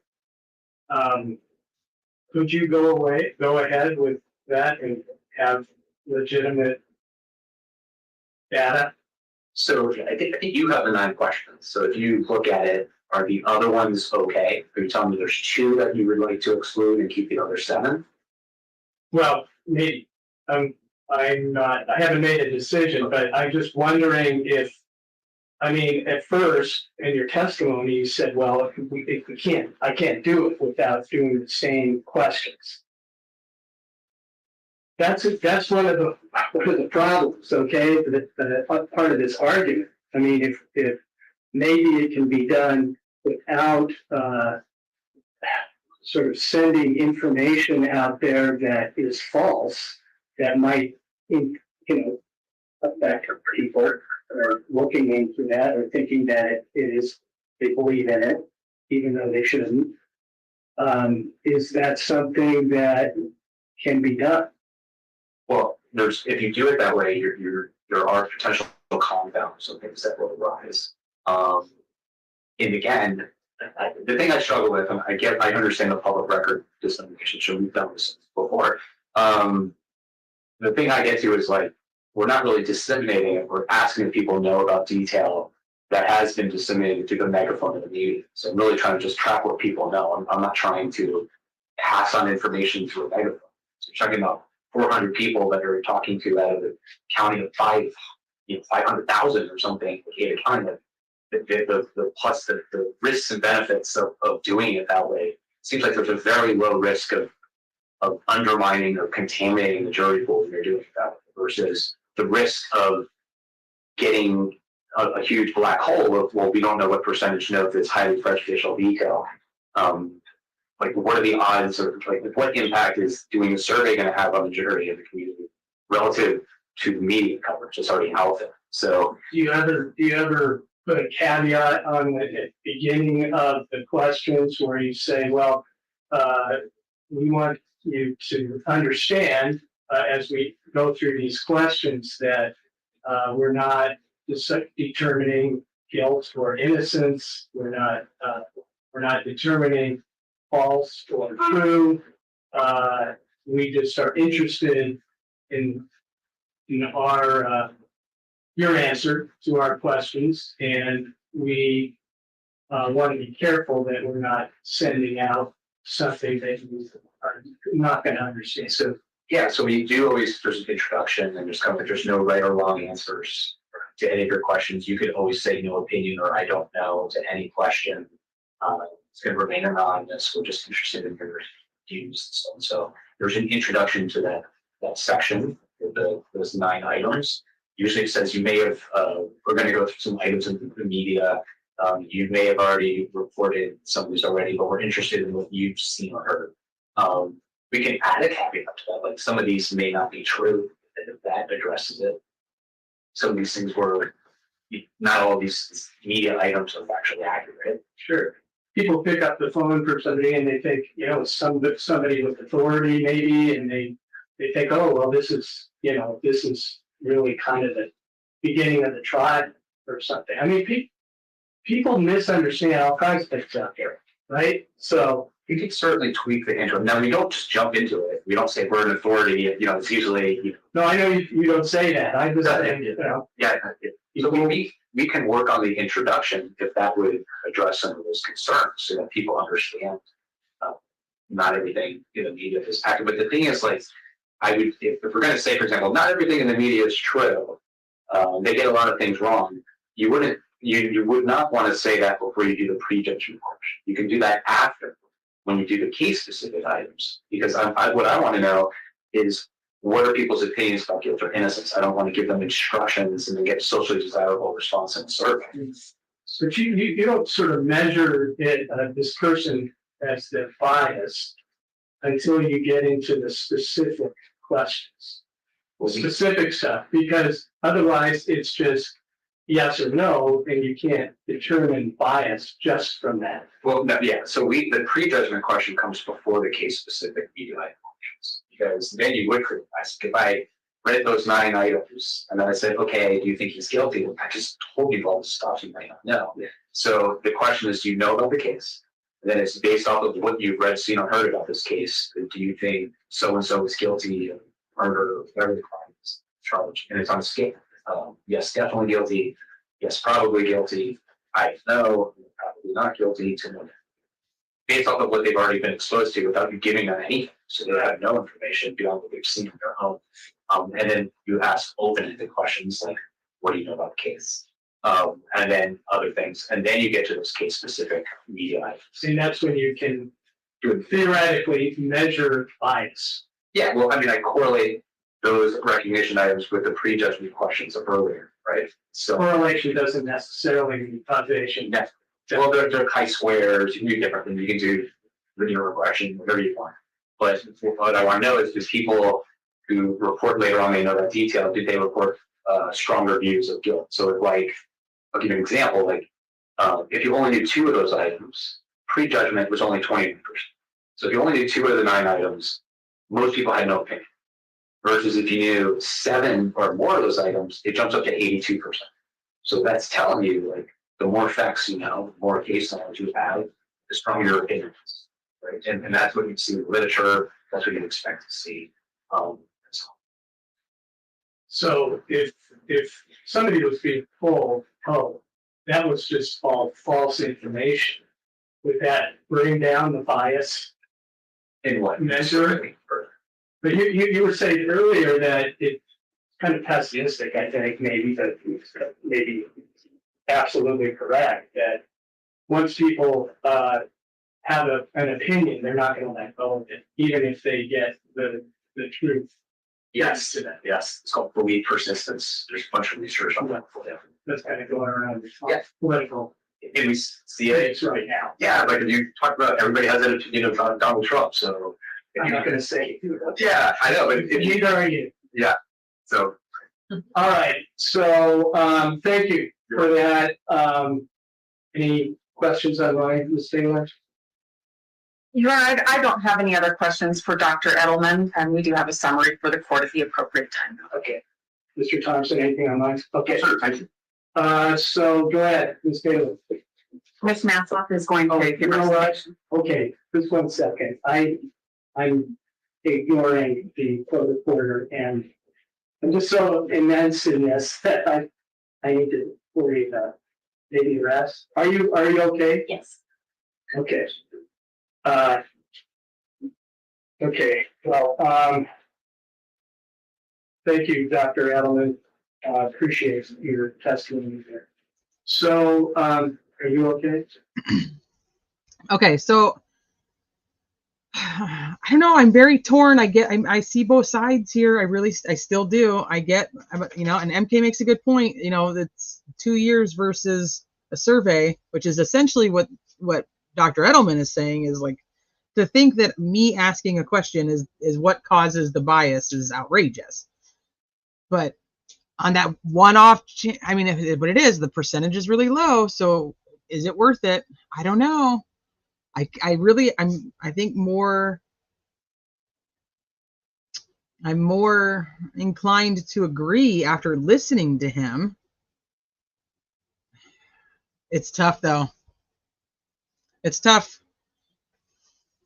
I think if I had to go with like an overall, if we're going with statistics, I'd be like I'm probably leaning more defense than I was earlier.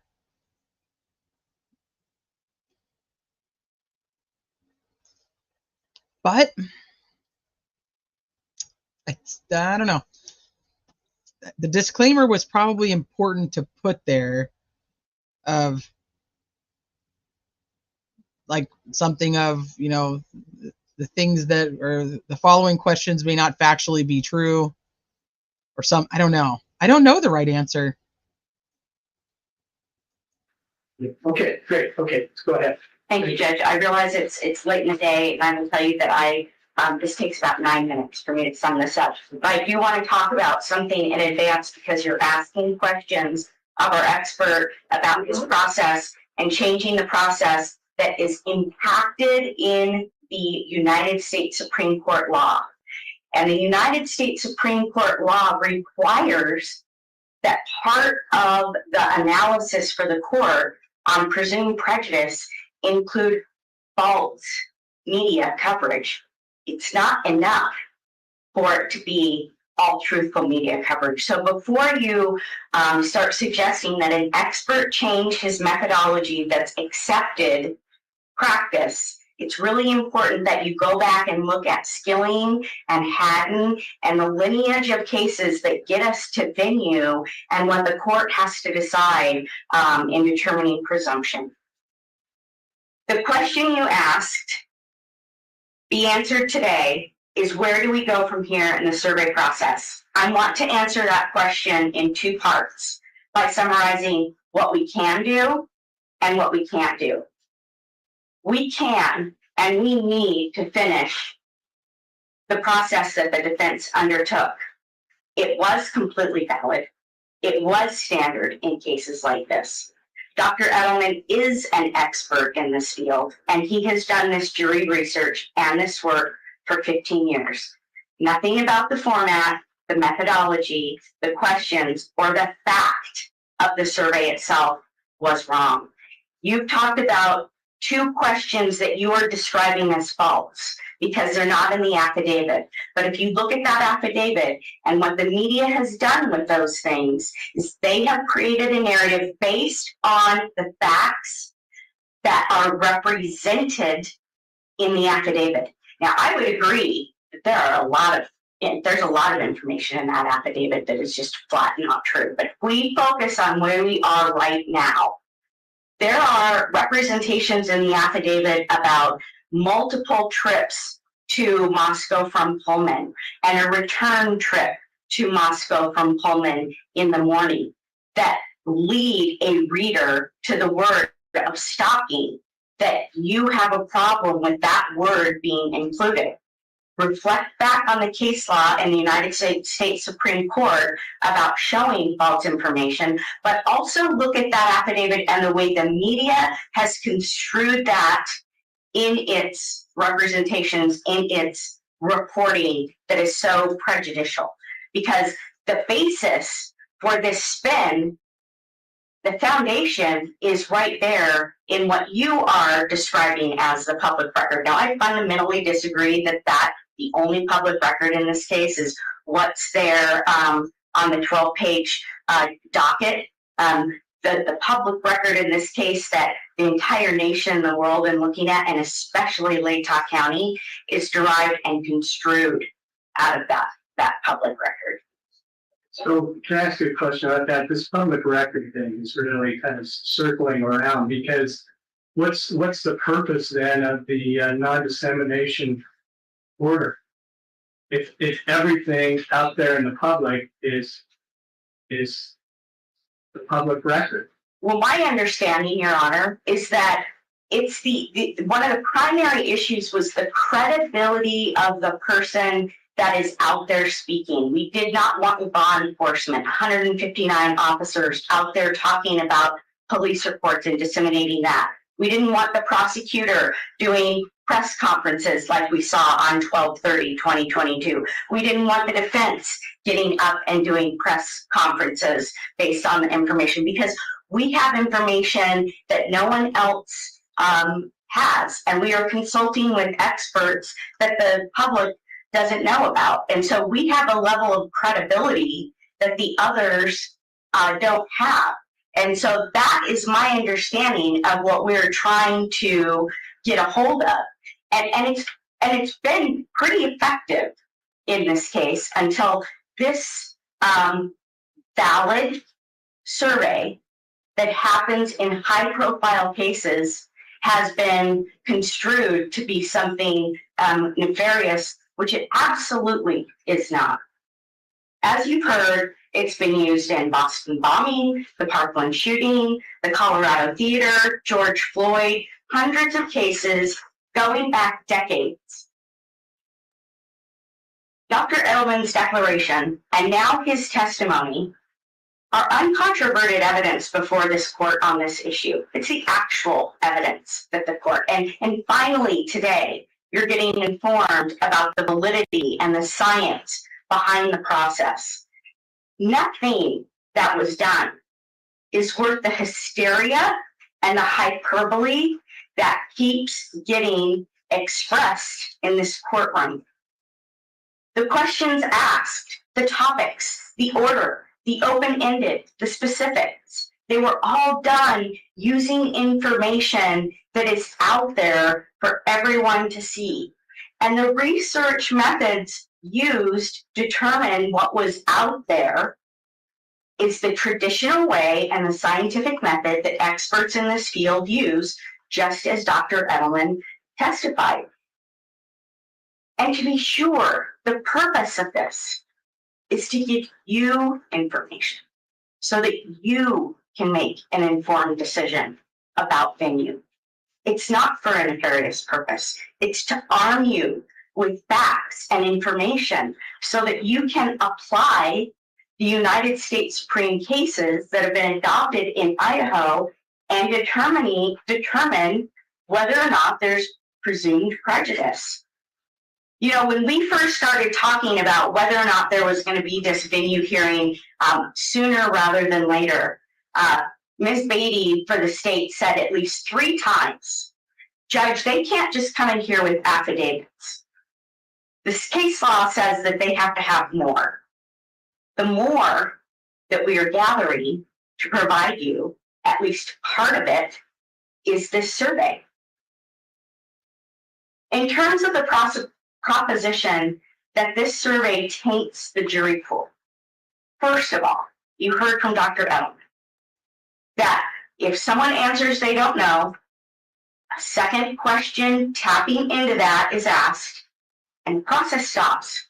There's no other questions other than demographics because they don't want to poison anybody who doesn't know. So for there to be this proposition that all of these questions, these 9 questions that are later on in the process, were put out there intentionally to poison the jury pool, that's just flat false. And the other point is you can't taint what's tainted. When you hear what the statistics are as it relates to this county, 97% of the people had familiarity with the case. 79% of the people knew 5 or more prejudicial and false media reports. 81% of those who had heard about the stalking had determined and took a position that Mr. Koberger is guilty. These people that were surveyed didn't form the opinion when they were being surveyed. And they didn't then go research their already strongly held opinion because of the survey. These are deeply held opinions in this community within this jury pool. The Laycock County citizens have accepted the information placed before them by state actors. It's not just Mr. Thompson that did a media report and talked about the probable cause affidavit. Chief Fry, the coroner Kathy Mabbitt. We've got search warrants from Pennsylvania out there in the public record. We've got hundreds of search warrants in the public record out there from Idaho. We've got all kinds of pleadings. This is all information that's put out into the media. And having But all of that, I have to be clear though, because everything that she's talking about was put out. Mabbitt's going to be she is going to be a big problem. She's going to be a problem anyway, but that's a whole nother side conversation. But everything that she's talking about when these people were putting information out was prior to the non-dissemination order. Except for you have this weird whole, there's so many little side pockets here because you have this whole weird university shit where they can go and say whatever they want to say, but yet they were privy to a ton of information at the beginning of this. And now they're not covered by the non-dissemination order. So that's a whole weird side thing. So the jury pool, it's already too late. Voir dire is open-ended questions only.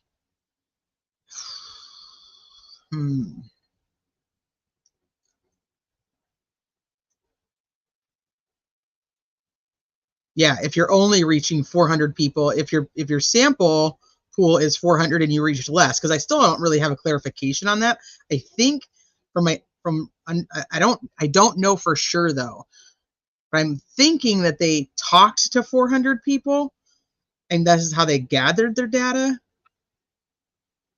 But then how many of those people talk to other people? And so, I mean, they're, but it's less damaging than what the media puts out.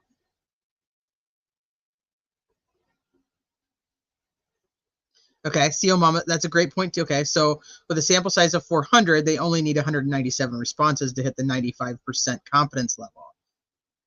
Yeah, he sure did. 80% have heard 5. Was it 5?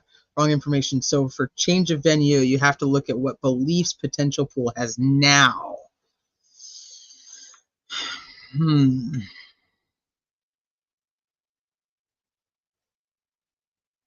Correct. Well, and I'll say this, MK, to and anybody else, for everybody in chat. Some people are here when I cover Delphi, and some people aren't. I ultimately will say a lot of this always comes down to trust. There are people who trust the prosecutor and believe what the prosecutor has to say and law enforcement has to say. It's part of what's like ingrained in us. We're biased to the fact that we automatically believe that. Now there's some that are like, no, I don't trust the prosecutor. I don't trust law enforcement. So they're more biased towards what the defense has to say. And then there's the people who are like, pick and choose depending on what the case is. Like this prosecutor, I don't trust them. This defense attorney, I don't trust them. But my whole point about that is what I see in a lot of cases on social media is people defend a point that's being brought up by the side that they believe in more. Even if that is not always the right answer, it's like I have more faith in Ann Taylor, or I have more trust in her as, somebody who's going to tell the public the truth versus I do Bill Thompson or Chief Fry or, or the law enforcement people. So it's trying to look at it and say, okay, now if I'm just this regular old person sitting on the outside, does it matter that these survey questions are being asked to a small number of people? Is this survey adding more mud to the water? Obviously there's already muddy water, but are we making it muddier? Yeah, I know on that. And PFox, I know, because then he goes out last week or the week before and he's just like, yeah, here's all the questions. I don't know. I think Anne went for plausible deniability and not mentioning the non-dissemination. Then she says it was sent to him, and he testified that he believed it was.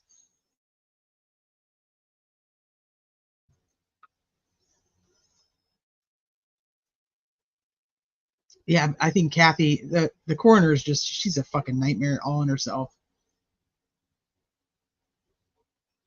Yeah, she asked him, like, did I send it to you? And he said, I believe so.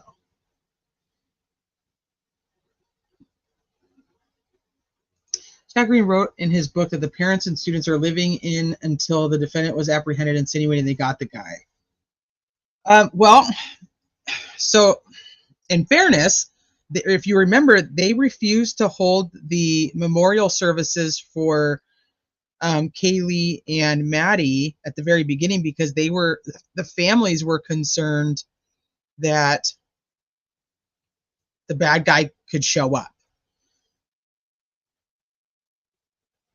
So I think that may come from that too. I think there was they were worried that this person was still out there and he was going to show up at like one of the girls' memorial services. So I don't know if that's just reading into that statement.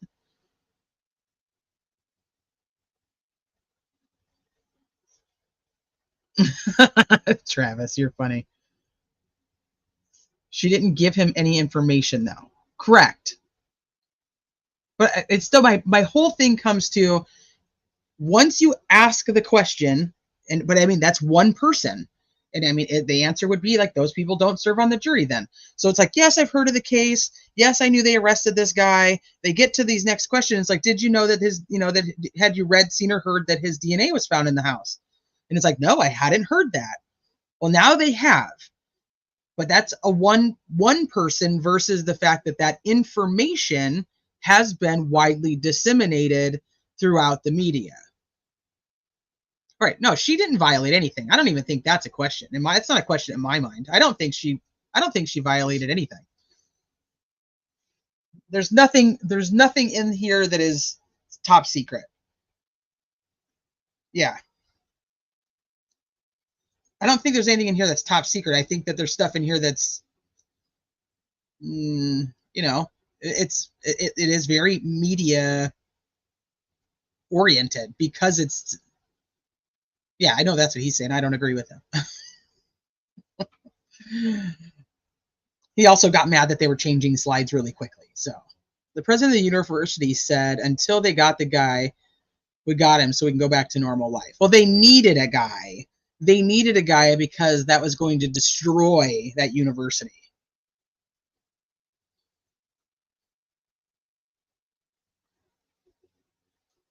I think they had faith that they got the right guy. The family's dead.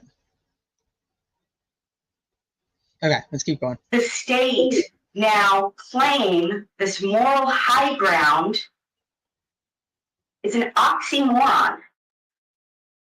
It's a complete oxymoron for state actors to put this information out in the It just made me think, and I don't know why I didn't think of this earlier, but it does make me think of Delphi.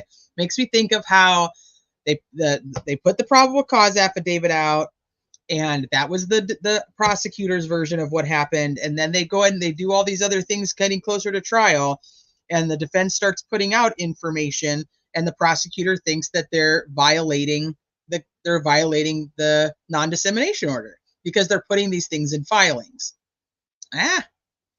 It's a pretty good comparison right there. the public and now say, hey, wait, if you want to ask if people have believed the information that we put out there, you can't do that. That harms Mr. Koberger. We as a defense team have the obligation and frankly the privilege of defending Mr. Koberger and defending his right to a fair trial. And in doing so, in arguing that venue should be changed, we have to show you that there is presumed prejudice in this community. And since we have the burden of this, and you now know essentially from this expert that there is presumed prejudice in Latah County, you have to ask yourself, do you want more information to know where the better venue is? And that takes— Okay, sorry, I know I don't mean to interrupt it this many times, but that's such a great point. Like, I don't know, that's such a good point, Travis. And nowhere in this, so in the survey, should there be something about, have you formed an opinion on his innocence or guilt? I mean, should that be part of a survey? Because you're right. That's the only reason that you wouldn't be able to serve. Not the only reason, but I mean, in that circumstance. But there's nothing in the survey about that. It's just about what you've heard. So it's just like contaminated.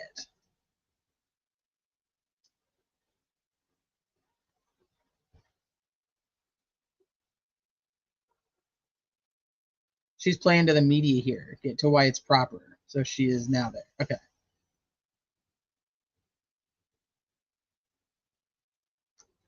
Yeah. Takes me to the next point, which is what we cannot do. You've heard Dr. Edelman say that it goes outside of his standard of practice, Thank you, and okay. the scientific method that has been used for decades, that has been used in hundreds of cases to take your ideas about what should be in questions, to take the state's ideas about what's being in questions, should be in questions in the survey. He follows a process. That's the process that he needs to follow because he has to provide the court with apples to apples comparison. Another issue that has was addressed last week that I want to touch upon, and there are two, is this concept that if we just done a juror questionnaire, it would have addressed all of that.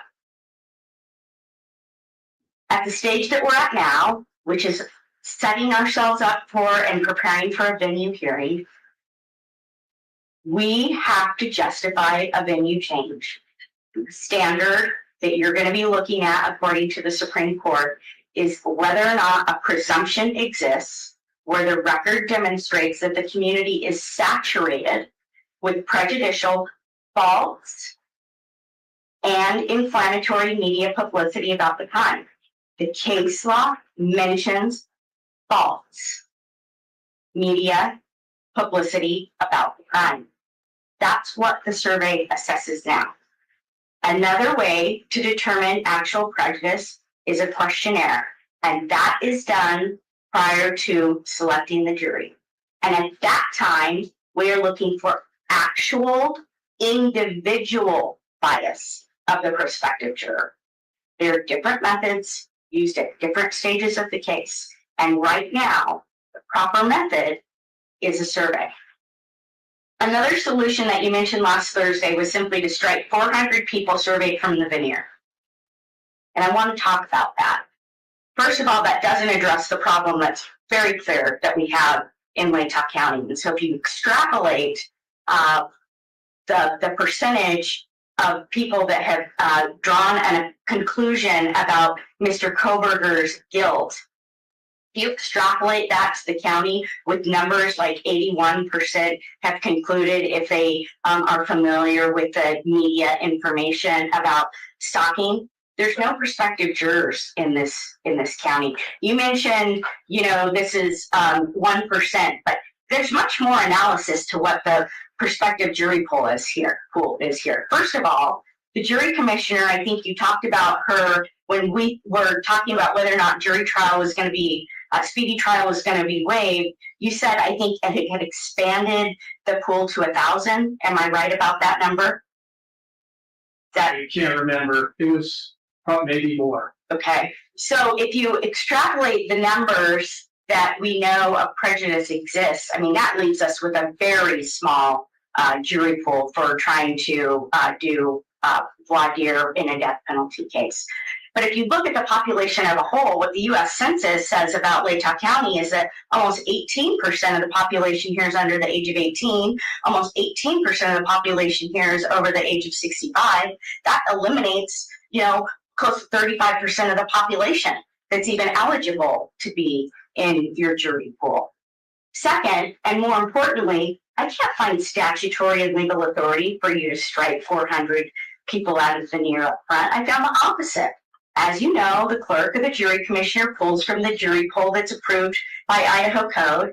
And this is a really important section in Idaho Code 2-202. It is the policy of this state that all persons selected for jury service be selected at random from a fair cross-section of the population, and that all qualified citizens have the opportunity to be considered for jury service. Rest assured, I was just being sarcastic. Okay. Well, I took your sarcasm to heart, I guess, last I week, apologize. because it was a very serious day, right? Every day is very serious. Right, but last Thursday was in particularly a tough one. I think we can all agree. There's going to be more tough ones ahead, I'm sure. For sure, for sure. And we all need to give each other grace. Thank you. I will end by saying this. Our defense team firmly, and I mean firmly, believes in Mr. Koberger's innocence. And right now, he's being held to have a trial in a county that believes that he is guilty. In this country, we pride ourselves on a jury system that doesn't stand for that. In this moment, I see that you have two choices. You can let us continue and do comparative surveys as planned, or you can maintain the stay. And at the venue motion, you will hear that the data for Latah County shows a presumption of prejudice, but you will not have comparative surveys to fully inform the court. As you consider this, there is absolutely nothing that gets risked if you change venue. But if you deny a change of venue, Mr. Koberger's constitutional right to a fair trial is denied. There's only one human being in this case with the right to a fair trial. It's Mr. Koberger's and his alone. There's no legal right of this community to have a jury trial here. Thank you. Thank you. Mr. Thompson? Thank you, Judge.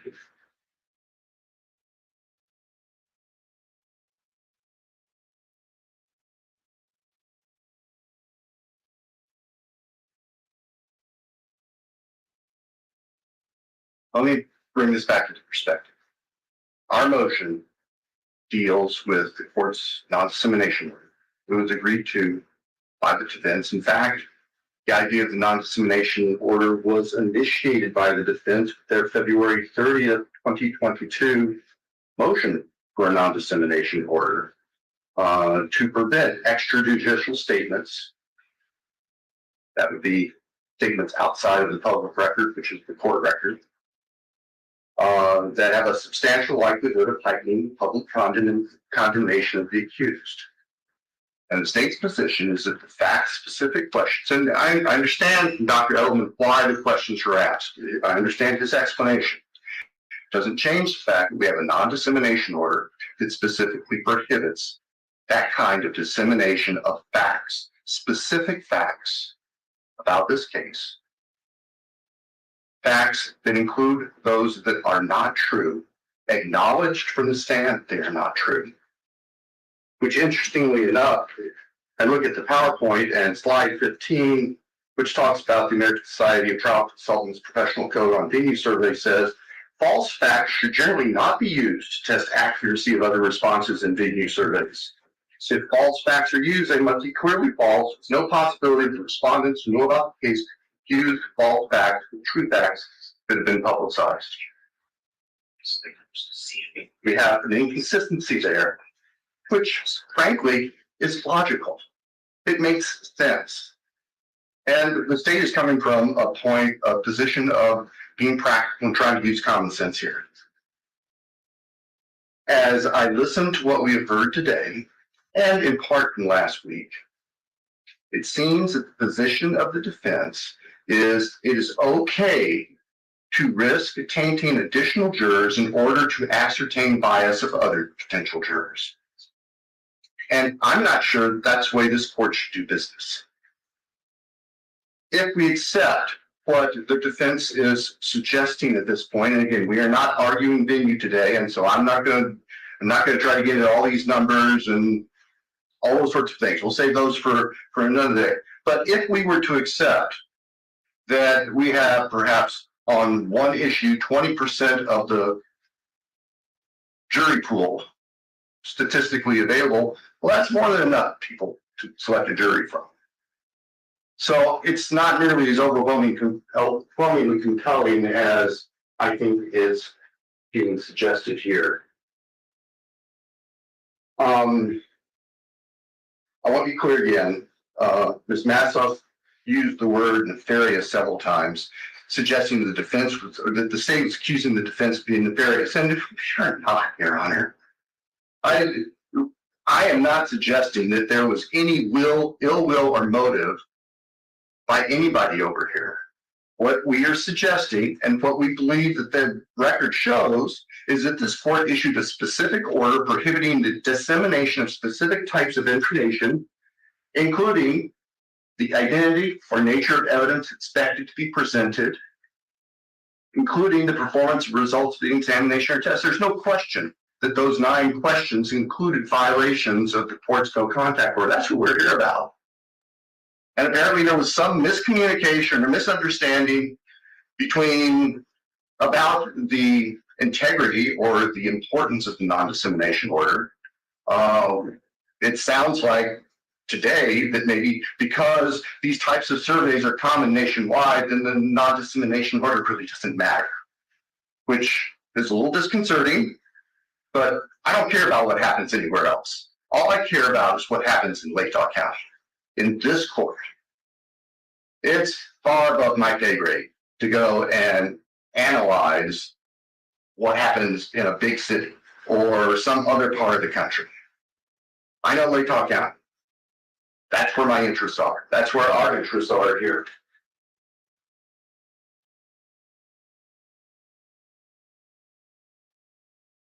On the issue of whether the survey can be changed, I think that does present some challenges based on what we've heard here today. But the solution for that is very easy. We just back up, and if the defense wants to pursue the survey, they do a new survey with a new group of people and take out the objectionable questions.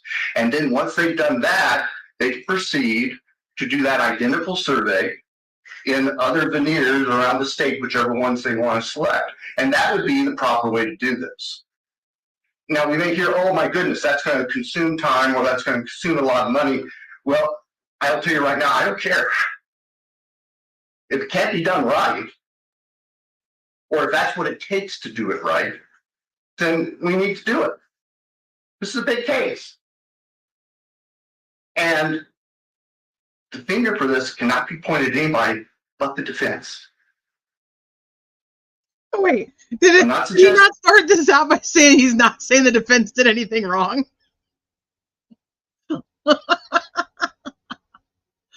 Oh, jeez. Evil intent, but the practical effect of the decisions made on behalf of the defense was to ask these questions and to create a situation that we've been having to deal with now for 2 hearings over the past week, well into the evening on Wednesday.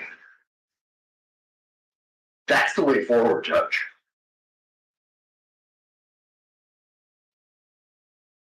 Thanks.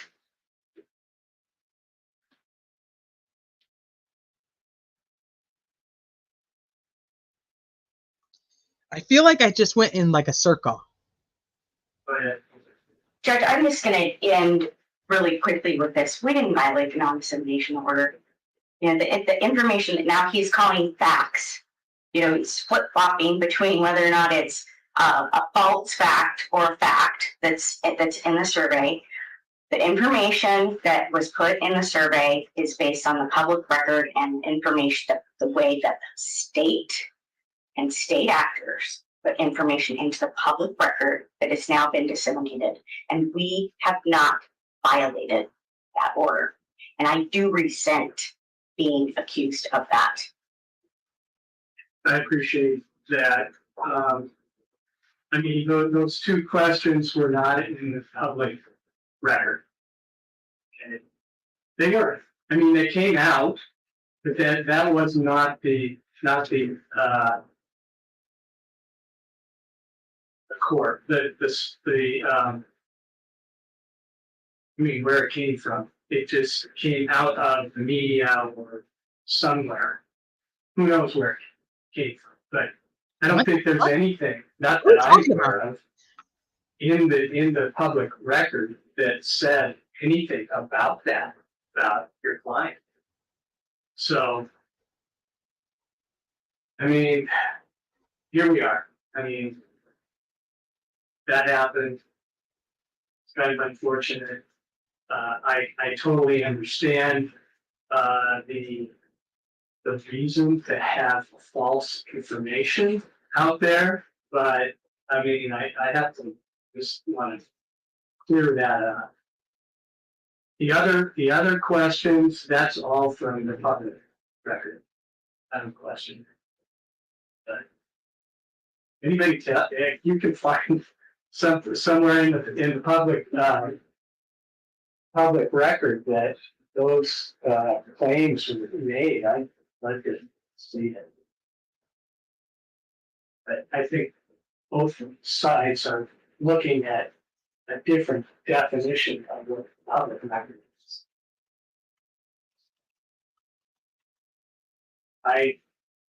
They've looked it up. It's the public record from the case. So that aside, I appreciate the testimony, the arguments from both sides. I think it's a challenging issue. It's something that I'm going to have to struggle through and figure out what to do. And I understand that there's some urgency to get that out, so I'll do my best. Probably not going to be this week. So, anything else we need to talk about? Ms. Taylor? Your Honor, just the logistics of the court's decision is yet to come. We can't continue the surveys. And we've got deadlines next week, midweek, for briefing and the motion for change of venue for May. So I'm wondering if we want to consider resetting that motion and that deadline now. I still want to keep the hearing on May 14th. We have a motion to compel already filed to be heard that day. So we could still use reserved court time to make some further advances in the case. But I'm concerned about being properly prepared for the change of venue, waiting for the decision, especially if we're allowed to continue work. Sure. And I told you last week that I would give you more time. I won't be fair about it.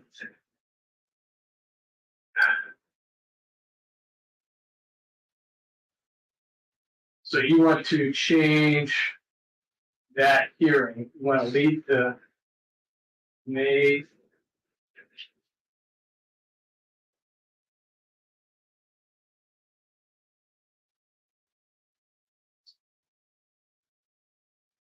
We're set on May 14 at 1:30. We have, You want to keep that for the motion to compel, yes, please. but you want to move out the hearing on change of venue.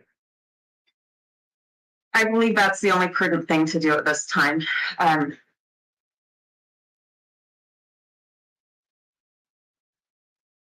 Yes, Judge, I think that we should, based on some availability of team members and experts, though, I think we're not ready, or we won't have the team available until the 4th week of June for all of the people that are necessary. You want to just wait and just talk to each other, just, have a hearing again. Judge, I don't think we're going to have an agreement on the change of venue issue. If I thought we could come to an agreement on that, I'd say yes. Let's not set one. Let's talk. Oh no! I'm not suggesting that you would agree on agreement on change of venue. I just mean changing the date. Your Honor, we would suggest the last week of June, and if the prosecutor is ready to weigh in on that and the court's ready, we'd prefer to get a date now. Okay. Mr. Thompson, what are your thoughts? Yeah, I think it would be appropriate to reset the dates, and really what's going to drive this in large part will be Your Honor's decision on what we've been talking about today. But I think it may be prudent for the court it would be prudent for the court to vacate the hearing on a motion for change of venue and prepare a reset, a briefing schedule, and a hearing date on the motion for change of venue to a reasonable future time. Okay. To allow the parties to react to whatever the court's decision may be. And I don't want the court to feel pressured on the timing of its decision. I'd rather take the time to do it right than to rush things and just bollocks it all up. Well, I won't rush it. And I will feel the pressure. Appreciate that, Don. How about we set this for 1:30? We'll vacate the hearing on change of venue and reset it for January 27. That's a Thursday, which seems to be a good day for this generally, except today. What did I say? June. Sorry. Your Honor, Long day. June 27. I thought you said the end of June, right? June 27 is perfect. I am thinking though that we should maybe schedule for a full day. We estimated an hour for this and we are well beyond that now, and we anticipate testimony.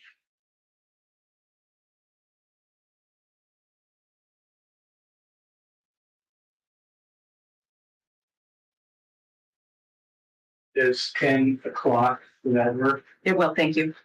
Okay.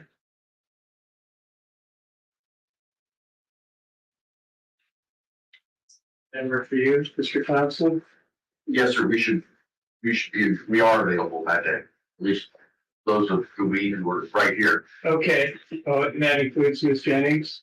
And hopefully Ms. Beatty and Mr. Well, I'm going to ask them next, and then I'm going to go to Ms. Massa.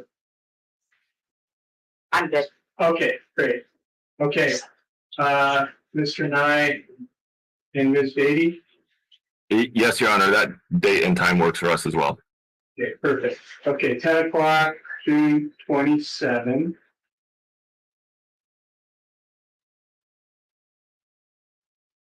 I think that's the only ones they set.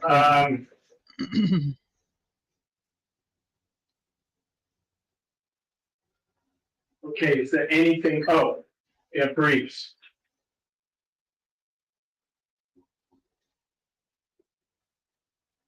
What do you think, Ms. Taylor? I mean, I know you can't know until I give you a decision, so. Your Honor, the briefing schedule that the court gave us was roughly about a month prior to the hearing. We could try that, but if the court's decision takes a while and if we're allowed to finish our surveys, then we might have to have some time to do a supplemental. Sure. I'll be flexible about that. Let's say hypothetically that we have more surveys, then we might even have to push it out.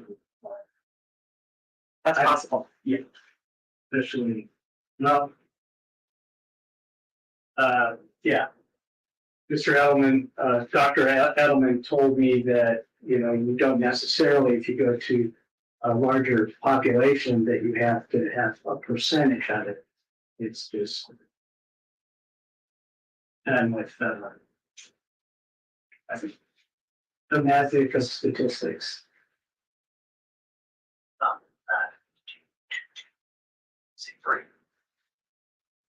Your Honor, if we're allowed to finish what we started, we think from the time we could get it going, it would be 3 weeks. And then Dr. Edelman would need a bit of time to assimilate the data into a report. Do you think if all went well that you could have your briefs or whatever other information by May 31st? Yes, yes. Your Honor, with a caveat, unless there's a long delay. Caveat, okay? If there's not a long delay in me knowing what we can do, yes. Thanks. What do you think for the state, maybe a deadline of June 14th?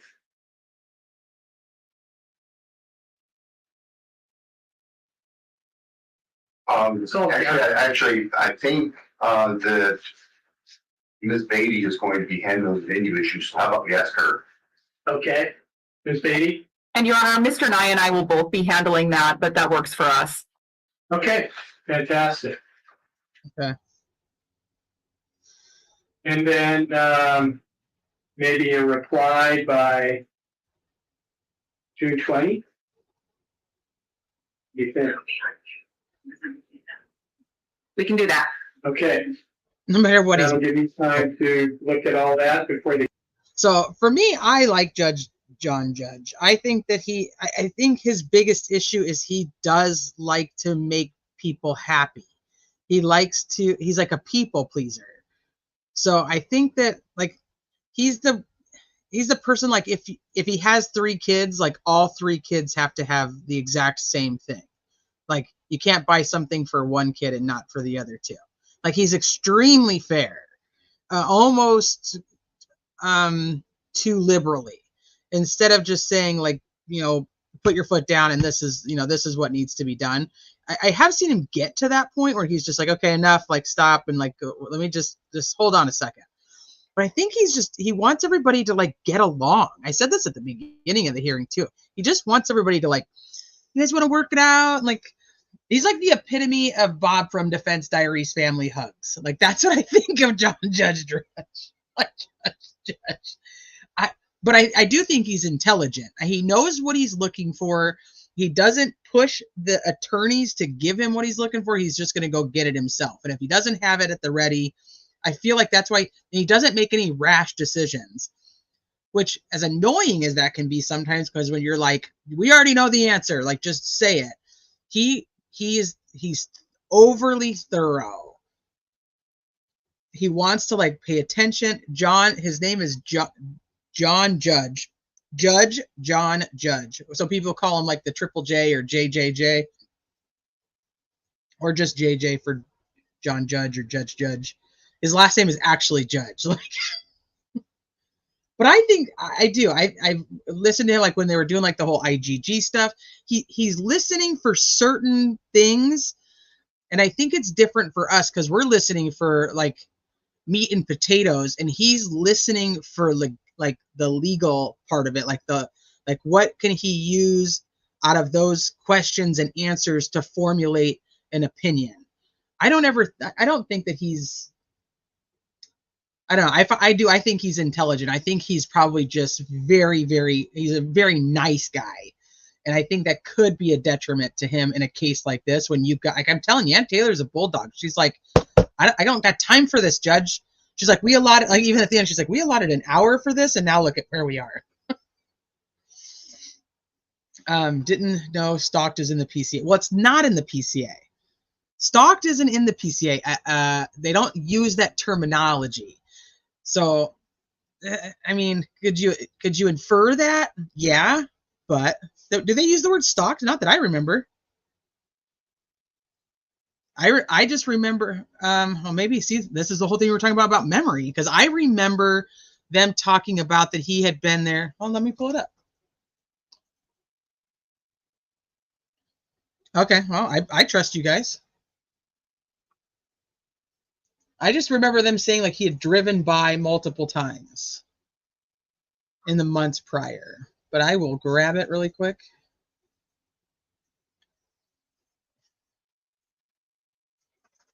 That's affidavit.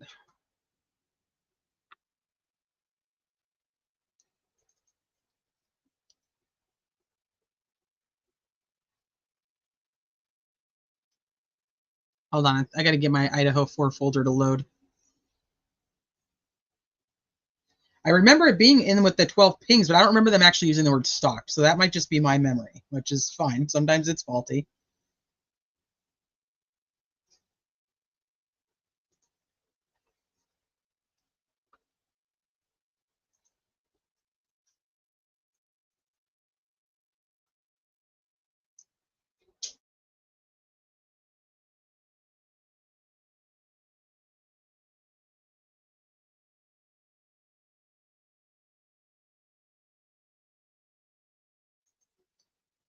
Give me 2 minutes. It's like page 16. Okay. That is like really bright in my face. Shit, where'd it go?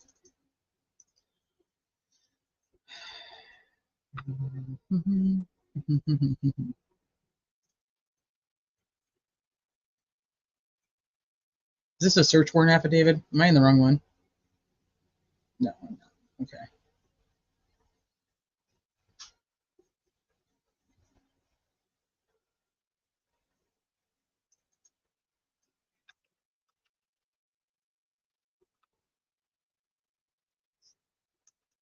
Well, that's why I said it can be inferred, but it's not stated. There's no stalking. Let's see, 12. Is it this one? Here's the patience of a saint. Yeah, it's not there. Let me see. That's why I said, is this the search warrant? No. Yeah. Did I grab the wrong one?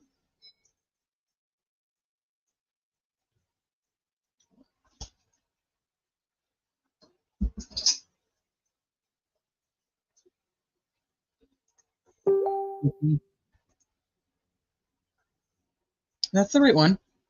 That's the one I have up. Almost.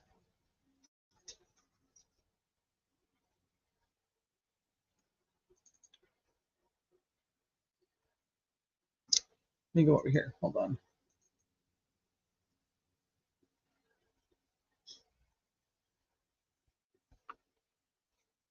Okay, this one.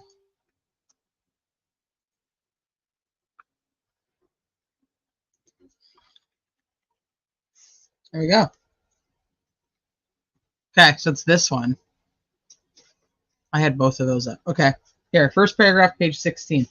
On December 23rd, I was granted a search warrant for Koberger's historical CSLI from June 23rd to 2022 to current prospective location information in a pen register trap and trace on the 8458 phone to aid in efforts to determine if Koberger stalked any of the victims, in this case prior to the offense. Conducted surveillance on the King Road residence, was in contact with any of the victims' associates before or after the alleged offense, any locations that may contain evidence of the murders that occurred on November 13th, the location of the white Elantra registered to Koberger, as well as the location of Koberger. Okay, so he's saying that he got the information, or he was granted the search warrant for the information. I'm gonna blow this up so you guys can see it, because I know you guys can't see it.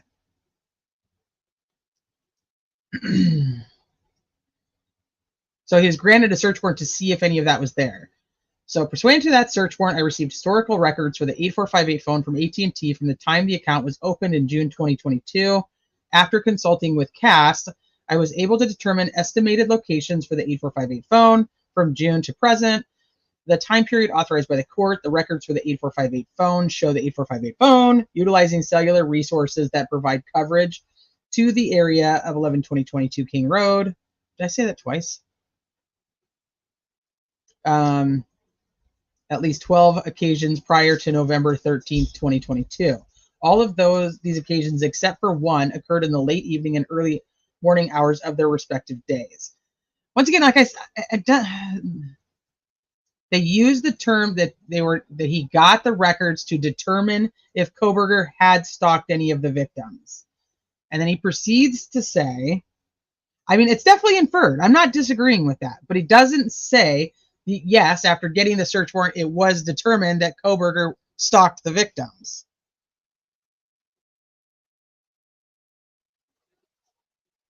So I get it. I know I'm on this. I get what you guys are saying. Absolutely. It's inferred there. But it's not, but yeah, they absolutely imply it. Absolutely.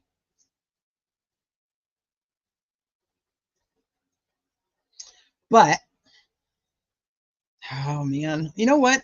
Before I went and switched from Idaho to Delphi, I had put together an entire thing of all the interviews of all the family members. Like when Delphi's done, I'm going to go back and we're going to watch all that, and we'll be able to see. Because I swear, yeah, the media went wild with it. But I know that one of the family members claimed that they had the Instagram account where he was stalking one of the victims. And maybe I'm putting words in their mouth, and it wasn't stated as stalk.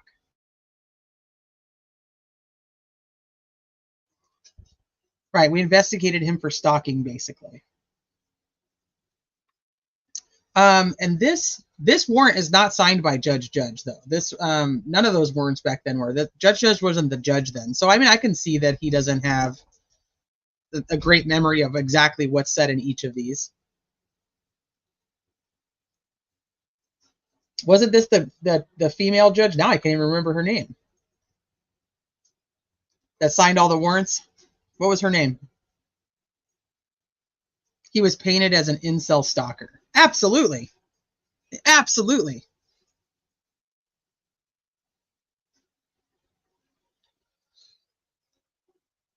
No, but it is implied. It is inferred. I agree.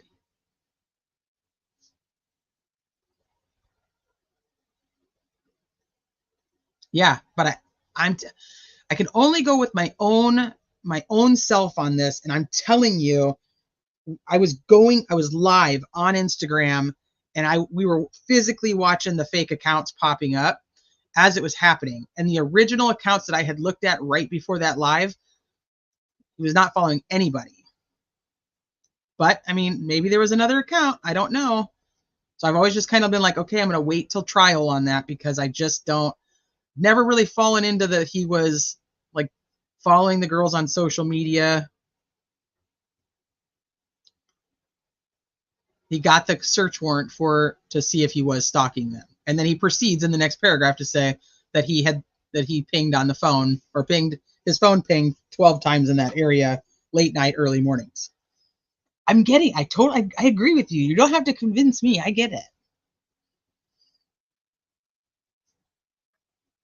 Brian Enton was given a heads up prior to being made public and found nothing.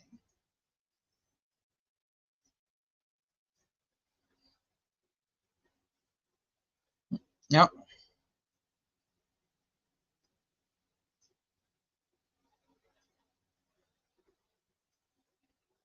Grateful middle-aged cat mama. Travis knows. He helps me tons with Delphi. He's being facetious.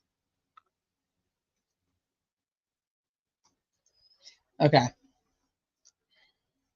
this is like taking a step back in time, coming back to this case. I started covering it like often, and then Delphi like took over my life, and so it's like a little time portal coming back here. They don't list any of the findings of any of their investigation. Well, I mean, technically they're saying here's what we found based on this search warrant is this, and this is, I think, what is implying that he was quote unquote stalking them. But they don't talk about whether he was actually following them on social media, or where he even ran into them, or how he found them to start stalking them. I don't know. But I mean, it's there. It does say, we got this warrant in an effort to determine if Kohberger was stalking any of the victims. So essentially at the end of the hearing, Judge needs to determine whether he's going to continue or let the defense continue with the survey as is. I don't know if he would put a disclaimer on there. Do I have a Patreon with documents? I don't. I don't. I just have a Google Drive. I just have a Google Drive with documents. Maybe I should. Maybe I should do something like that. Honestly, my time is, I feel like I rob you guys of so much time already. So I don't know. I don't know if I wouldn't want to promise something that I just would not be able to do. You don't have, there's a lot of things about this judge. He's a little soft. He's a little soft around the edges. I hate this case. That's how I feel about Delphi. Yeah, but he bounced back and forth. Well, so I bounced into Delphi, and then every time I tried to bounce out, I like, it was like I was sucked back in. I feel like I finally have a little bit of freedom. You know, I don't know if you guys, for those of you who don't follow Delphi, that my biggest thing that I want to finish, I think I have it. I think I have it up. No, of course it had to shut down on me. I need to finish the Prezi with the timeline for Delphi. But you know, Karen Reed's case is coming up. The jury selection starts on Tuesday. So Sleuthy's going to come on with me on Monday.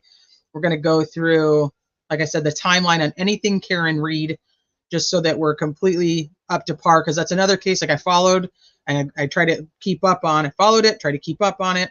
And, you know, once again, you literally can see my channel in September of 2023 just like take a fucking nosedive into Delphi, and like it hardly like comes up for air. It does every once in a while, but it's very rare. I feel pretty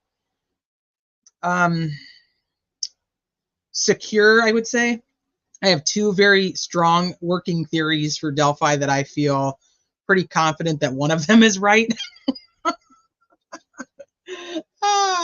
Funny. And so I just feel better about that case and not having to put so much of my life into it. But you never know, because as soon as another document drops, I'm like, oh, fuck that. Nope, we're going back to Delphi. But it's nice to have a little breather. I'm glad that there was something that happened in the Idaho case that actually piqued my interest, because a lot of it is a lot of drama and a lot of the back and forth and the fighting, which I don't really enjoy at all.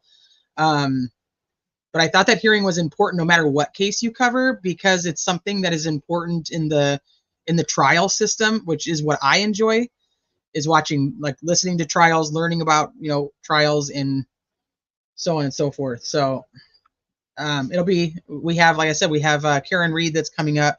So the next hearing that they have is the motion to compel.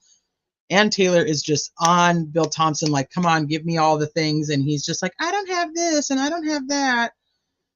How are you going to drop those nuggets and not state your theories? Because it's an Idaho live, not a Delphi one.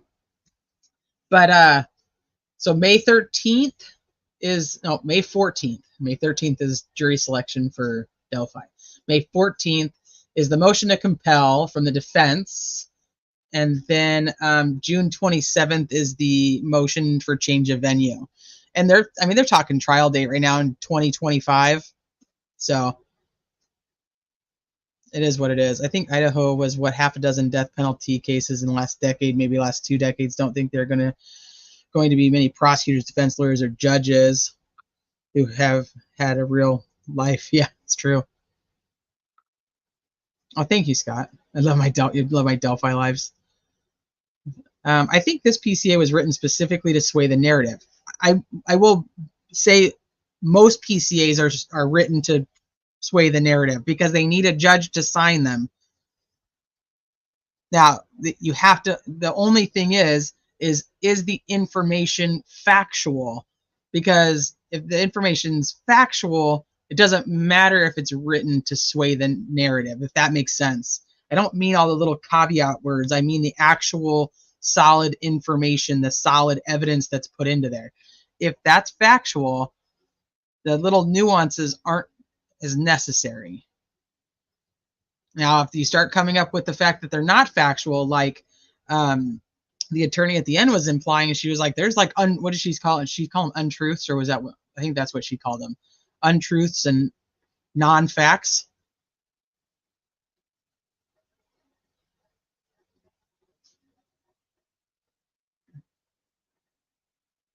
I don't know if I'm going to watch Lolly for that long. And it's tough, the other thing is like, Chad Daybell's case is going on right now, and it's actually a death penalty case in Idaho as well. I have to finish catching up on that one. That one's tough because I feel like we just did that case, even though it's a different case because it's him. It's just like, I feel like we just did it. And I'm wondering if that benefits him in any way, to have, I think there's still a ton of interest in that case. I mean, I'm still very interested in it, but a lot of it is very repetitive because it's the same people, which is why they wanted to try them together, Lori and Chad.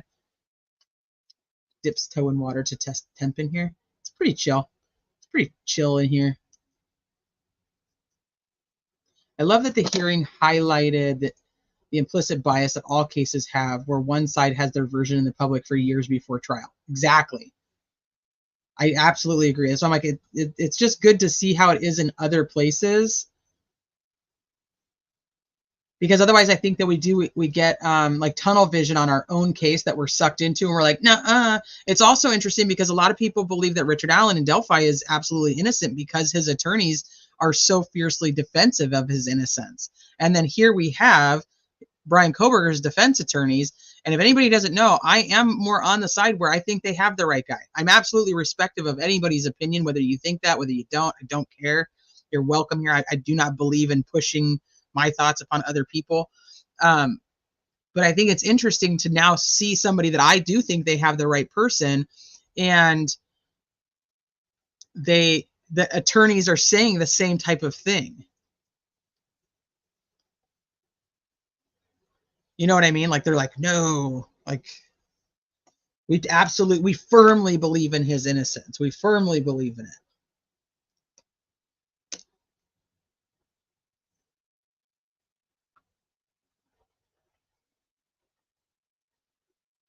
Did anyone watch jury selection in Daybell? I did not. I didn't watch it. I was down with the flu last week. I wasn't watching much of anything, and that's how I got so behind on my life.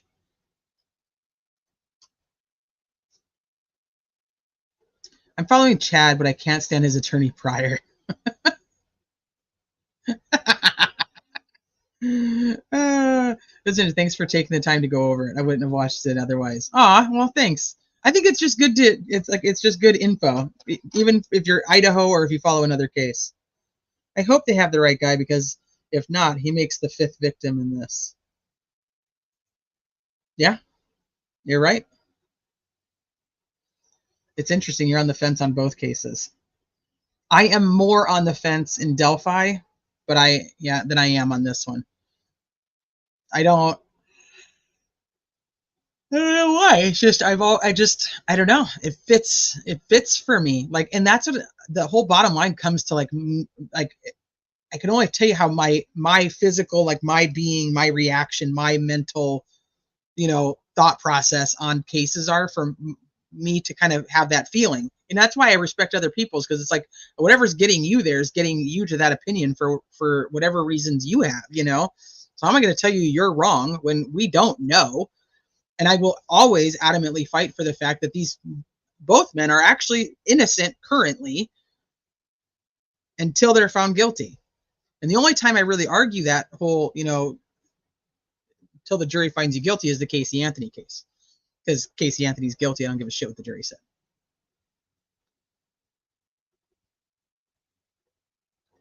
Most public defenders are trying to negotiate a deal for their clients. They don't normally stand for their client's innocence so firmly.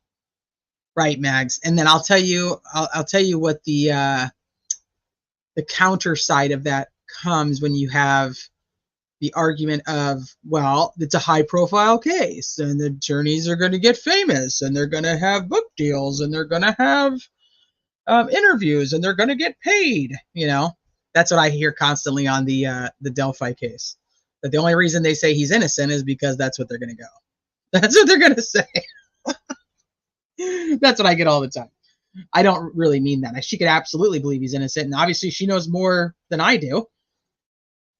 But so does Bill Thompson. So I myself do not believe Delphi or Idaho was done by one man in each case, but multiple. Interesting. You don't go with the whole one man and his dexterity. See, everybody agrees about Casey Anthony.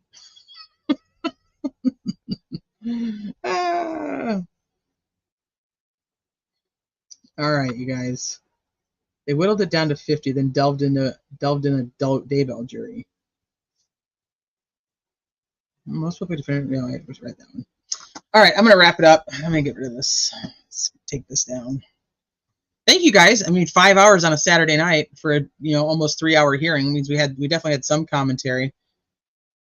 Delphi is definitely doing third party, without a doubt. That's what they're doing. Karen Reed's doing third party. I don't know what Brian Kober is doing alibi.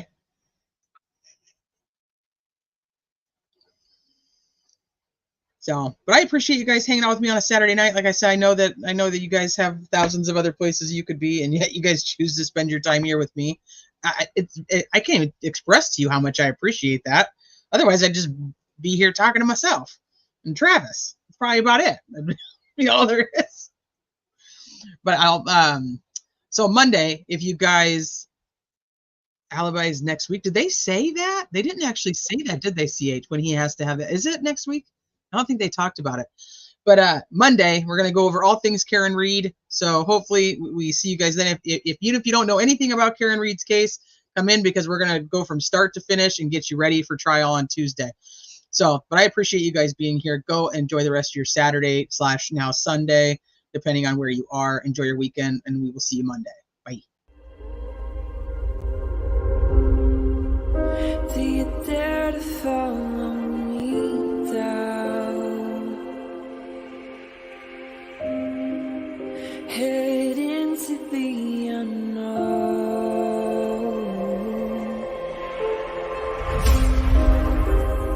Down the rabbit hole.